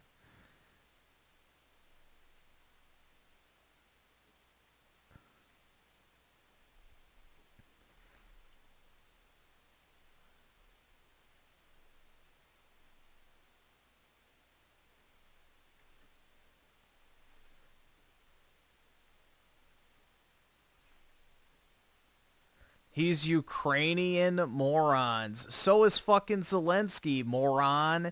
And what religion is Zelensky? I'll give you a hint. It starts with a J and ends with an H.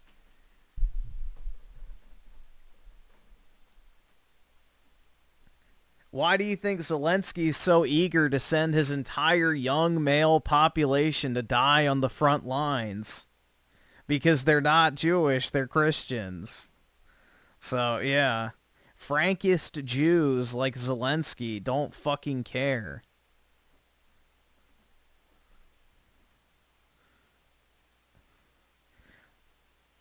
Frankist Jews want to bring about the end of the world, essentially, by causing as much chaos as possible.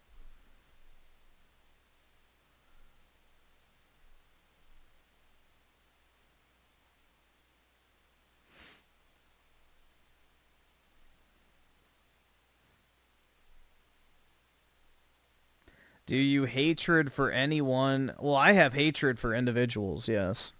But for like a generalized group, I guess it depends on the group. But like I would say not as much for like, I would say like ethnic groups or entire religions or anything like that, no. But like very specialized groups, yeah. You're broke! You're fucking poor! But it just depends on the, like, yeah, I don't know. Like how specific you want to get with that. I know one group. I mean, I can think of several off the top of my head. Like BLM, I fucking hate. Shit libs like the Democrat congressman, I hate. Most of the Republican Party, I fucking hate. Terrorists, I hate. It's like very easy. I don't know. I mean, you just have to like break it down to a specific enough level, and yeah, I don't have a problem admitting I hate people. What about the ADL, the Jewish org? Yeah, sure, why not? They seem kind of gay.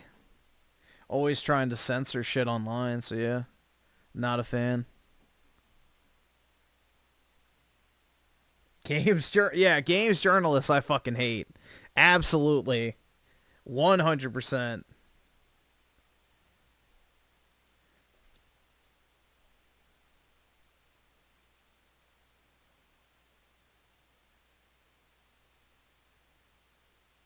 The World Economic Forum members, I think that's a pretty safe group to hate.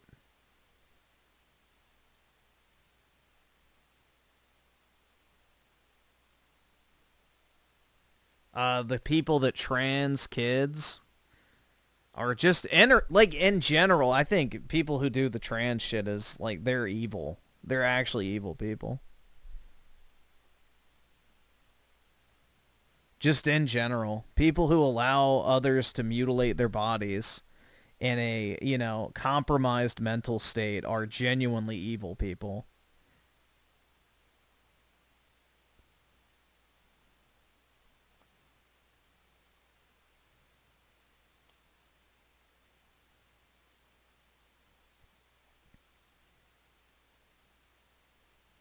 Didn't you find it strange that the ADL defended Musk when he did this? That's because he wasn't heiling Hitler. He did "My heart goes out to you," but just did it a little bit too rigid. Like, the thing is if you dog whistle too much over nothing burgers, you start to diminish any credibility you have. So, yeah. People who are LARPing like Elon Musk is out here heiling Hitler are just fucking retards.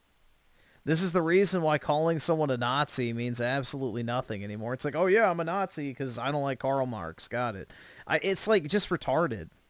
So anyone to the left, or no, not the left, anyone to the right of just ultra leftist, you know, policies is a Nazi nowadays, which is comical because Hitler was a leftist, but yeah. I don't know. In reality, they're the Nazis. Because they want to control all aspects of society. So, that's what socialism is all about. The state having power.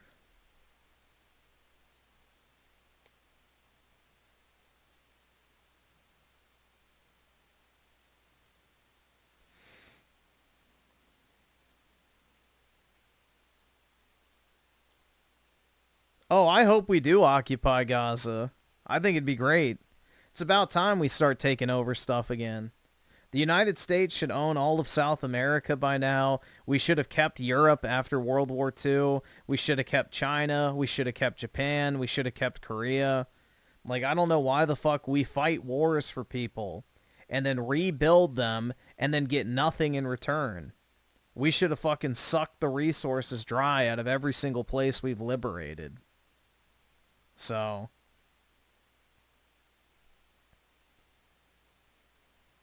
what will make the occupation of Gaza success? Because Afghanistan and Iraq were never meant to be successful. They were just there to pump as much money into the industrial complex surrounding the military as possible. There was never intended to be a victory or long-standing hold on the region. It was only there to pump money into the right pockets. So the only time a war should ever be waged is if it directly benefits the people of the nation. So if we want to go declare war on a country and take all their resources to enrich our own people, that's a justified war. But if we're just going to go over there to, you know, attack somebody and then fucking leave and get nothing from it, that's not justified. So there has to be a direct benefit to the actual citizens of your country by declaring war to make it justified, in my personal opinion.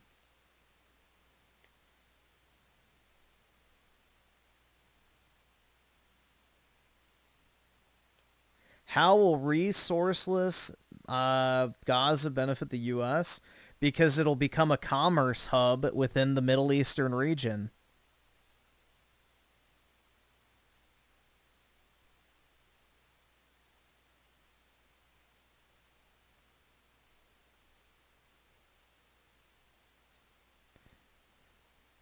That's like asking how would the Panama Canal benefit a country to control? Like... what? Why would anyone want a port? Because it drives commerce.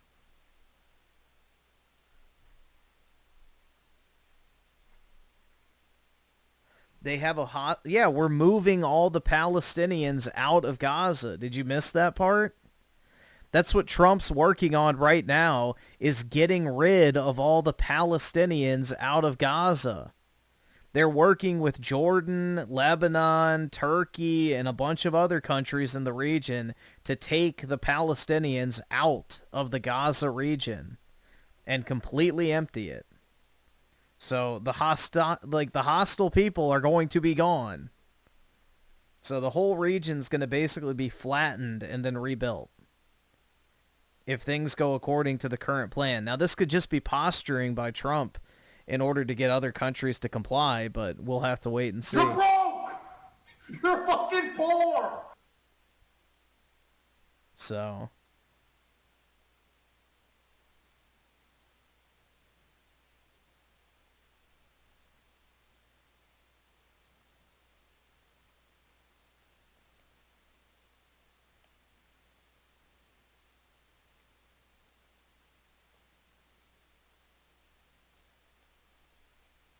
how was Hitler a leftist?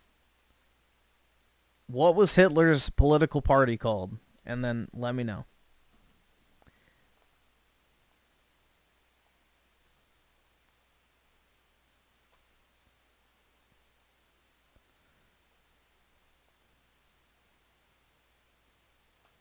What specifically about Gaza would make it an ideal bro? Now you're just asking rhetorical fucking questions. If you can't deduce that, then I don't know what to tell you. I don't know. Maybe it shares a border with the most, I don't know, economically prosperous nation in the Middle East, Israel. And on top of that, its placement strategically is incredibly valuable.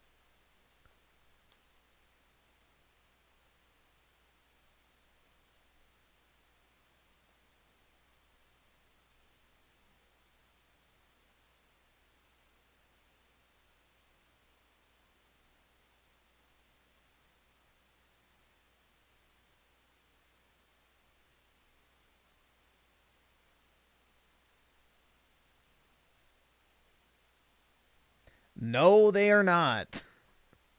Saudi Arabia and the UAE function off of literal fucking slavery. Oh my god. Please stop. Please stop. I'm not doing this whole debate. Yes, the country that has more Indian slaves than fucking actual citizens is extremely prosperous. You're so right. Absolutely. Yes. If only we all could have a slave race.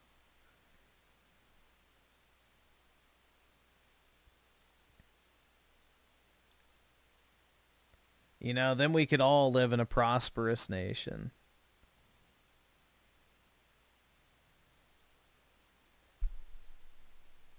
Dude, if the Palestinians got their hands on Mia Khalifa, they'd cut her fake tits off and then throw her ass in a fucking ditch.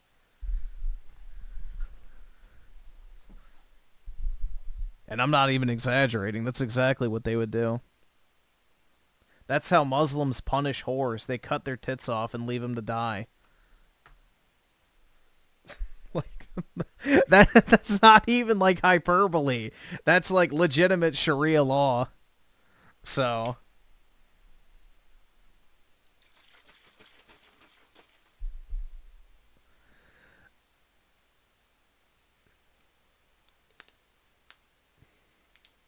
yeah, it's supposed to be painful.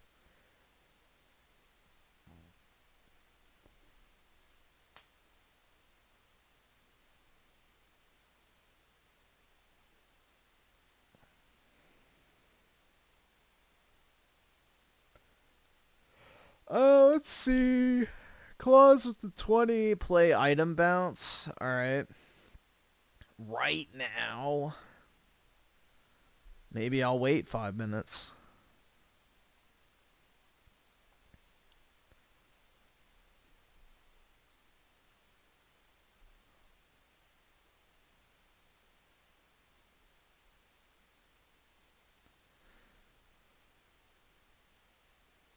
Well, here you go. If that is true, that Saudi Arabia and the UAE have considerable economic advantages, wouldn't it be a great idea to have a centralized hub port city controlled by the United States to act as a trade window to the region? There you go. You just answered your own question with your own question. Congrats. You figured it out. Being close in proximity to wealthy nations is beneficial for everybody. I don't know. Tim Pool is married at 39. Not Melanie.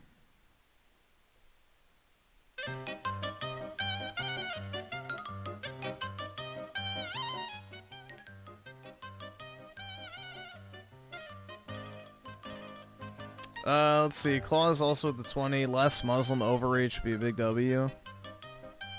Yeah, I agree. The more land the United States controls, the better. What Fallout games have I played through fully? Only 4. I don't like Fallout, so...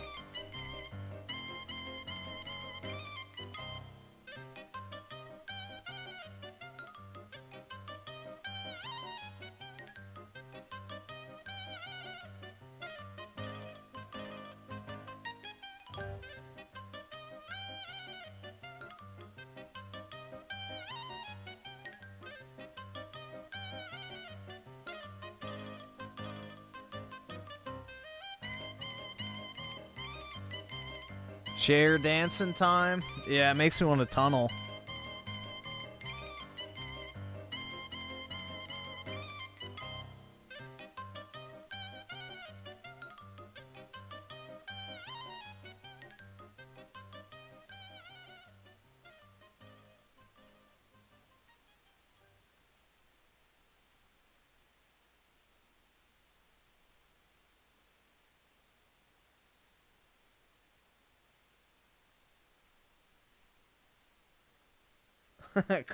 Coin clip. Yeah, that was funny. That fucking coin.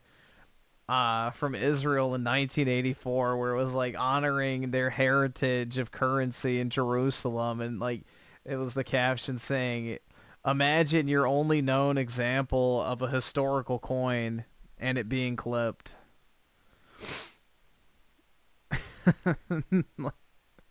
Shit's fucking funny, man. I mean, hey, it's not a bad idea as long as you don't get caught, but that's the problem. You get caught, you lose your hands.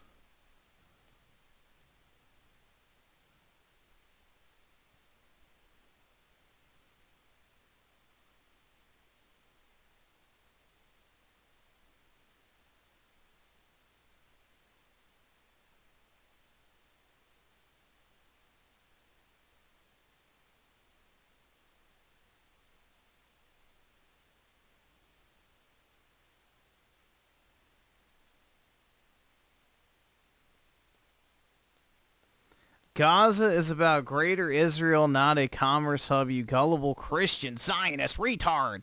And Israel will be running it, not America. They control your country. And what wonderful utopia do you hail from, sir? What utopia do you, grace us with your presence from?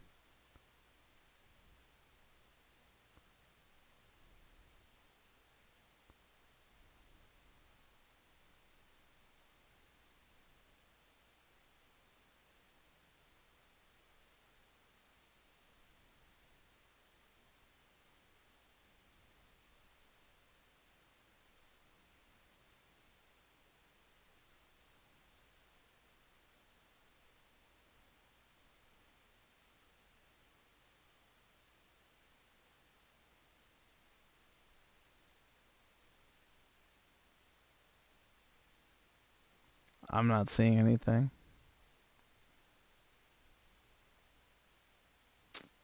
Shit.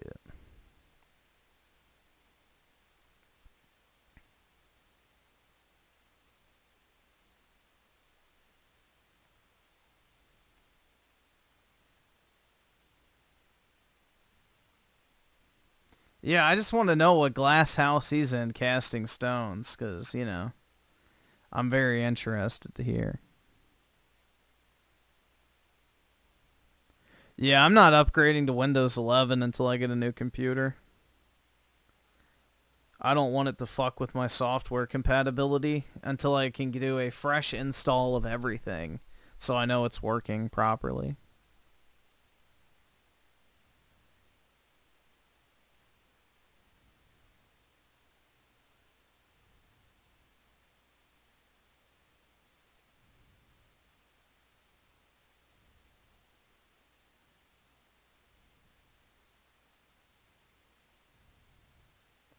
There is no deadline for Windows 10. You can keep using it.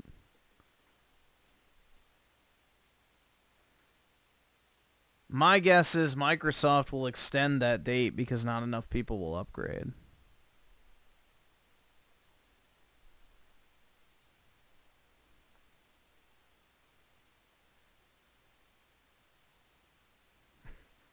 How is Griffin both a Christian and a Jew? Because I got the Christianity expansion pack for Judaism, I guess.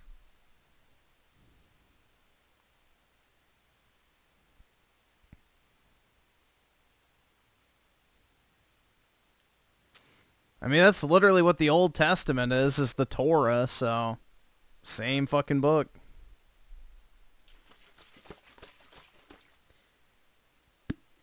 And the Old Testament God is based.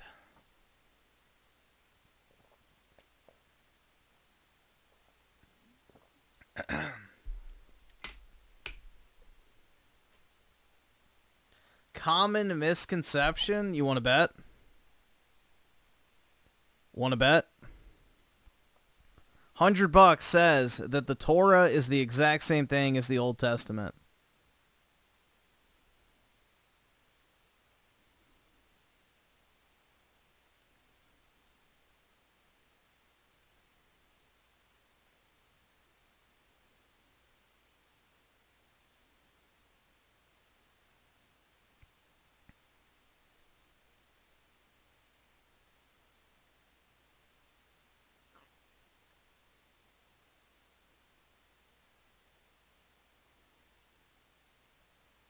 The only version of the Old Testament that differs is the Apocrypha, which the Apocrypha is not acknowledged by Judaism. It's only acknowledged by the Catholic Church and I believe some sects of Orthodoxy. So if you want to get technical, I'm happy to get technical.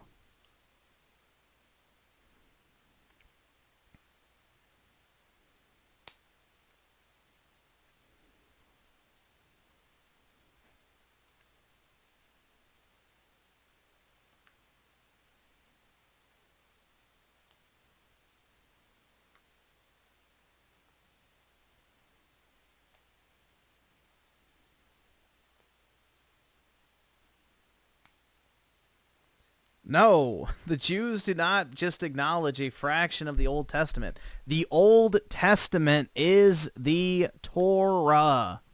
The Torah is Judaism. Bro, this is not as complicated as people make it out to be. The Torah is the foundation of Judaism. It is their holy book. The Old Testament is the Torah. The New Testament is the teachings of Jesus. Jesus was a Jew who believed in the Torah's teachings. This is not a very hard thing to figure out. People make this completely unnecessarily complicated. The Torah and the Old Testament have the exact same books in them. They're just divided slightly differently. But it's the exact same text.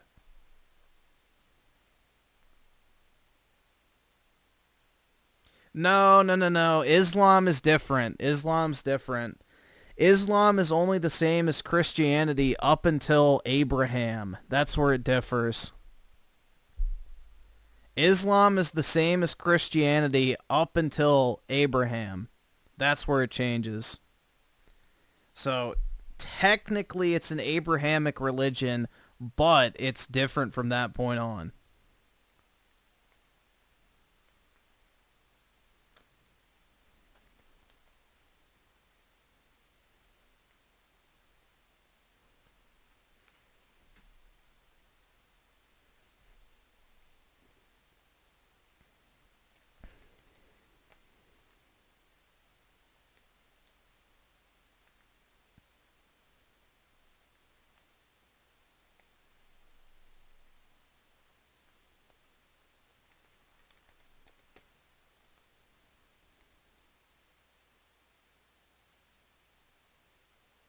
It says the Torah is part of the Old Testament, but the Old Testament includes more than just... That's if you're looking at a Catholic Bible with the Apocrypha. So it depends on which sect of Christianity you're like a member of, because most sects of Christianity do not follow the Apocrypha or acknowledge it to exist as like actual, I forget the term. But yeah, it's not like considered canon, essentially. That's what I was looking for. It's not canon. The Catholic Church considers 7 of the 14 apocryphal books to be canon. Judaism considers 0 of the apocryphal books to be canon. And then some sects of Orthodoxy also consider, the Apocrypha to be canon. So it just depends on which version of Christianity you're looking at.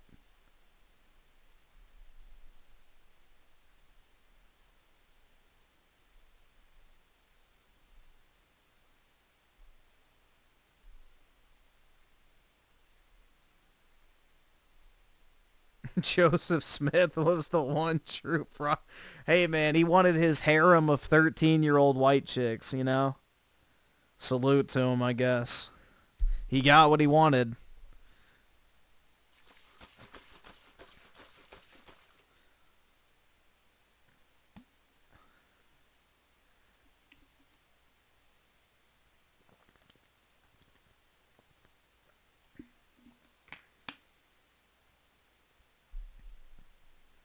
Yeah, cult maxing for real.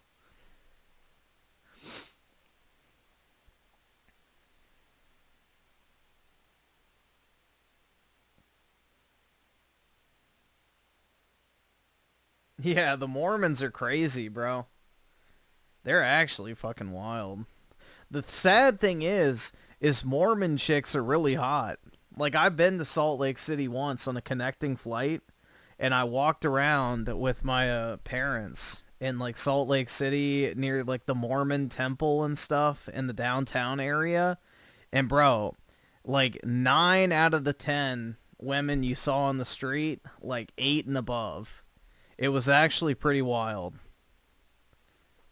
So, Mormon women typically are very, very hot. I don't know why, but it is just the way it is. You don't have to believe me. I can only tell you what I saw, man. I can only tell you what I saw. So...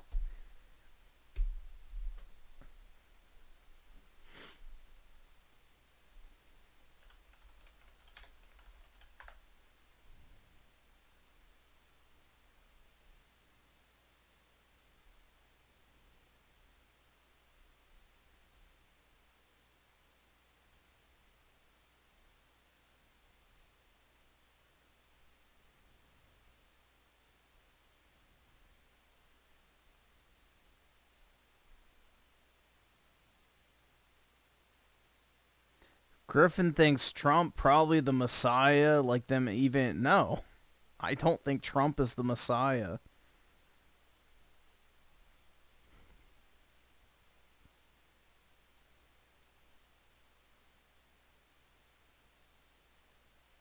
I'm not one of those people that's like, the Lord sent us Donald J. Trump to, you know, I don't know, whatever the fuck. Break our chains of servitude. Like, nah, that ain't me, bro. You're fucking poor!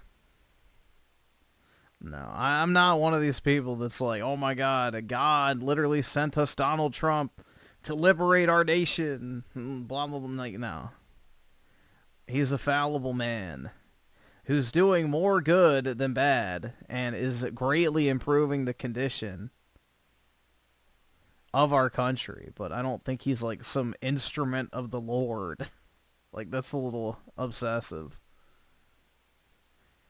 Dude, I probably could be a good megachurch pastor. I'm good at manipulating people. If I really wanted to, I could very easily manipulate a lot of people. I don't, but I try to be a good person. But yeah, I could very easily fit into that role. But eventually I'd get bored of it, to be honest.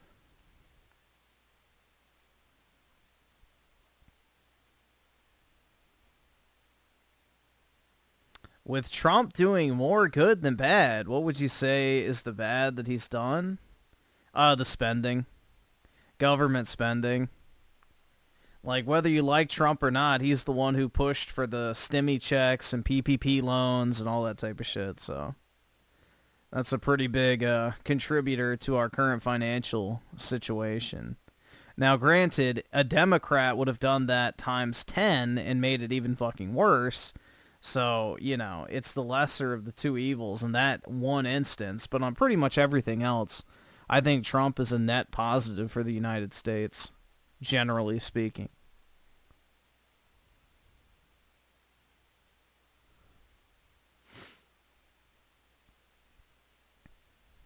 Nah, dude, if you want my forgiveness, you're going to have to come to the confessional and give me your top 5 spank bank, you know, deposits. You got to give me your top 5 fucking wank wenches in order of the quantity of faps. Odin demands nothing less.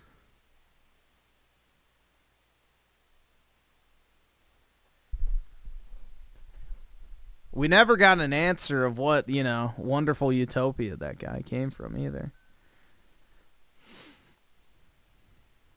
Net positif? You don't know how to spell. Did you fall on your head as a baby? Bro, you don't know how to spell positive and you're asking me if I fell on my head as a baby? Holy shit. Glass stones, bruh. Glass and stones. Stop. Griffin, would you rather be a mega church pastor or a cult? What's the difference? What is the difference between a mega church pastor and a cult leader? There is almost none. Absolutely none. Most of them are cult of personality churches. So, yeah, most like mega churches only exist as long as the head pastor's there, because people are more fans of the pastor than the actual religion. So, yeah. It's the same difference.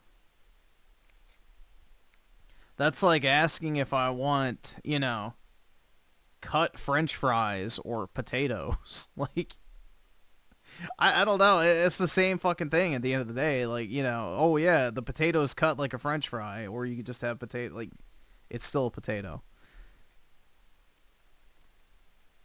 Trump is appointing several CEOs with no experience in public office as secretaries for Treasury, Energy, and Commerce departments. To what do you think they can bring to the role? They actually accomplish something, unlike most people in government who don't accomplish anything and literally get a government job because they can't be fired. I think that's the best case scenario that we could hope for.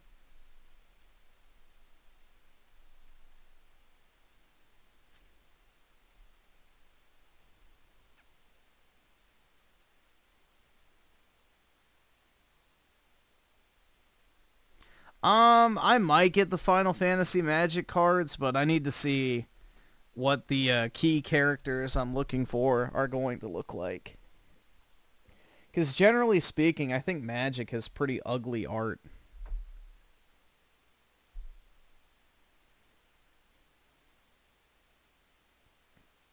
I think generally speaking, Magic cards are pretty ugly art-wise.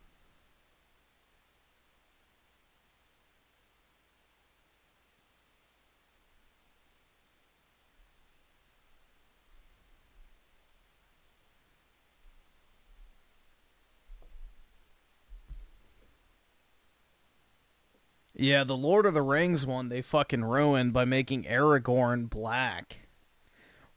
We was the king of man. We done beat them orcs, man. Shit. Yeah, and it's so fucking retarded. Isn't it sad? Like, I think it says more about the people. It's like they can't name a single black accomplishment, so they have to basically blackwash white, you know, culture. It's really sad, honestly. Like, it's basically the most blatant form of racism you can think of. It's basically Hollywood producers, you know, these executives and everything saying, yeah, black people have literally accomplished nothing, so therefore we need to give them white accomplishments to latch onto.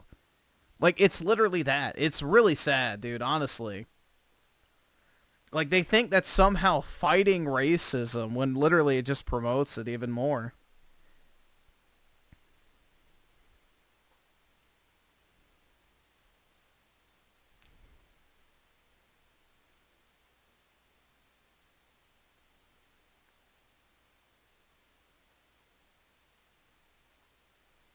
Like, it's basically the most blatant form of racism I think you can name.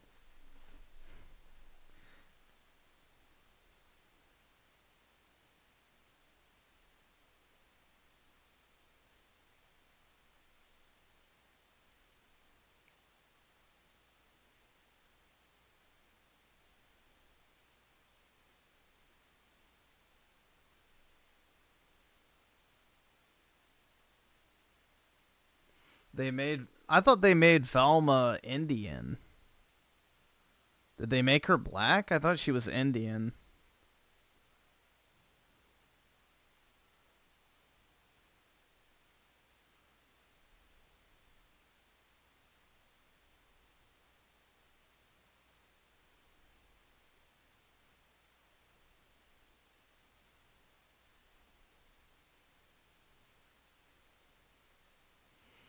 She is a self-insert. Yeah, that's what I thought. Because that Mindy Keeling, or however the fuck you say her name, she was the one who was behind that show.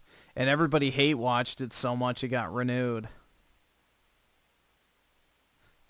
Colt Eastwood is crashing out on his Twitter over people not liking Avowed. Dude, Avowed is not good.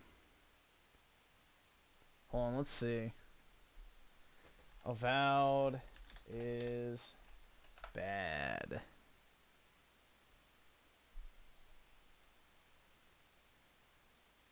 Avowed review, a complete letdown. Let's see. So, I played Avowed, and a girl gamer? No way! No, I didn't get a free code. Yes. Why do I delete my streams? Because of the stuff we're talking about right now. Because of all this shit we talk about. It's a community guideline strike in the making. I dropped around 80 bucks, close to 90 on this thing. Now that's a hefty sum. And after spending about 10 hours with the game, I feel like it could have been better spent on literally anything else. Factual. Honestly, I could have donated that money to a random cause, like buying an industrial-sized barrel of ranch dressing. At least I know I... An industrial-sized barrel of ranch dressing. That is actually gross. I hate ranch dressing, by the way. So yeah, that really disgusts me. Was contributing to something, but hey, that's the price we pay for hope, right? For a game that promises to deliver something different, something special. But here I am. I don't think that's Scottish. That almost sounds like Nordic. I don't know. I can't really put my finger on the actual accent, but it sounds European, not like an actual English-speaking country. I don't know. It's definitely like maybe Spanish or Italian. I don't fucking know. I have no clue. I have no idea, man. Left with a better aftertaste, and let me tell you, Avowed did things to me in those 10 hours that I haven't felt since Veilguard, and that's never a good sign. Before you hit me with the, how can you review a game you haven't finished spiel, spare me. This is exactly why we're stuck in an era of half-baked, safe, and utterly forgettable games. Let's be real, you don't have to suffer through an entire game to know it's not worth your time. Kind of sounds like a Spanish accent. Here, let's see. I think, don't they tell you on people's channel, like, what country it's from? At least they used to, I think. Oh, from Spain. There we go. All right, I got it. I win. Fuck you all. I was right. European. I settled on either Spanish or Italian, so technically I was correct. I have never been run over by a car, but I can confidently say I wouldn't enjoy it. Similarly, I don't need to grind through the next 30 hours of Avowed to know it's not the RPG salvation we were promised. Now, let's be clear about one thing. Avowed is better than Veilguard, but that's not exactly a ringing endorsement. I mean, it's like saying AIDS better than cancer. It's not a flex, it's just a sad comparison. Yeah, real Spanish. And yet, that's what some reviews are doing. Trying to dress up Avowed as some not Claw's Mystery Spanish. Kind of masterpiece by putting it side by side with the absolute dumpster fire that was Veilguard. That's not how we measure quality, folks. You need to compare it to other... Alright, I'm glad to hear somebody else is comparing this game to Veilguard, because this game is literally first-person Veilguard. Like, sure, it doesn't have, like, the overt lecturing that Veilguard had about, like, the fucking barf shit or whatever. But it's just as poorly written, the characters are just as repulsive, it's just as generic, it's just as bland combat-wise. In fact, it has an almost identical combat system, because literally you control your main character and then use a radial wheel to issue commands to your squad mates. Like, it's the exact same thing as Veilguard, if you really boil it down. Even the plots are similar. I saw a plot comparison as well. Other games in the same genre, or better yet, to its spiritual predecessor, Pillars of Eternity. And that's where things start to unravel. Let's talk gameplay. Avowed aims to be a first-person RPG, hoping to compete with the likes of Skyrim, which is a bold move considering Skyrim is an institution by now. The problem is, it tries to be this dynamic, fast-paced, engaging action RPG, and it completely falls flat. The combat is a half-hearted attempt at blending Dying Light and Skyrim, and it's clear that neither side was fully realized. And let's talk about the AI. Avowed somehow managed to create enemies that are both too stupid and too fast. These guys will lose track of you the moment you break line of sight. I mean, I get it. It's hard to focus when you're stuck in a game that feels like it's running on dial-up internet, but come on. The enemy AI is just so bad you can stand still, and they will forget you exist. Meanwhile, your companions are basically just glorified speed bumps. They will drop in seconds, you will be left doing all the heavy lifting, and let's not forget the impeccable skill at completely ignoring the actual enemy to go fight some random thing that wasn't even in combat. It's like the companion AI went to the school of Dumb and Dumber, except without the laughs. And then there's the combat itself. It's just a loop of dodging, spamming left click, and hoping the enemy dies before you do. But even when you do stumble upon a spell or ability that actually makes combat easier, the satisfaction is fleeting because guess what? The enemies never get more interesting. They are bullet sponges. They don't get tougher, they just get more annoying. Yup, thank you. I'm glad somebody else is willing to fucking say that, because that's exactly what I was saying. Bullet sponge. There's no actual difficulty. It's just sit there and beat the shit out of them and hope you have enough health potions. And if you crank up the difficulty, all that happens is they hit harder and you hit softer. It's like someone thought difficulty equals making everything tedious as hell. That's not hard, it's just a chore. Now this story... Yeah, you just sit there and wail on the same enemy for like 5 minutes. Like, a generic skeleton should not take 20 hits to kill.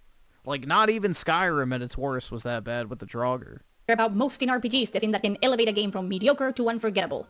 I have played 10 hours, and I couldn't even tell you what the main plot is. If you put a gun to my head and ask me to explain it, I'd probably mumble something about being the chosen one and saving the world from a plague. But honestly, I'm sure even that's not right. Nah, you were the plague the entire time. But yeah. The first 10 hours is probably the best part of the game, because the more you play it, the worse it gets. Like, the first zone is the only zone that's actually fleshed out. The story is a bland mess filled with generic tropes and endless fetch quests. People know you're on this world-shaking journey, but they will still stop you to ask you to go fetch a landed or search a food wagon. Really, this is the urgency the game is selling.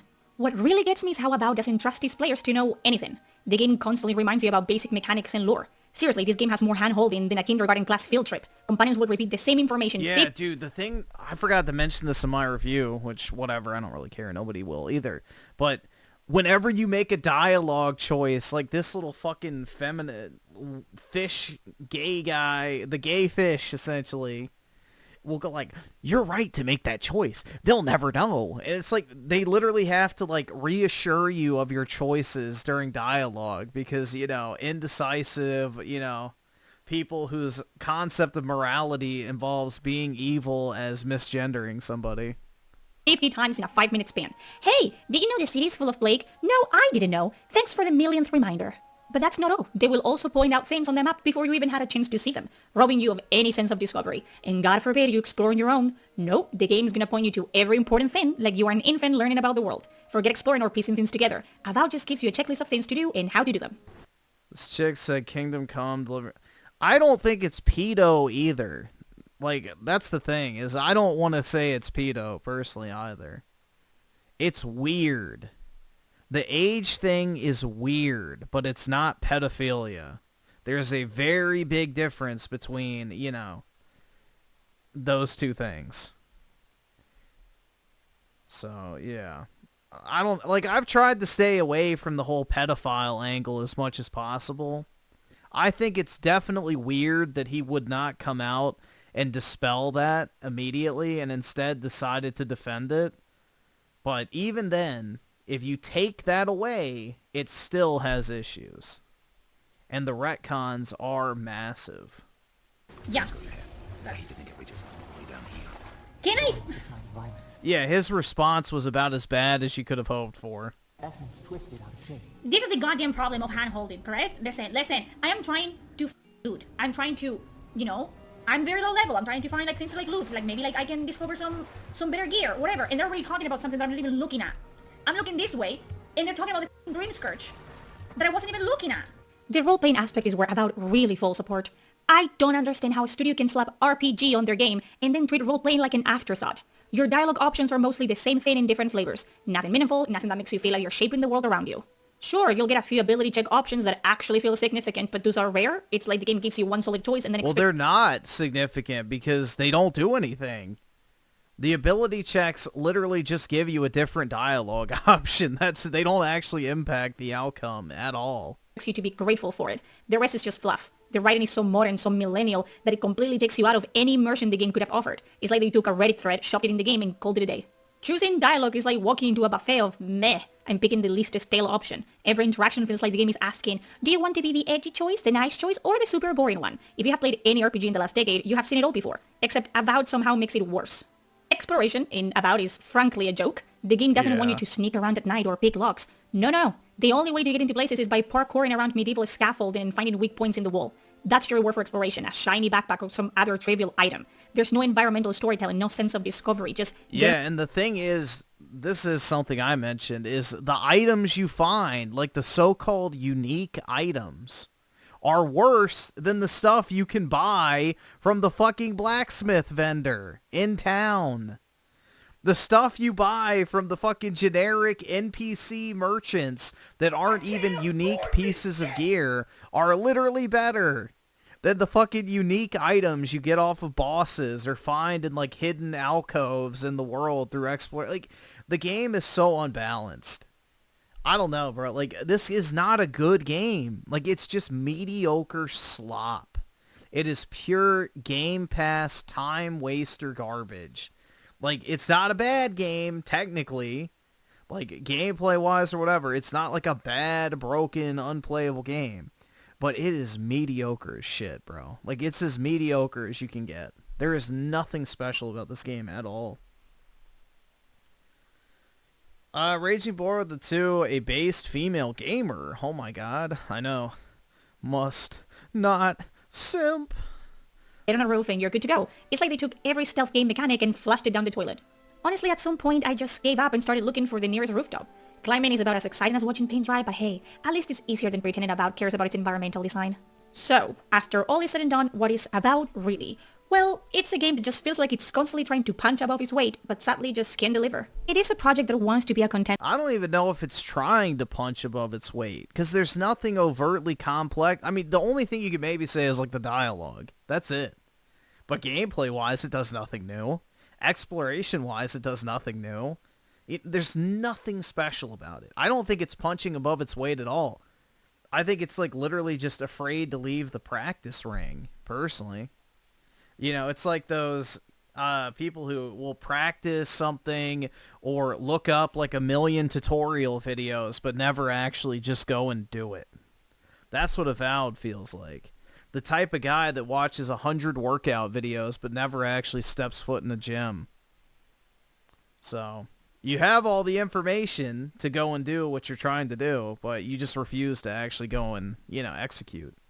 Enter in the RPG space, to stand toe-to-toe with classics like Skyrim and Oblivion, but instead it feels like it's still in the developmental stages, not quite ready for the big leagues. It's not that it doesn't have potential, there are moments where you think, hey, this could have been something, but those moments are buried under a mountain of uninspired mechanics, awkward combat, and a story so generic that it makes Veilguard look like The Witcher 3 in comparison. Let's be real for a second, the RPG genre is packed to the brim with games that know what they want to be, and they execute it brilliantly. Baldur's Gate 3, Divinity Original Sin 2, Pillars of Eternity. These games have set a standard and they do it with passion, with soul. Avowed, however, feels more like an RPG by committee. It's as if a group of execs sat down and said, hey, people like Skyrim, people like the Elder Scrolls, people like Pillars of Eternity, let's just mix them all together, add some magic and throw it out there. But here's the thing, mixing random ingredients... Like Griffin with his dating... Well, we never finished the, whatever one, Hello is again love. Whatever the fuck that name. Yeah, the fucking weird-ass name. Hello is again love. However the fuck you say that, I don't know. But yeah. No, I think it was Chinese, right? This one was Chinese? I don't actually remember. Let's see. Yeah, it looks Chinese. Yeah, simplified Chinese, full audio. Yeah, so it's Chinese. The Korean one was the 5 Hearts, I think, was that one. It doesn't always create a masterpiece. Sometimes it just creates a mess, and that's what Avowed is, a mess. Sure, the visuals look nice in some places, the world feels big, and the idea of being the chosen one in a plague-ridden world has potential. No, the Korean one had the Down syndrome one, I believe. The attic girl. But when you dig deeper, the cracks start to show. The combat doesn't have any weight or excitement to it. The world feels hollow, devoid of the kind of narrative depth that Pillars of Eternity managed to create. Exploration is an afterthought, reduced to rooftop parkour and random fetch quest. And don't even get me started on the dialogue. It's like they went out of their way to make every line sound as modern and cringy as possible. Completely And it's not even real dialogue choices either. You get 3 options to say the exact same thing. Shattering any hope of immersion. At the end of the day, Avowed doesn't feel like a game that respects the player's time or intelligence. It's not the kind of game you'd sink hours into getting lost in the world and its characters. Instead, it's a game that you'll likely put down after a few hours, scratching your head and asking, what am I doing here? The kind I'll tell you what you're doing here. This is what we're doing here.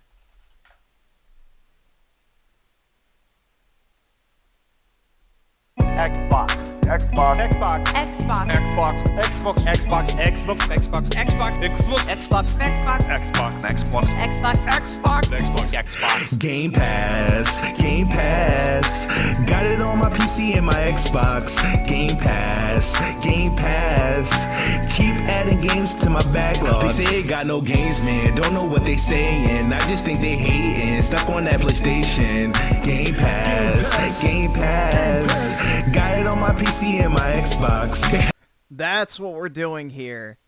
This is exactly the reason why Avowed is the way that it is. It's those magical words, Game Pass. Kind of game that leaves you feeling more frustrated than fulfilled, more bored than engaged. So, if you're someone who's looking for a game that offers a true RPG experience, one that challenges you, excites you, and makes you care about the world you're in, you're better off looking elsewhere. There are plenty of other titles out there that actually deliver on the promise of being immersive, engaging, and worthy of your time and money. Avowed just doesn't make the cut. If I had to summarize Avowed in a single sentence, it would be this. It's a game that tries to be many things but ends up being nothing at all. It's the equivalent of ordering a fancy dish at a restaurant only to find out it's just a plate of microwave leftovers. Sure, it looks fine on the surface, but it doesn't satisfy your hunger for something memorable. And that, my friends, is the biggest disappointment of all. It's a forgettable, lifeless, and frustrating experience that you will likely forget as soon as you turn it off. So if you're still on the fence about picking... Nah, it's like going to a buffet and not actually being able to put anything on your plate. ...it up, just ask yourself this. Are you really ready for another empty adventure, or are you looking for something with a little more... It's like going to a fancy buffet and not actually being able to put anything on your plate. You just can look, but you can't touch. ...meat on its bones. For my final rating, I'm giving Avowed a Fable 3 out of Dragon Age Origins. It is a birthday cake that looks amazing on the outside, but is hollow and disappointing on the inside. Bro, that's an insult to Fable 3. Fable 3 was actually fun. And it actually did unique things. Like, the whole monarchy system was pretty cool in that game. Fun at first, but once the frosting's gone, you're left with nothing of substance. And that's really the problem with Avowed. It's just a hollow shell of an RPG. One that could have been great, but didn't live up to its potential. If you've got $80 burning a hole in your pocket, there are better ways to spend it. Like on a solid meal, or hey... Yeah, just give it to me instead. Even a game that respects your time. But if you do decide to play Avowed, good luck. I'll be over here playing anything else.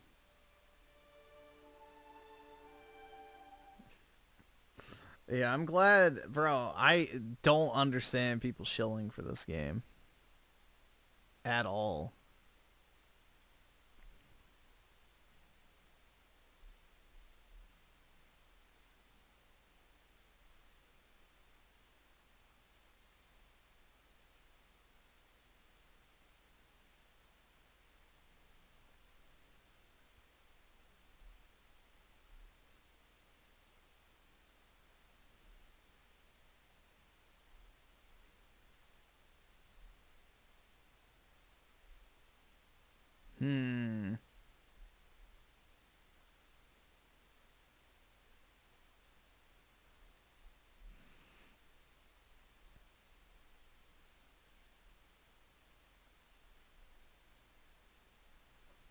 Ew, 100%ing Avowed? That's disgusting. Why the fuck would you want to do that? Let's see. Want to do it by recently uploaded.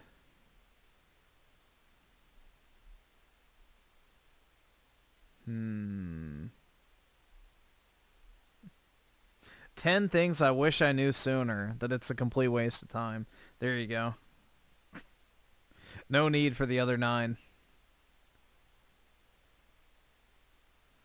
Should we watch? Oh no, 100 or no, never mind. An hour and 100 minutes. I was right. Okay. Yeah, I'm not watching a 2-hour long review. Dear Lord.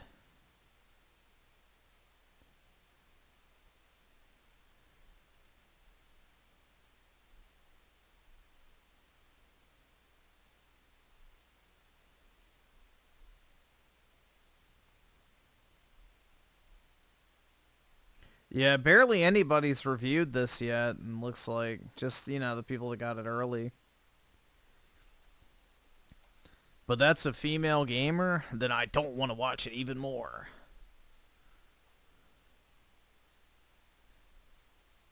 Avowed, but I don't waste your time. We'll see about that. So, Avowed is set in the Pillars of Eternity world, but you definitely don't need to know anything about those games. You play as a godlike, basically someone Yes, you do. touched by the gods at birth, who's been sent by the Edir Empire to investigate this You absolutely do. You will not get 90% of the references.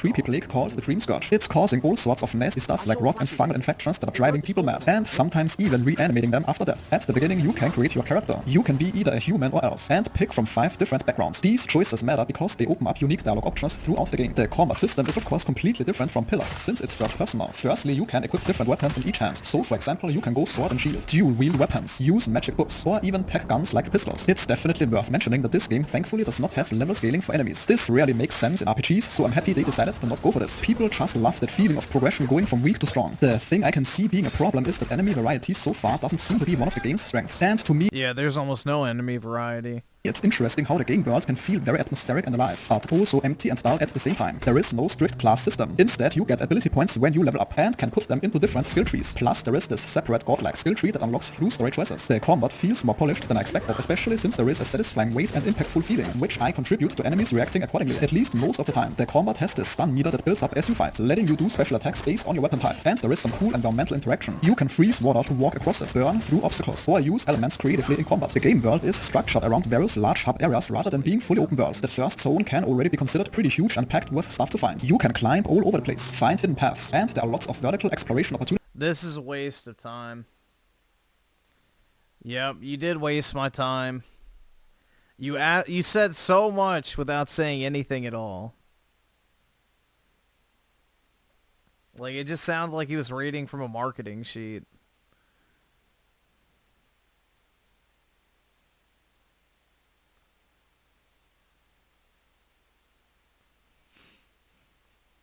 Hold on, let's do,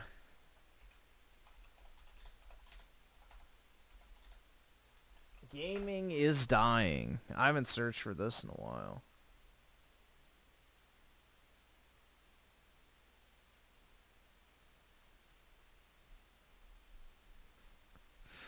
Of course, none. Yeah, why is it dying light too, bro? Nobody cares about that. I want to see some like doomer gaming videos of people saying it's over, man. Gaming is dead.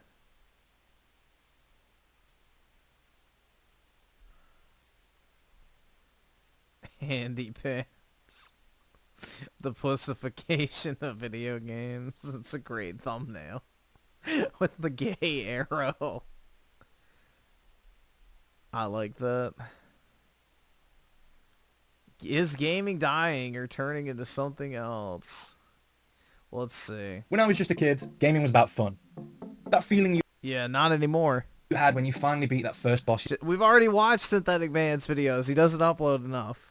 We need other people. you've been hunting down. Spending hours grinding for little Easter eggs and tiny little details that only you would find personally. I will be interested to see his Kingdom Come 2 video because I have zero desire to play that for myself. So I actually am very much looking forward to watching that and seeing just how bad it gets. Since those many years ago, gaming has changed. I only got to watch like a few of his streams and not for very long.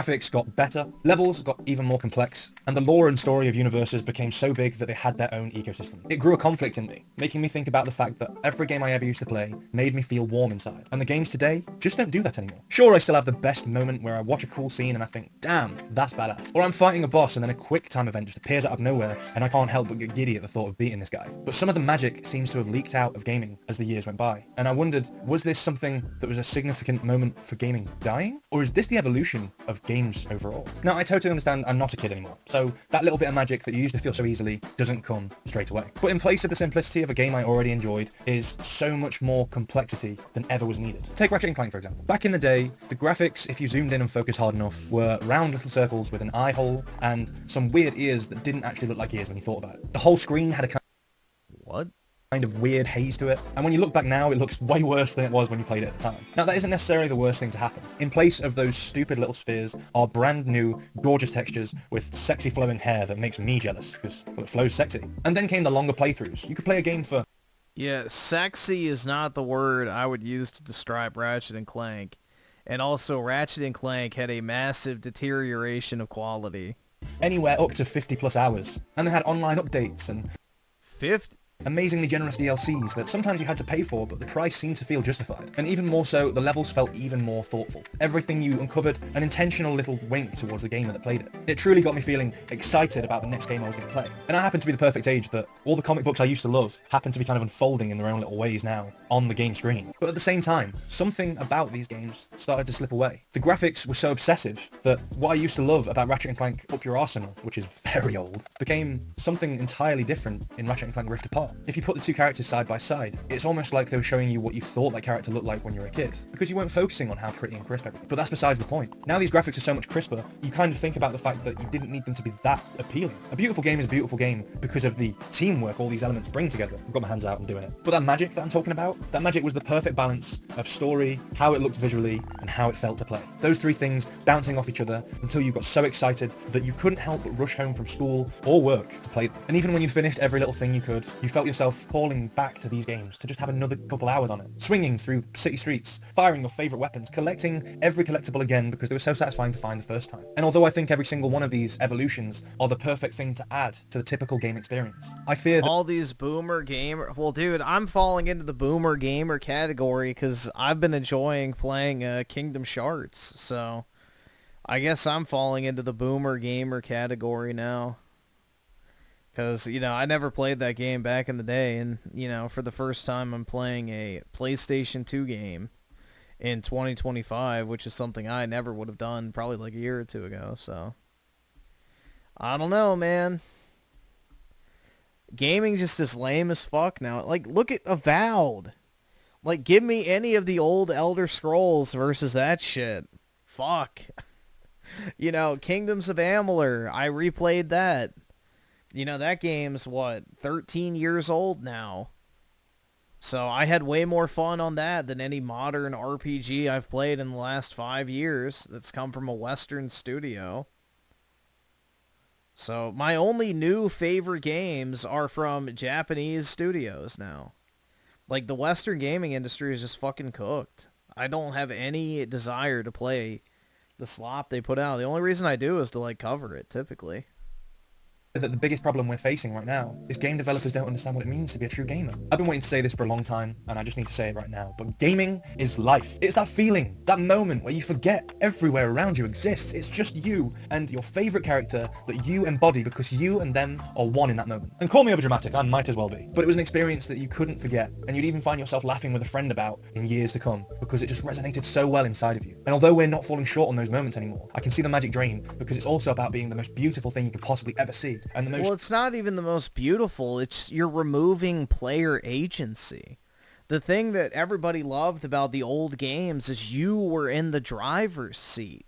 That's not the case anymore. You're, you know, the passenger in most of these newer games. And it would be different if the games were awesome to fucking watch. But most of them are just, you know, sterilized, just bland, boring experiences that aren't even worth experiencing. Level design perfection that needs to be everywhere, and it just doesn't need to be. It needs to be what it is. And I'm saying that vaguely from the bottom of my heart because the depths of each game has a core to it. And the whole point of gaming, all that stuff, the whole reason gaming is life is because gaming is for fun and your enjoyment. We're not supposed to enjoy a game just because of one satisfying element. We're supposed to enjoy a game because it envelops a completely different universe that we know doesn't exist. And when we're in that universe and everything starts to drop, Raging War with the 2, guess I'm a boomer for playing games like Black Ops. I guess it depends. So, like, if you're, what, let's say 22 or younger, I guess playing 360 games would kind of be a boomer move because you wouldn't have grown up with them. So, yeah. It's like playing PS2 games for me, or PS1 games would make me boomer. Because, you know, they were basically releasing when I was, like, a child, not... you know, 10 or something like that. So, yeah, I guess so.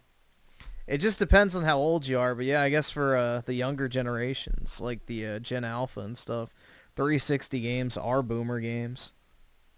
drop away and we forget about our daily stresses, worries and problems, and really focus on the things that matter in that moment of the game. We used to come alive with the power as if we actually had these abilities ourselves, as if the guns I collected, the secrets I unlocked, the powers I wielded actually were real for that moment. And now it costs more than ever to make a game, costs more than ever for us to buy one, and there's controversy wrapped around half of these ideas. It just seems to feel like something's pulling every single moment we've ever played into darkness. Some of the best games cultural Marxism, but yeah. Today still stand strong because of the simplicity they added to them. The details that they knew the fan was going to know. That's called cultural Marxism. Sucking the soul out of all aspects of life that bring you joy. Nobody else but just the fan. Because after... What's this video called? Here, I'll link it if you want it. There you go.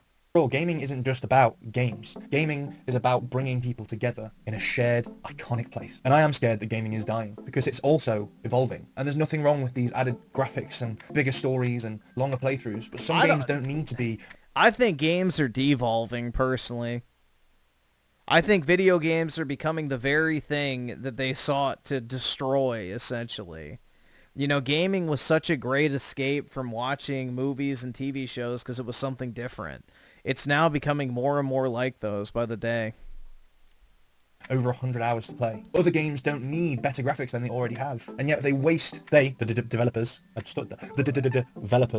they are stealing resources and putting too much effort in these games being the prettiest thing you've ever seen. When the prettiest thing I've ever seen is that character. It's not the text you put on them. It's not the added details you've added to them. It's that character in that moment. It's what they stand for. It's what they do. It's where they go, and that is all that matters. You don't need to sugarcoat with tons more graphics that are going to take up, by the way, way more space, and you don't need to keep going down this rabbit hole until eventually we lose sight of what gaming is entirely. It's never been a chore. It's always been a privilege. And while I understand every new game is going to take more data and bother us more with how much storage we're supposed to find, but each single one we play doesn't need much more to it than the beauty it already has. And the story can be set in stone with as many side quests as you want, but you don't need to make it infinitely large. Just make it large enough that we respect the limits. A lot of games today don't even need to have another game come out. That's just the profit margins coming in, and that's fine. But the idea that these new games coming out are somehow going to improve every single thing compared to the last one, it's just not realistic. And I feel bad that we think it's possible, because, you know, the amount of games that take millions and millions to make, some of them already have perfect elements, Minecraft, and those perfect elements already embody everything we can put countless hours into. So is gaming dying? Yes, I feel like it is, but it's also evolving, and that's perfectly fine, but it has to evolve into the better version of itself. Yeah, it's not, I don't think it's evolving. I think it's devolving at this point. It needs to evolve, but it's devolving. Where that dream. It's on a downward spiral right now, especially in the West. The kid that is deep inside of all of us, that person still exists. No game should feel like a chore to finish. No adventure should feel... Yeah, Avowed. I mean, that's the thing, though, is most modern games do feel like chores. They absolutely do feel like chores.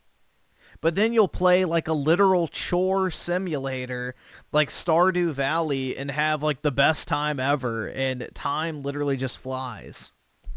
So it's really amazing how if you just make an organically fun game versus, you know, an unorganically padded out slog fest, that people will end up spending more time in your game if you just make it fun from the beginning instead of, you know, trying to find ways to manipulate people into spending more time into it unnaturally. So... endless, and no moment should feel scripted. Everything we experience should feel like it's actually happening somewhere, and these universes truly exist deep inside our hearts. And that is the end of this video, because that's the tackiest thing I've said. And just remember, the most important thing is that gaming is fun, and above all else, gaming is life! Gaming.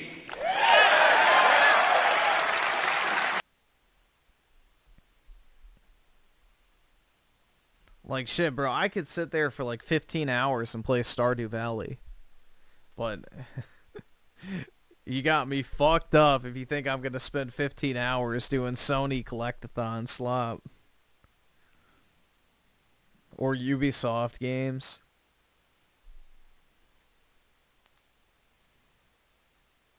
Is this another pole vault? Let's see. Let's check it out.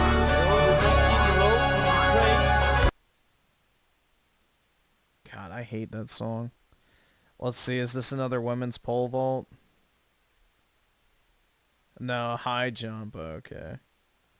Same difference. Women that elevate themselves high in the air are typically, you know, a good source of 10 out of 10 material.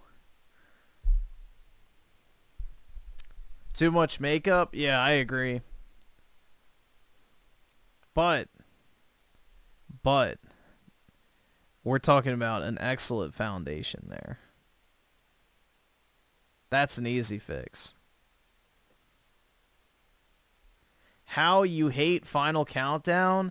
Because the Sonic and Mario at the Olympic Games commercial used to play every other fucking commercial when the Olympics were happening. Like, that was like the most played commercial ever when I was a kid, and it was so fucking annoying. I got sick of the song. Did I watch Synthetic Man's? No, I have not watched his Doomer Hour videos. Like, hold on.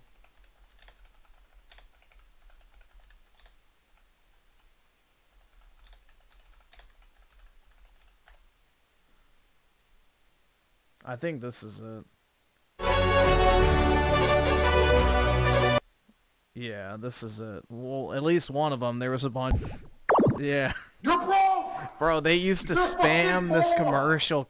Also in GameStop, they used to play it basically on loop, it felt like. So, yeah, it was like one of the most common, you know, commercials out there. Because both Sega and Nintendo wanted that shit to move units.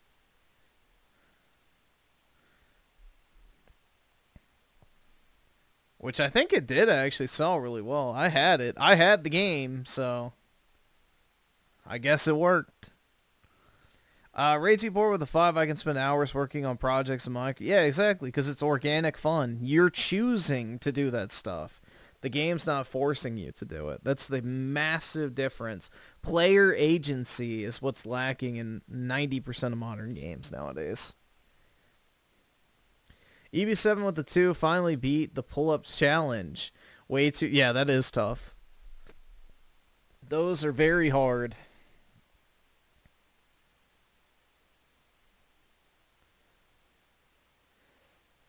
But yeah, these are the commercial. There's another one too.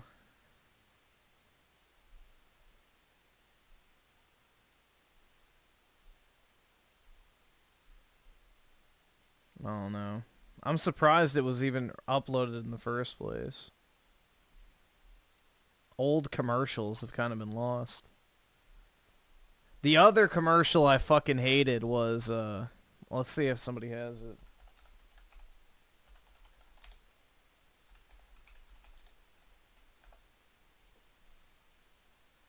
Is this it? Yes, bro, this is like fucking cancer.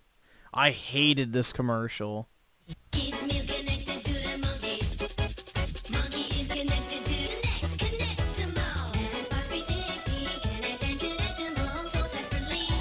a BK Kids meal can come with a toy for you and your Connectimals pet.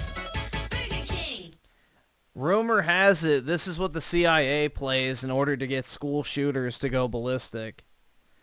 That shit was so fucking annoying, man. I hated that commercial.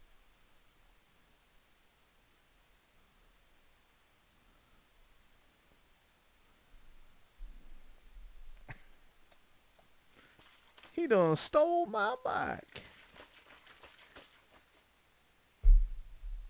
This is how Tyla became famous. Yeah, that's pretty obvious.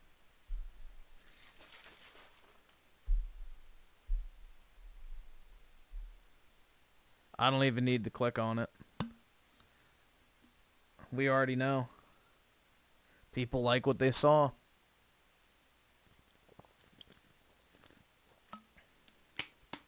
Simple as that. Yeah, now we have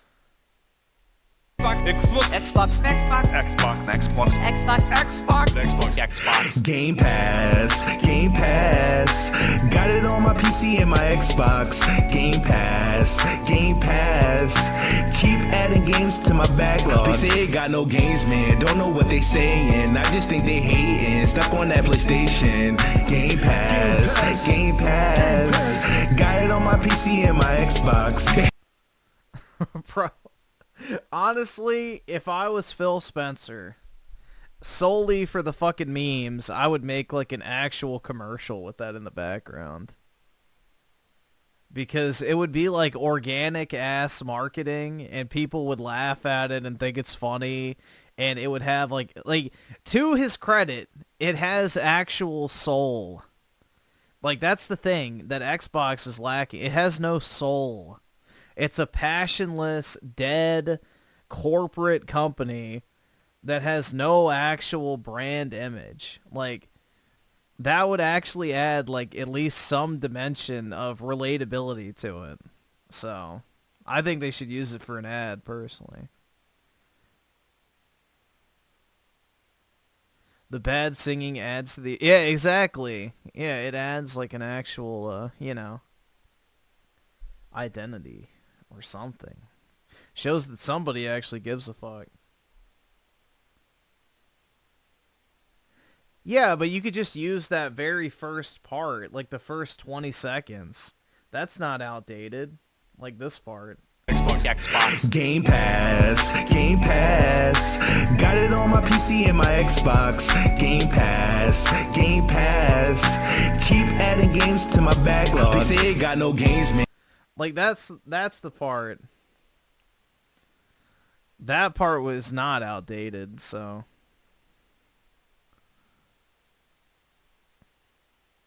Oh, I know. I got it on my Samsung TV. It's really bad.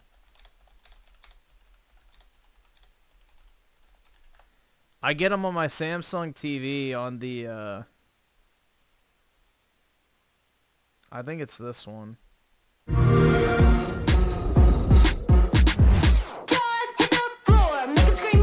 No, not this one, but the music is fucking horrid. There's a different one. It's really fucking boring, though. You shut the fuck! Don't you fucking tell me to my face to shut the fuck up! Let's see. Do they have a This Is an Xbox playlist? Doesn't look like it.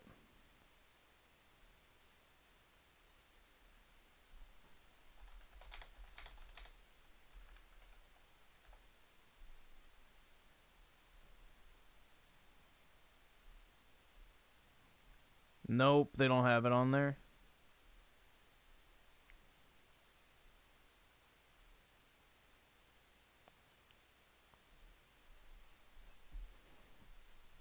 Raging Boy with the 2, that song's a perfect alarm, because I never did the whole musical alarm thing, because, I don't know.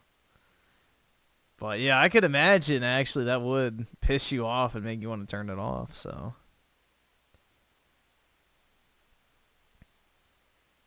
Let's see. Z-Herb with the 20 just saw Avowed versus Oblivion video. How does an early 20... Oh, is it this one? This one. How does a 20-year-old game beat a modern 2025 game? Elder Scrolls 4 has NPC react and act on you or things happening. Can die, etc. And objects have real interactions. Devoured feels soul. Yep. There's zero environmental interaction. But I think this is the video you're talking about, right?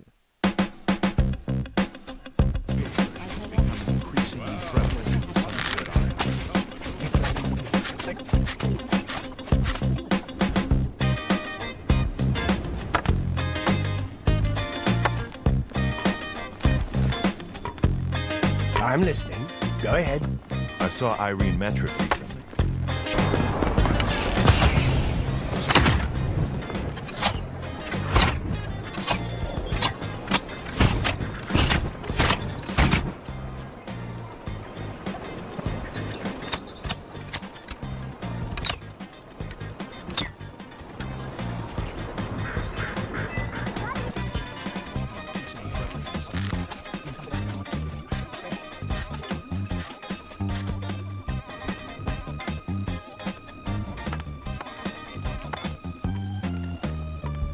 I'm listening. Hey.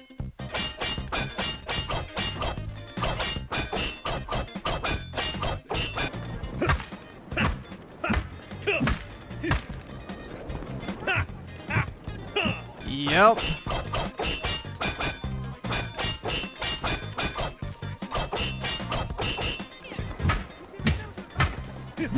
Call me crazy, but Oblivion has a more appealing art style.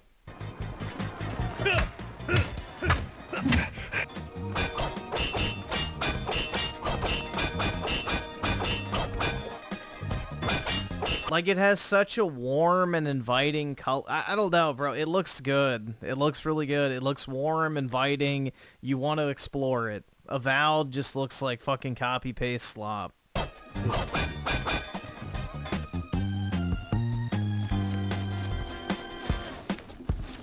Let's get this. What's about to get tired? Something to report?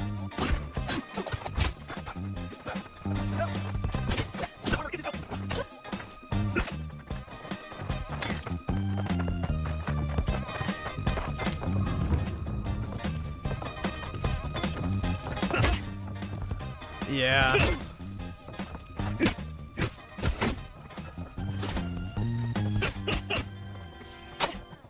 Quite sad, man.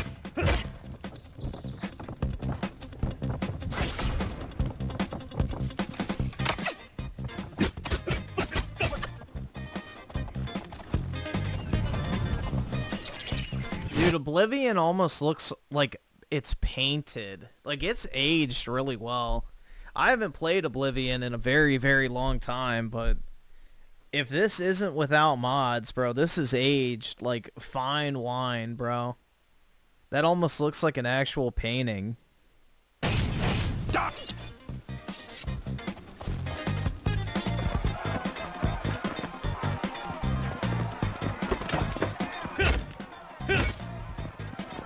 the right.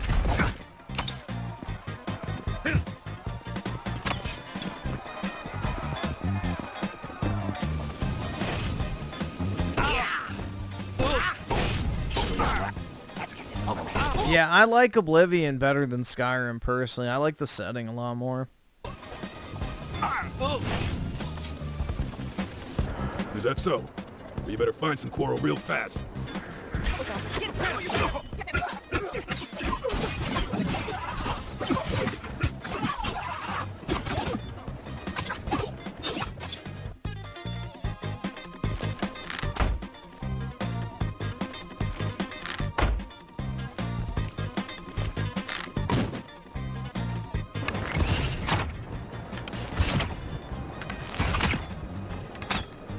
I'm actually shocked they even... Oh, they're disappearing.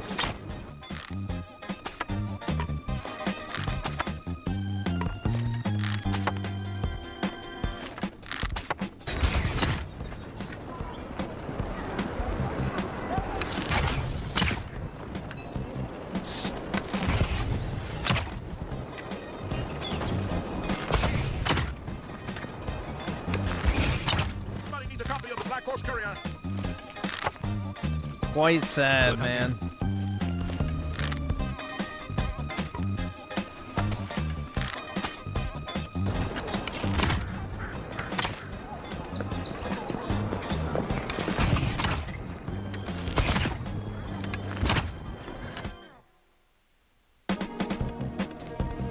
Somebody... Oh, treacherous little filcher. Oh. Thief! You won't get away with this. Stop, thief! Put that back, you worthless thief. It's all over, lawbreaker. Your spree is at an end. I'll take any stolen goods you have. The next move is yours. Now you're fine, or I'll haul you away. Then pay with your blood!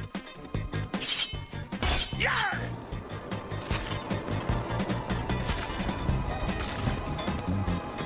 If you're in good shape and I'm wearing a tin suit. So I've heard. Stop right there! Does Avowed even have stuff you can steal, though? I don't even know if there's anything you can actually steal. I think everything's just available for you to pick up you know, just across the board. They didn't even implement a theft system. Like, there's no, like, actual lockpicking. There's no pickpocketing. Like, it's just soulless slop, dude. Criminal scum. Nobody breaks the law on my watch. It's the Empire. Do the adherents not exemplify everything we hate? We must stand against tyranny! The gods will make them pay. Drop it. It's all over, lawbreaker. Your spree is at an end. Have you adherents taken enough?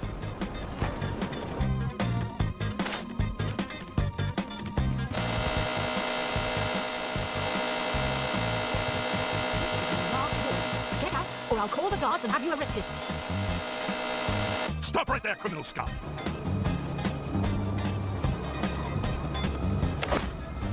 Good. You are aware I can see you digging through my things, aren't you?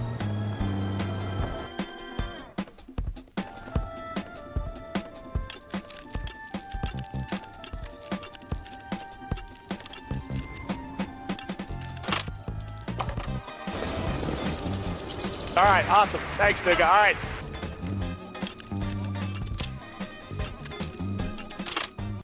Evolve this to the 5, so Bethesda should stick with the creation engine? No, they should stick with art styles and update their engine. There's a massive difference between having an art style and having a non-functioning game engine.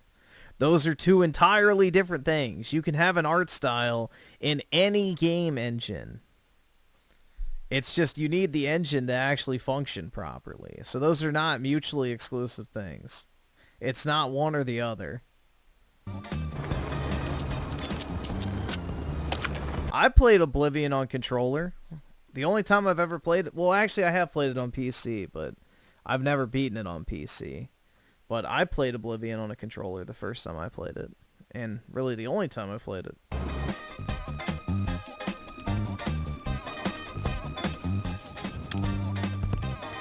Hello.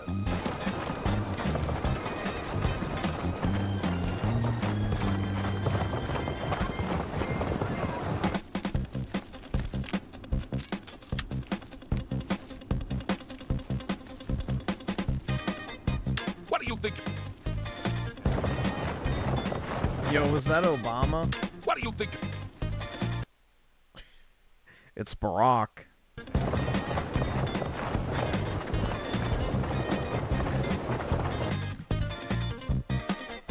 Guards, we got a pickpocket here. Stop right there, criminal scum. Nobody breaks the law on my watch.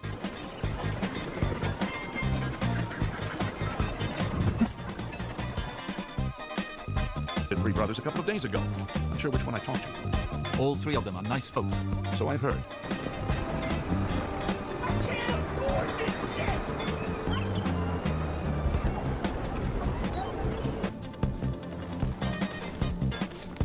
Hello. What's going on with you? They say syndicates of wizards have led a boycott of imperial goods in the land of the altar.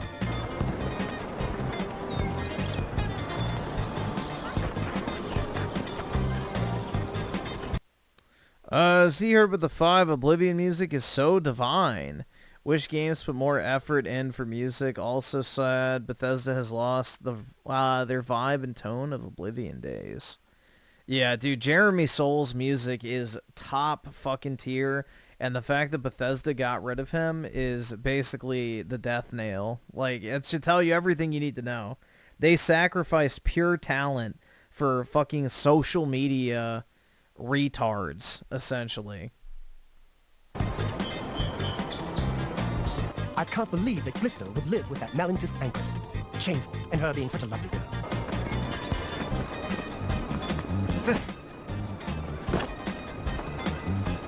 Is it Sarah? Have you seen the Briants and their dogs? I've seen them. Everyone likes a good dog, but they're an odd couple. I've heard others say the same. Heard any news from the other provinces? Nothing I'd like to talk about. Bye. Take care.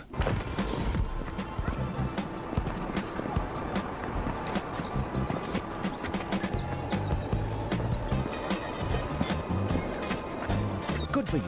Goodbye. Farewell. Hello there. Have you ever thought of joining the Fighters Guild? I've never really thought about it.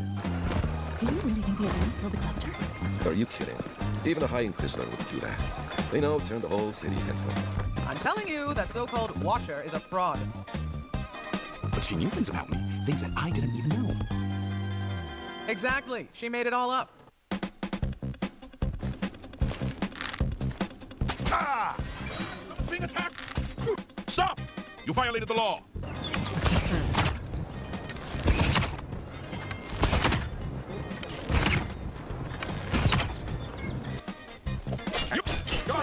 Well now, what do we have here? Caught in the act and no gold to pay your fine. God, you got a real ugly mug. Get your face out of my face. Yep. Good afternoon. Can't you settle? Stop! You violated the law. Then pay with your blood.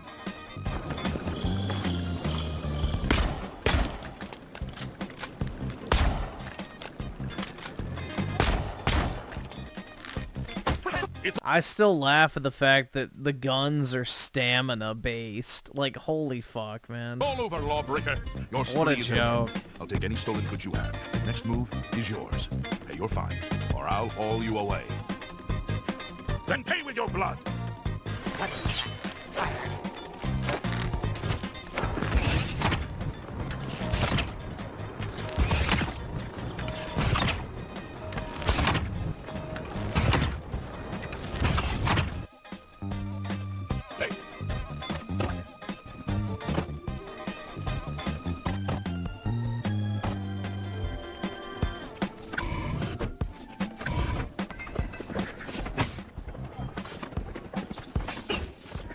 Yep.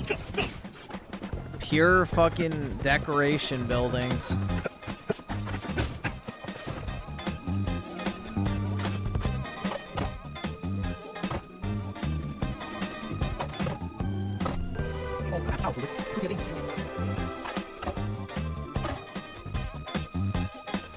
Let's get this over with.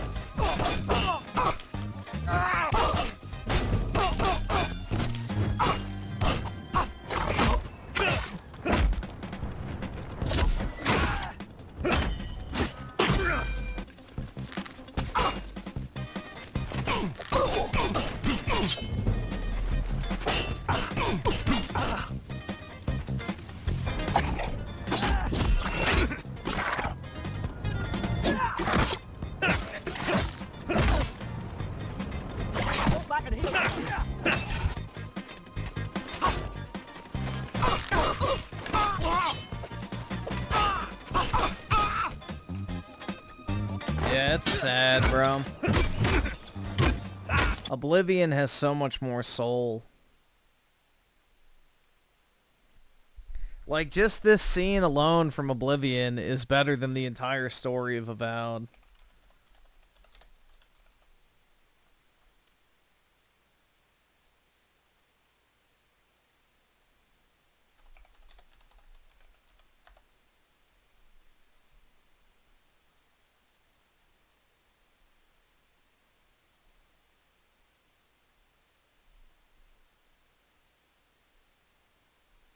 Where's the scene? I want the dragon scene.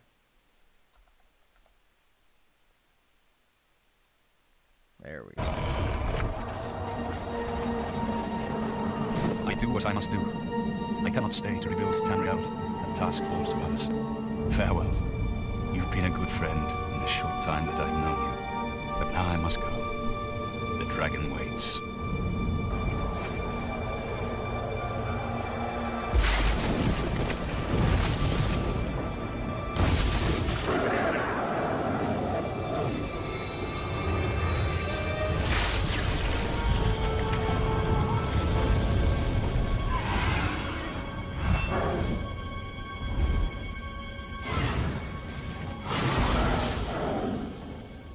This shit's so much cooler than anything that happens in Avowed.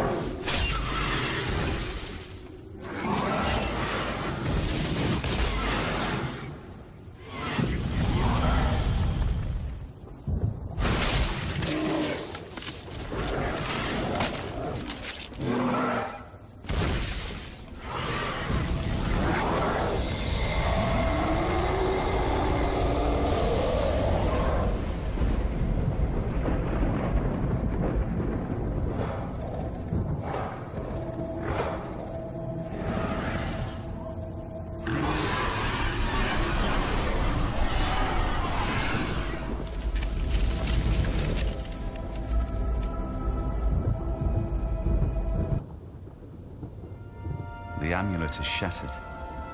Dagon is defeated. With the dragon's blood and the amulet of kings, we have sealed the gates An actual cinematic at the end of the game. Imagine that, too. of oblivion. Forever. Not a slideshow. The last of the Septims passes now into history. I go gladly, for I know my sacrifice is not in vain. I take my place with my father and my father's fathers. The third age has ended, and a new age dawns. When the next Elder Scroll is written, you shall be its scribe. The shape of the future, the fate of the Empire.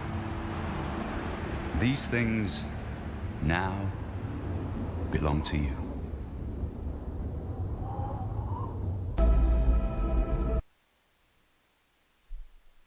Real fucking soul, bro.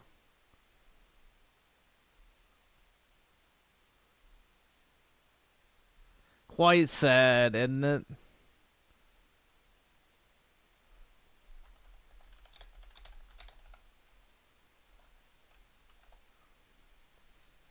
Quite sad.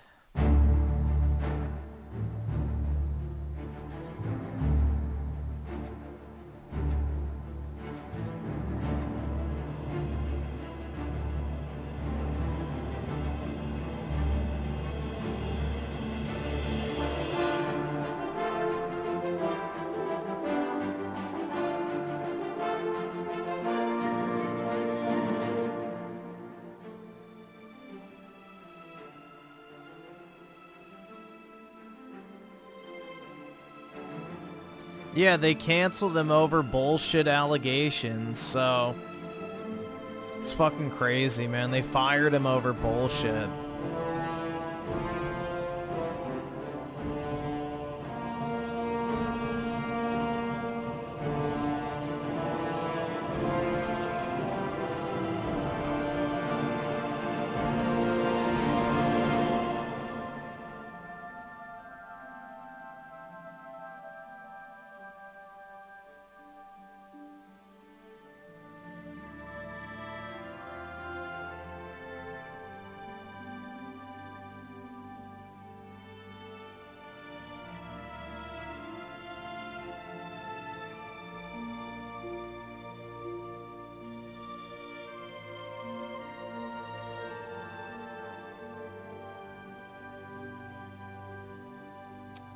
Let's see. Z-Herb with the 5. I remember Obsidian New Vegas fans complaining about how Fallout 4 had so many unkillable characters. Well, where are they for this game? There are no unkillable characters. Or no, there are only unkillable characters. My bad. You can't kill a single fucking NPC in the game. The only way you can kill an NPC is if they're already an enemy, or if you pick a very specific dialogue option that really isn't an option because it always unfolds in combat. So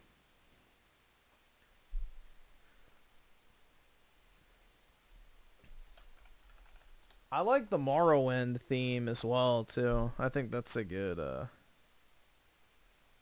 iteration of it as well. But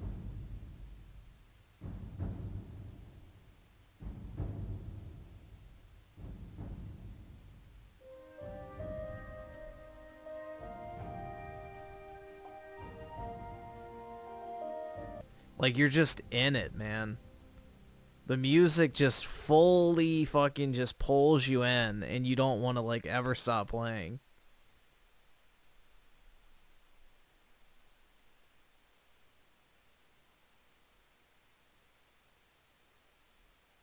Yeah, the game...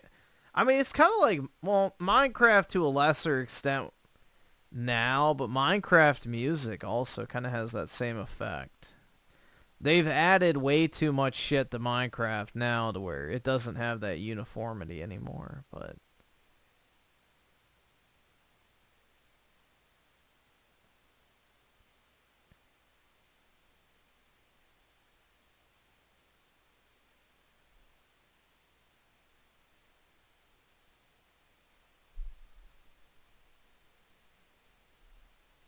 Like, the Skyrim theme is good. I don't like it as much as Oblivion and Morrowind's, though. It's almost like a little too much, you know what I mean? Like, it's good, but...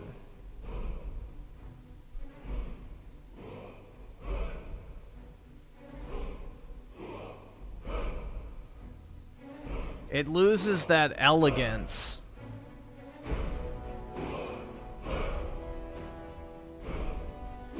Like, the thing is with, like, Morrowinds and Oblivions is it sounds like something, like, that's, you know, meant for nobility, in a sense. This feels more like, I guess, warish. I'm kind of, like, trying to figure out the words I want to say. But it's like, you know, Morrowind and Oblivion have, like, that noble elegance to them. And Skyrim sounds more like something you would hear on, like, a battlefield.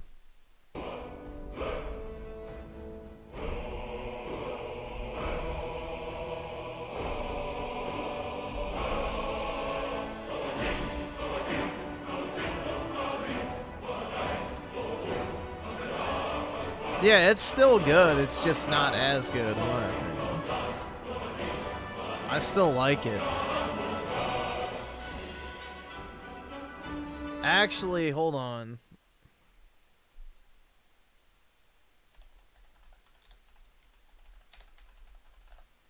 Let's do the trailer, because the trailer makes it even better. Oh, fuck you, Bethesda. Peggy 18. I think this is it. Yeah. You should have acted. They're already here. The Elder Scrolls told of their return. Their defeat was merely a delay. Yeah, this is by far one of the best game trailers of all fucking time, and it's not even close. When the sons of Skyrim would spill their own blood. But no one wanted to believe they even existed.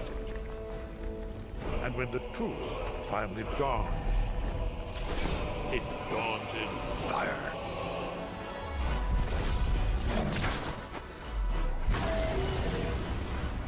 But there's one they fear.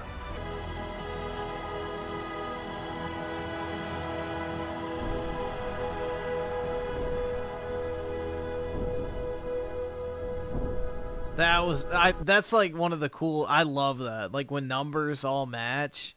Like that, I guess, scratches my own internal autism. When you have 3 consecutive numbers that are the same. Bro, I absolutely loved how they did that transition.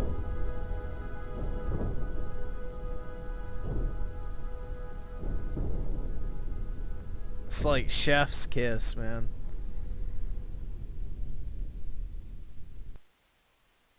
Bro, it's so sad what gaming is now, dude. This was the norm. This was the fucking norm of what we used to get. Compared to the fucking slop, or like this. The Assassin's Creed 2 trailer. Bro, this shit was fire as well. Also, the Assassin's Creed Revelations trailer and Brotherhood trailers were great.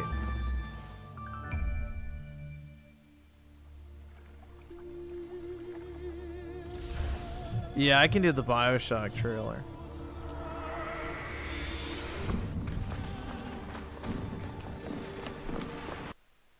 It's all low res. 720p was the standard back in the day.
Rip.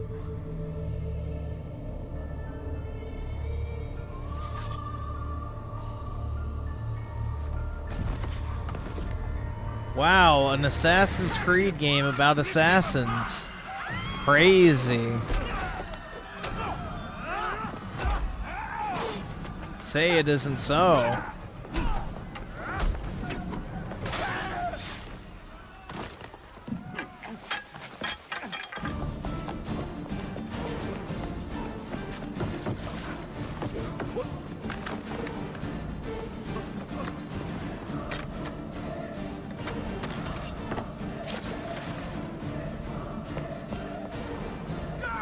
Dude, Ezio was such a great character.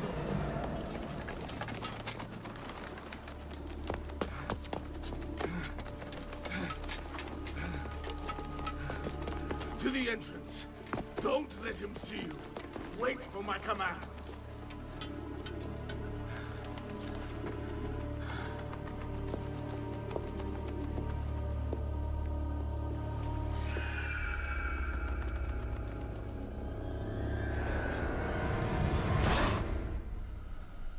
Oh, bravo! What an impressive display. A pity you could not let your father live to see it. As for your mother, once I've dealt with you, I promise I'll give her my full attention. Yeah, I remember that was a big deal, man. The gun.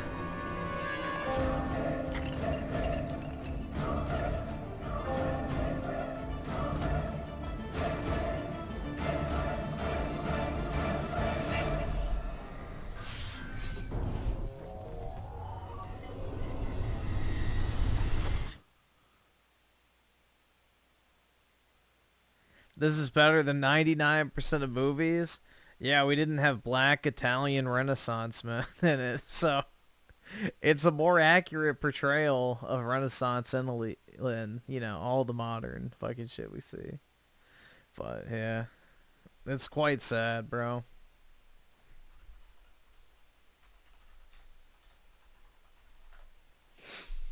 Quite sad, isn't it?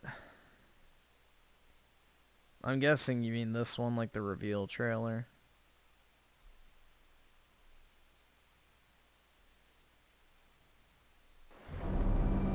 A man has a choice.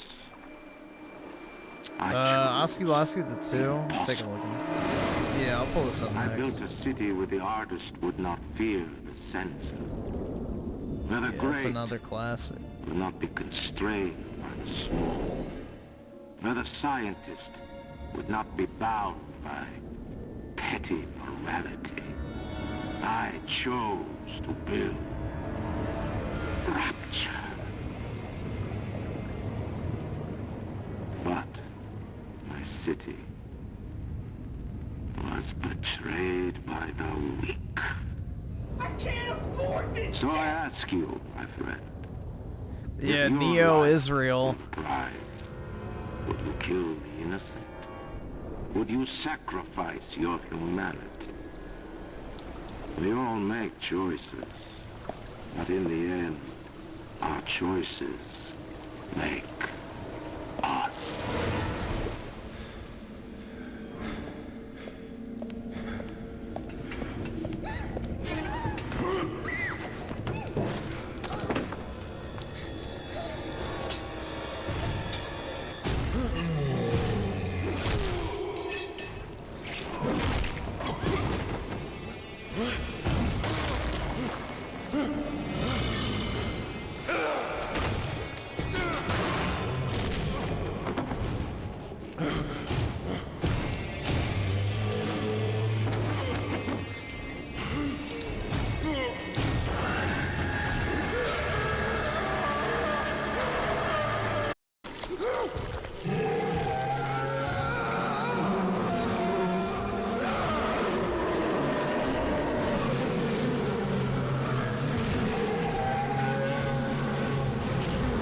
Yeah, looking back on it, the bees wasn't exactly the best plasmid to introduce against the Big Daddy because, you know, they're in a watertight suit.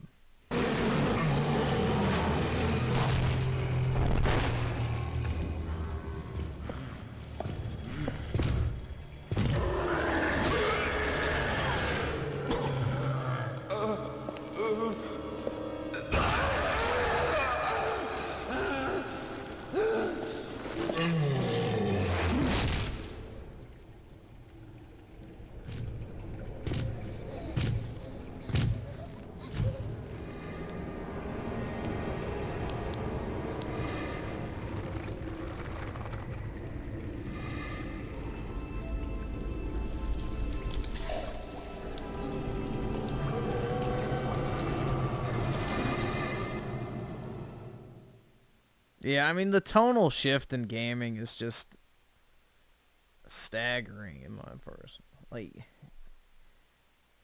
there's no grit anymore. It's just like Fortnite slop with Kids Bop ass music, bro. Let's see. Raging War with the 2, back when trailers were cutscenes, not montages. Yeah, when they actually cared. And Z-Herb with the 5. No, dude. Renaissance Italy had foreign merchants. Italy and Rome, built by black people. You know? That's right! That's right! Yeah, we was the Italians. We was emperors. We was popes. We was the Duke of Milan.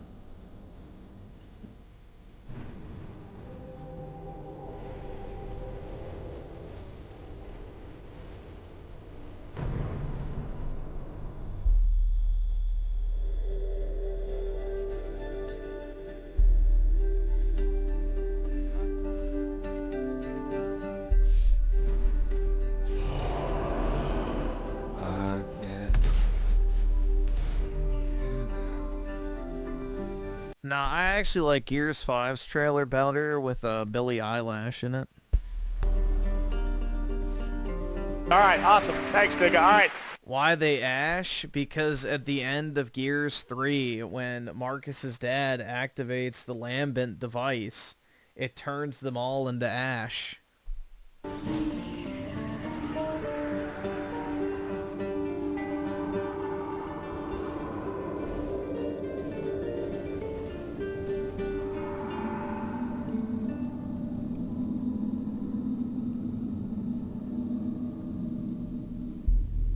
I wouldn't really describe Queen Mira as hot, but sure.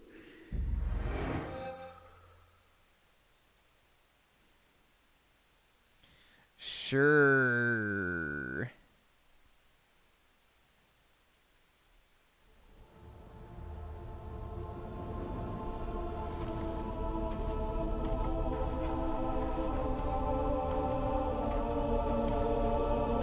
Scotty Man with the 5. Alright, I'll pull that up next. Oh, wait, I can't do this one. This one gets claimed. The Saints Row 3 one, that one always gets claimed. I can't play that one. Maria. Yeah, we've done that one I'm before, sorry I and it couldn't gets bring you the home. copyright warning. But you're with the kids now. That's home, yeah? I'll see you all again one day. Look, Marcus is busy saving the world again, so I gotta be there for him. Sleep tight, sweetheart.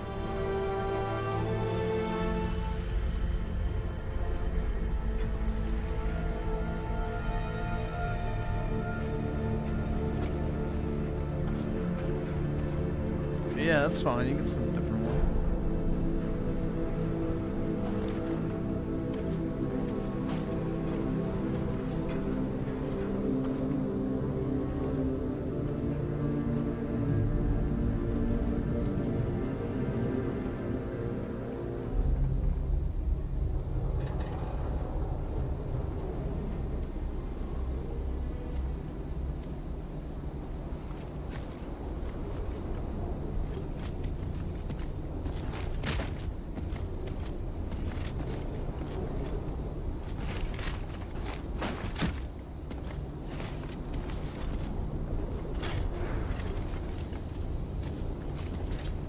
Yeah, but Queen Mira was a fucking grandma. Dizzy, the fuel's online. Stand by.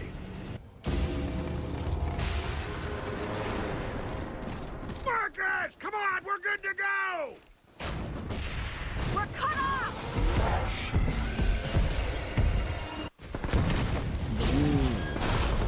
Run! Get to the other side!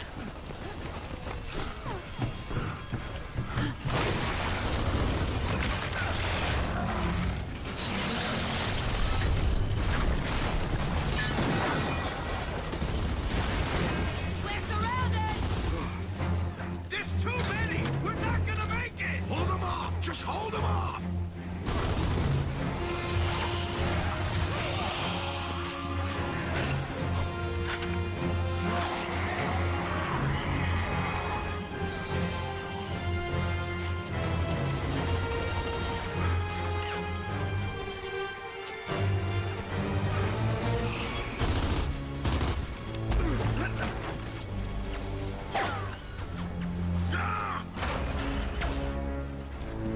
Alright, awesome. Thanks, nigga. Alright.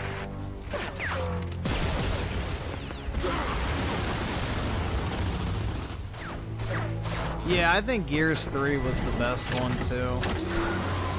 By far.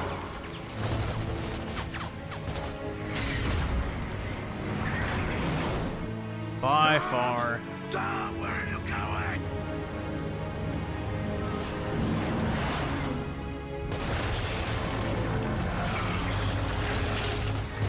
Yeah, this is how you send a character out, not getting golf clubbed.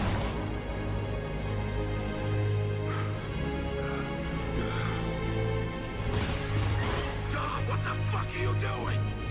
Pulling the plug on him, Marcus! Jump, will you? Do it!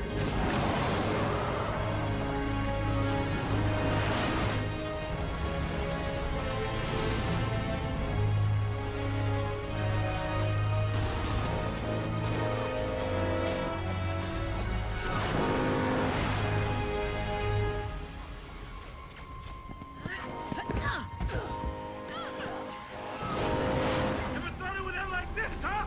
Huh, Maria? Tom! No!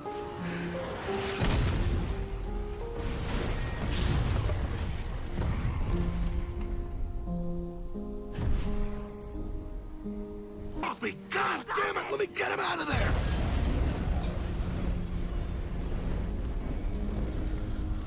It's okay, Marcus. It's okay.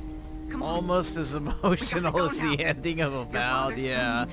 For sure.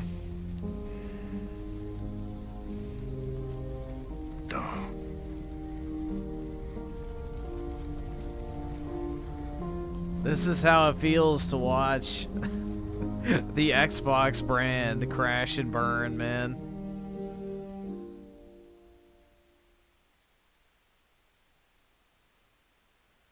This is like, you know, a good allegory for the fate of the Xbox brand. Only it didn't get to go out in the blaze of glory. It's slowly being bled to death. It's sad, man. Truly sad.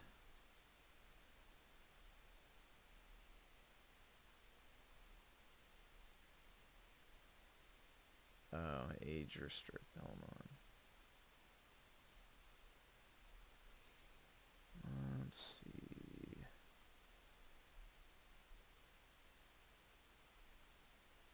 Maybe this one will work. No, that was the same one. Peggy 18. There we go. Forgot to turn it on this one.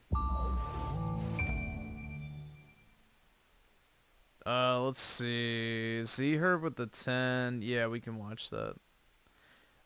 Hints to the original plan where Sam was going to be the villain. It's a different tone entirely. Yeah, that's before Neil cucked it. So, Neil came in and completely destroyed it. And retconned everything. As he likes to do. Just like he retconned the Last of Us story. Raging Bull with the 5, these old games made you want to watch the cuts. Yeah, it's like the cutscenes were actually worth watching. They were like your reward for doing, you know, the gameplay segments. You had like these awesome 5-minute cutscenes you got to watch where a bunch of cool shit happens. So they were like a reward in a sense. You actually looked forward to cutscenes. Not anymore.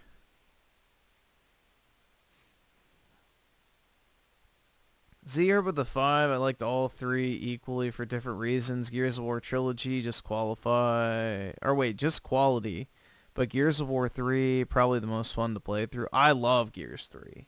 That's the game that finally got me to buy an Xbox, so that's what finally pushed me over the edge to just be like, fuck it, I'm going to buy a 360. So that game will always hold a special place in my heart. But yeah, I absolutely love Gears of War 3. That is probably one of the best video games ever made. Hands down, it is Microsoft's best game by a fucking long shot. And yeah, third-person shooters truly peaked with that, I feel like.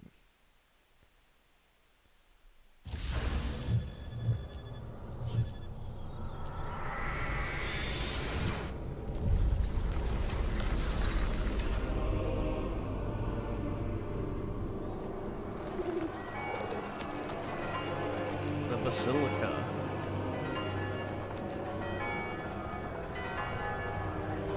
Formerly the Pantheon, bro.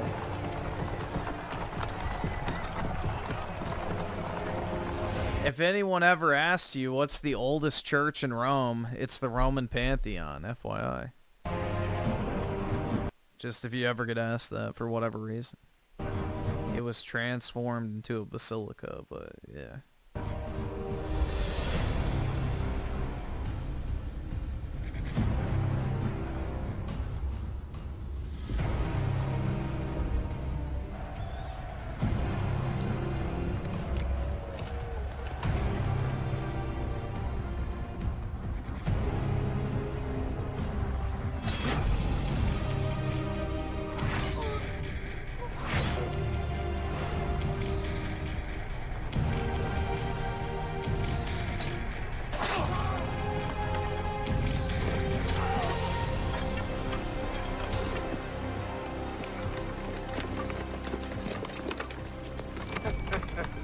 Ezio Auditor.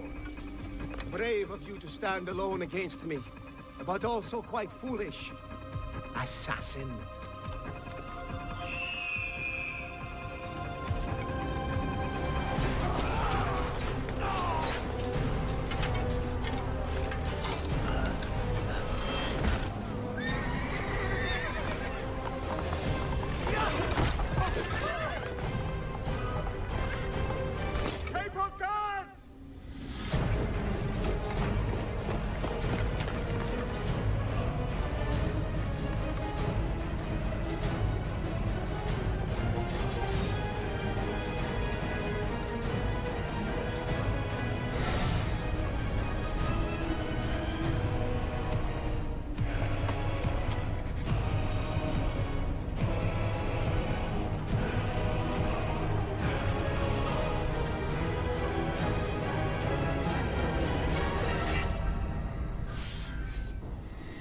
When only men made games? Yep. Pretty much, man. Pretty much.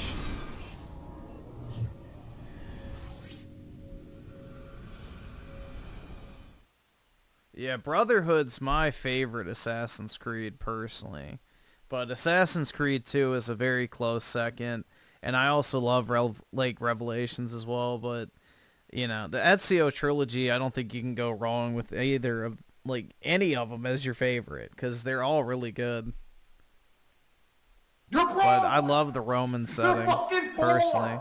Plus, Cesare is one of my personal favorite people from, history in general. So I thought that was cool that he played a prominent role in that game, in particular. So...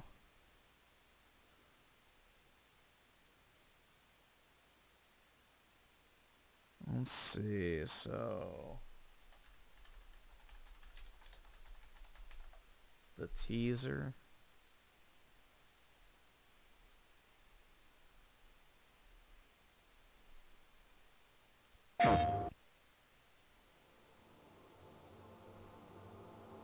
Some chains can never be broken. I lost 15 years. Buried alive. Erased. You left me, rotting in that hellhole and never looked back. But you can't outrun the past. And when it catches up, when all your yeah, I know lives this is his collapse brother's around voice, you, yep. I'll be there, sifting through the wreckage. You owe me. And then Neil ruined it. Neil ruined it.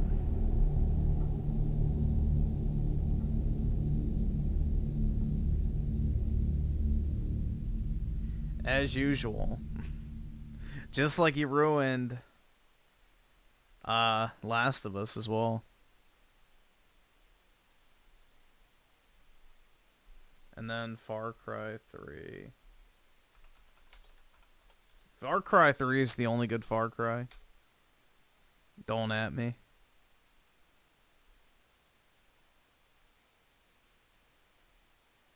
Peggy 18. Which one? I guess the story trailer, or I don't know.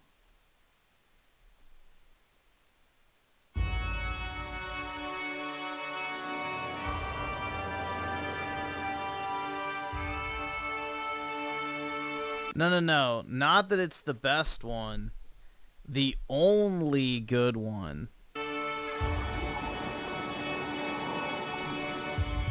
When I came here with my friends, we didn't have a care in the world.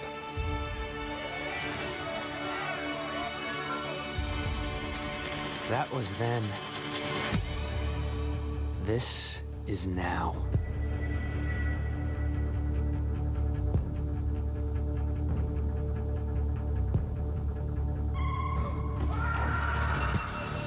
The savages on this island do unspeakable things. It is brave to swim a storm, but to sunbathe on a beach with pirates, insanity. They torture. They murder. They have no remorse. And they're holding my friends captive. Jason, you gotta get me out of here, man. To be sold into slavery. I want to go home. The only way off this island is to transform myself. See anything you fancy? Into something I never thought I could become. But it's not a question of whether my friends will survive. I'll take your bloody if you like. I like my meat rare. But how far I'm willing to go to get them back. Your very own island! For the head of Jason Brody! You are a warrior. You are Rakyat.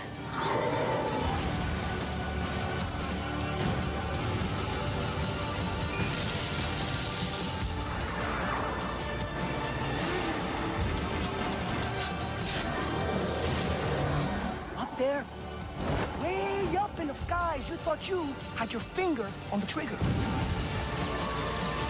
But down here,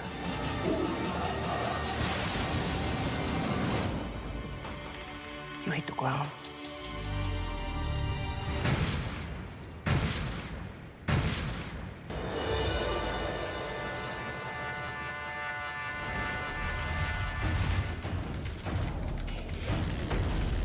Nah, Voss was memorable because he wasn't around too much. That's the thing, is Voss was a good villain because he wasn't overused. They got rid of him before he, like, became repetitive. So that's the thing, is not every character needs to be in the game from start to finish. So, I don't know. I thought they did fine with the story. Yeah, he's the guy, I'm pretty sure, who's in Better Call Saul, right? Plays Nacho. So, yeah. So he's like an actual actor.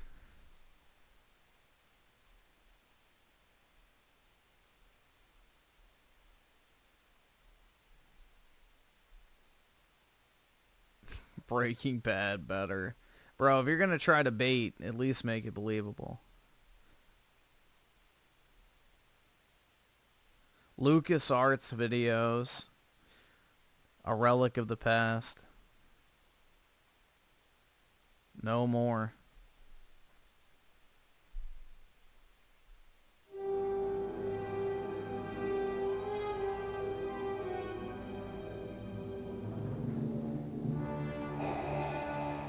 You have served your purpose well, my apprentice. But I have no further use for you.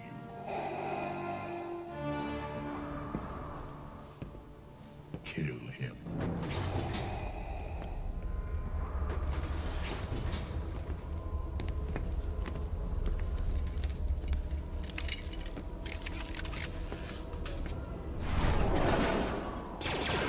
What happened? Where is he?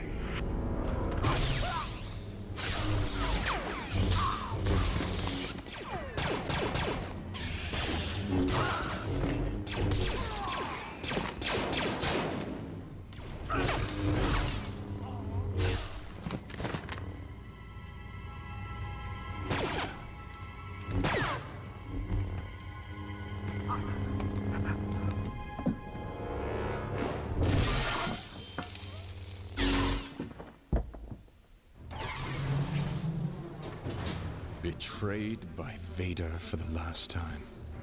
A new journey begins with something worth. Why does Vader kill? Because you'll see. I mean, play the game if you've never played them. Like, you should definitely play The Force Unleashed 1 and 2. I don't want to spoil the overall story, but play both of them. They're pretty short, but very, very fun. Fighting for.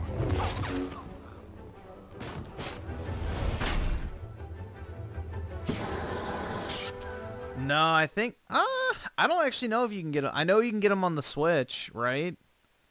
Maybe you can only get the first one on the Switch.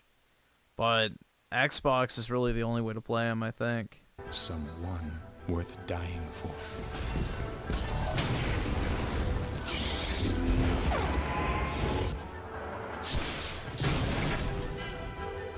And I will not stop.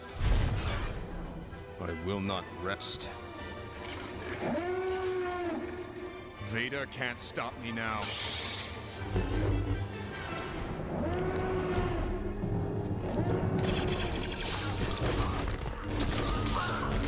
The PC version doesn't work.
Yeah, that's because these are too dark for Disney.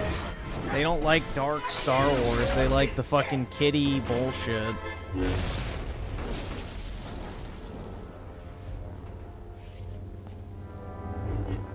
Vader can't stop me now. Nothing can.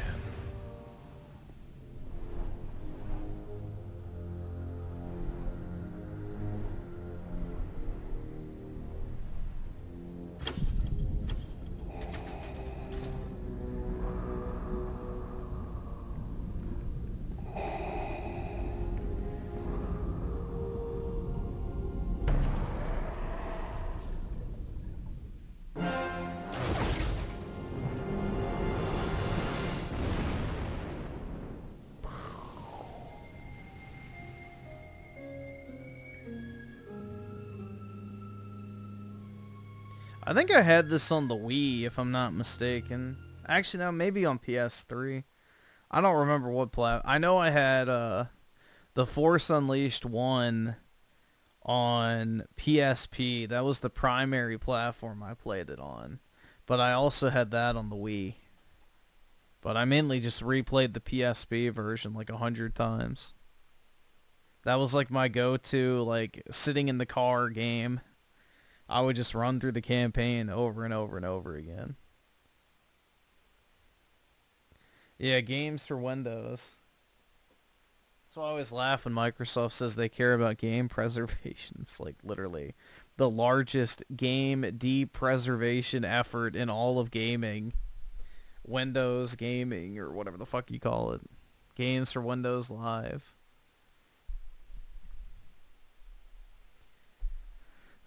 Slick Rick with the 2. I mean, we can, but I don't know why. It never came out. I didn't really think Star Wars 1313 looked that good. Without a lightsaber, Star Wars is not Star Wars, in my personal opinion. So, I don't really care about anything Star Wars that doesn't have a lightsaber. That's the whole appeal.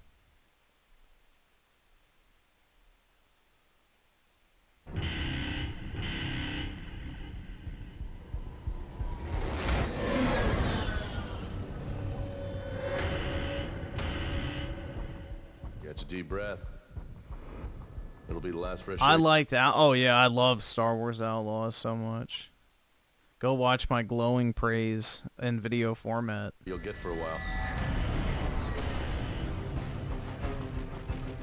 This is a game that never came out. This was canceled by Disney when they bought Star Wars. 1313. The rings aren't on Coruscant. They're underneath it.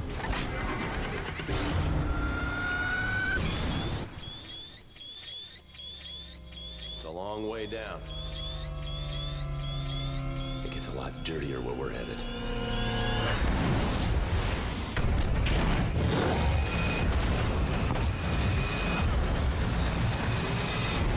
No, this was... Amy Hennig was supposed to go to EA to make a Star Wars game, so that was post-Disney purchase. You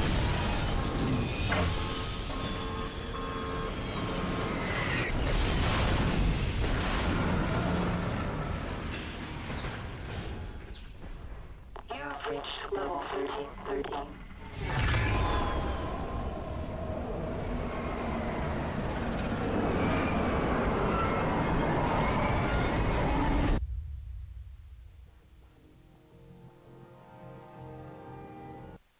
But yeah, that was it. It never came out.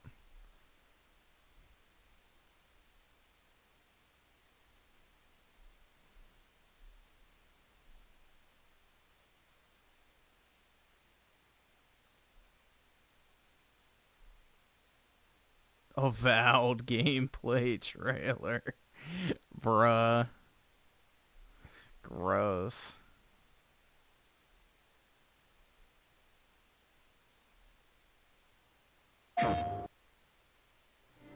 Alright, after this I do need to hop off, guys. So this will be the last video.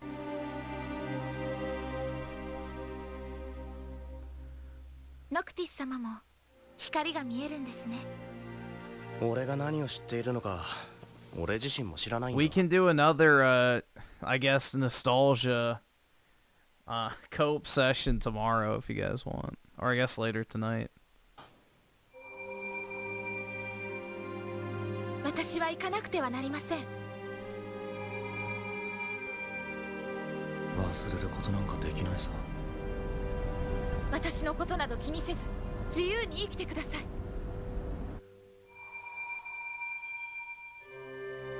疑いなく信じていた世界は常に変化し、今終わる。こうでなければならないなどというものは本来この世にない。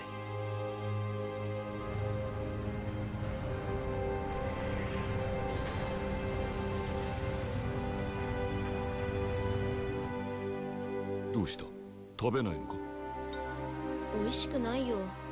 でもそんなことを言うな。料理人が仕事を失う。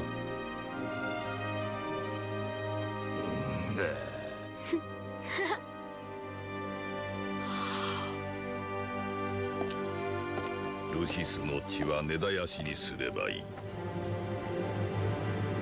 い。なんだかめんどくさいことになってきたな。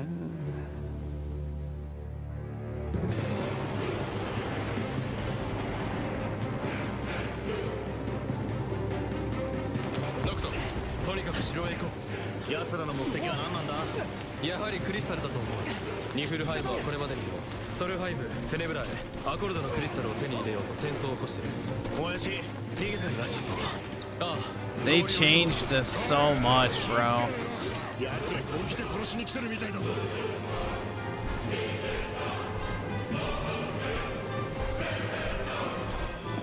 こうなっては戦闘は避けられんか。もともと避ける気なんてなかったけどな。ノクト、どこまで行け？ノクト。I mean, this part was in the game, but it's different, like, context. 暴れると敵を引きつけてしまうぞ。大丈夫だ。強いからな。Sephiroth is cooler than Arden, for sure.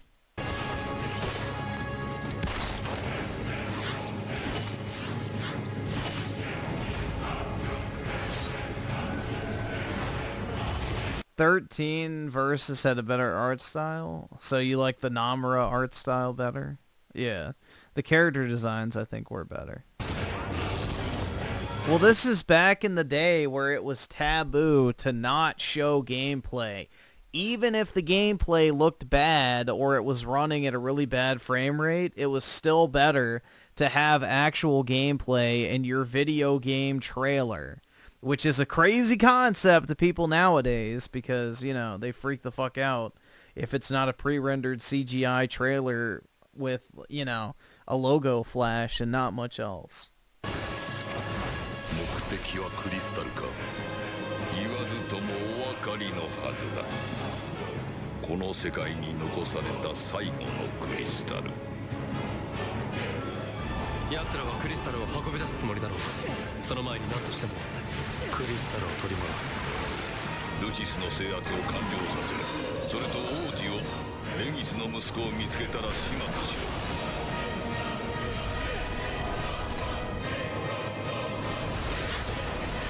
Yeah, this is in the game.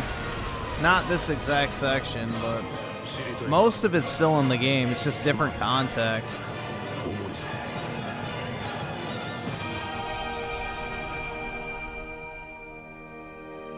This game was so fire, bro. いや、世界は常に変化する。15番目だ。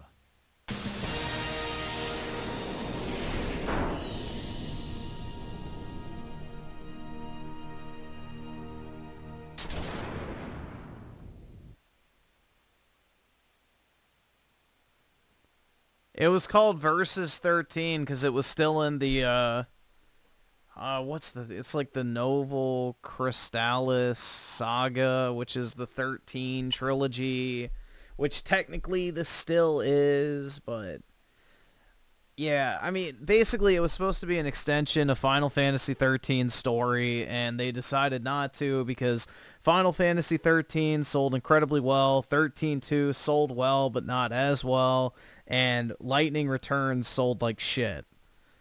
So basically they were, you know, trying to get away from the 13 branding. So they just made it 15 instead of 13 versus. So, yeah. Yeah, well, I don't think Square Enix wanted it to be 13. Toriyama, who was in charge of Final Fantasy at the time, wanted it to be 13 because he had a massive boner for for Lightning. So, yeah, he was like obsessed with her. So, he wanted her to be like the face of Final Fantasy for basically all of eternity.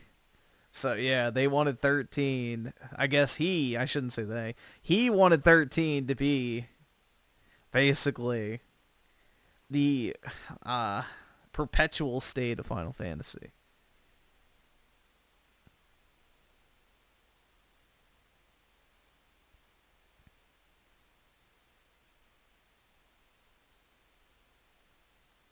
Yeah, I think Final Fantasy 15 turned out way better than whatever Versus 13 was going to be. 100% agree. I mean, 13, there's actually, we're not going to watch it, but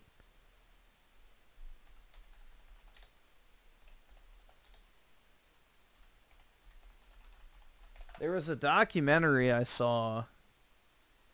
Yeah, this is basic. If you're ever interested in watching like about Final Fantasy Versus 13, there's a 2 hour and 51 minute video compiling all the information about the game.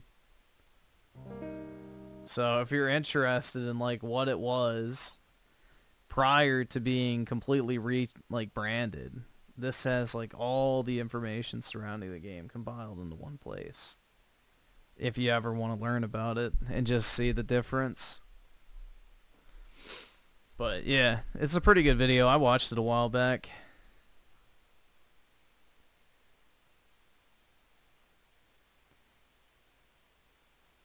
I forgot who... Shit. The girl character in Versus 13 was pretty appealing. I forgot her name. This chick.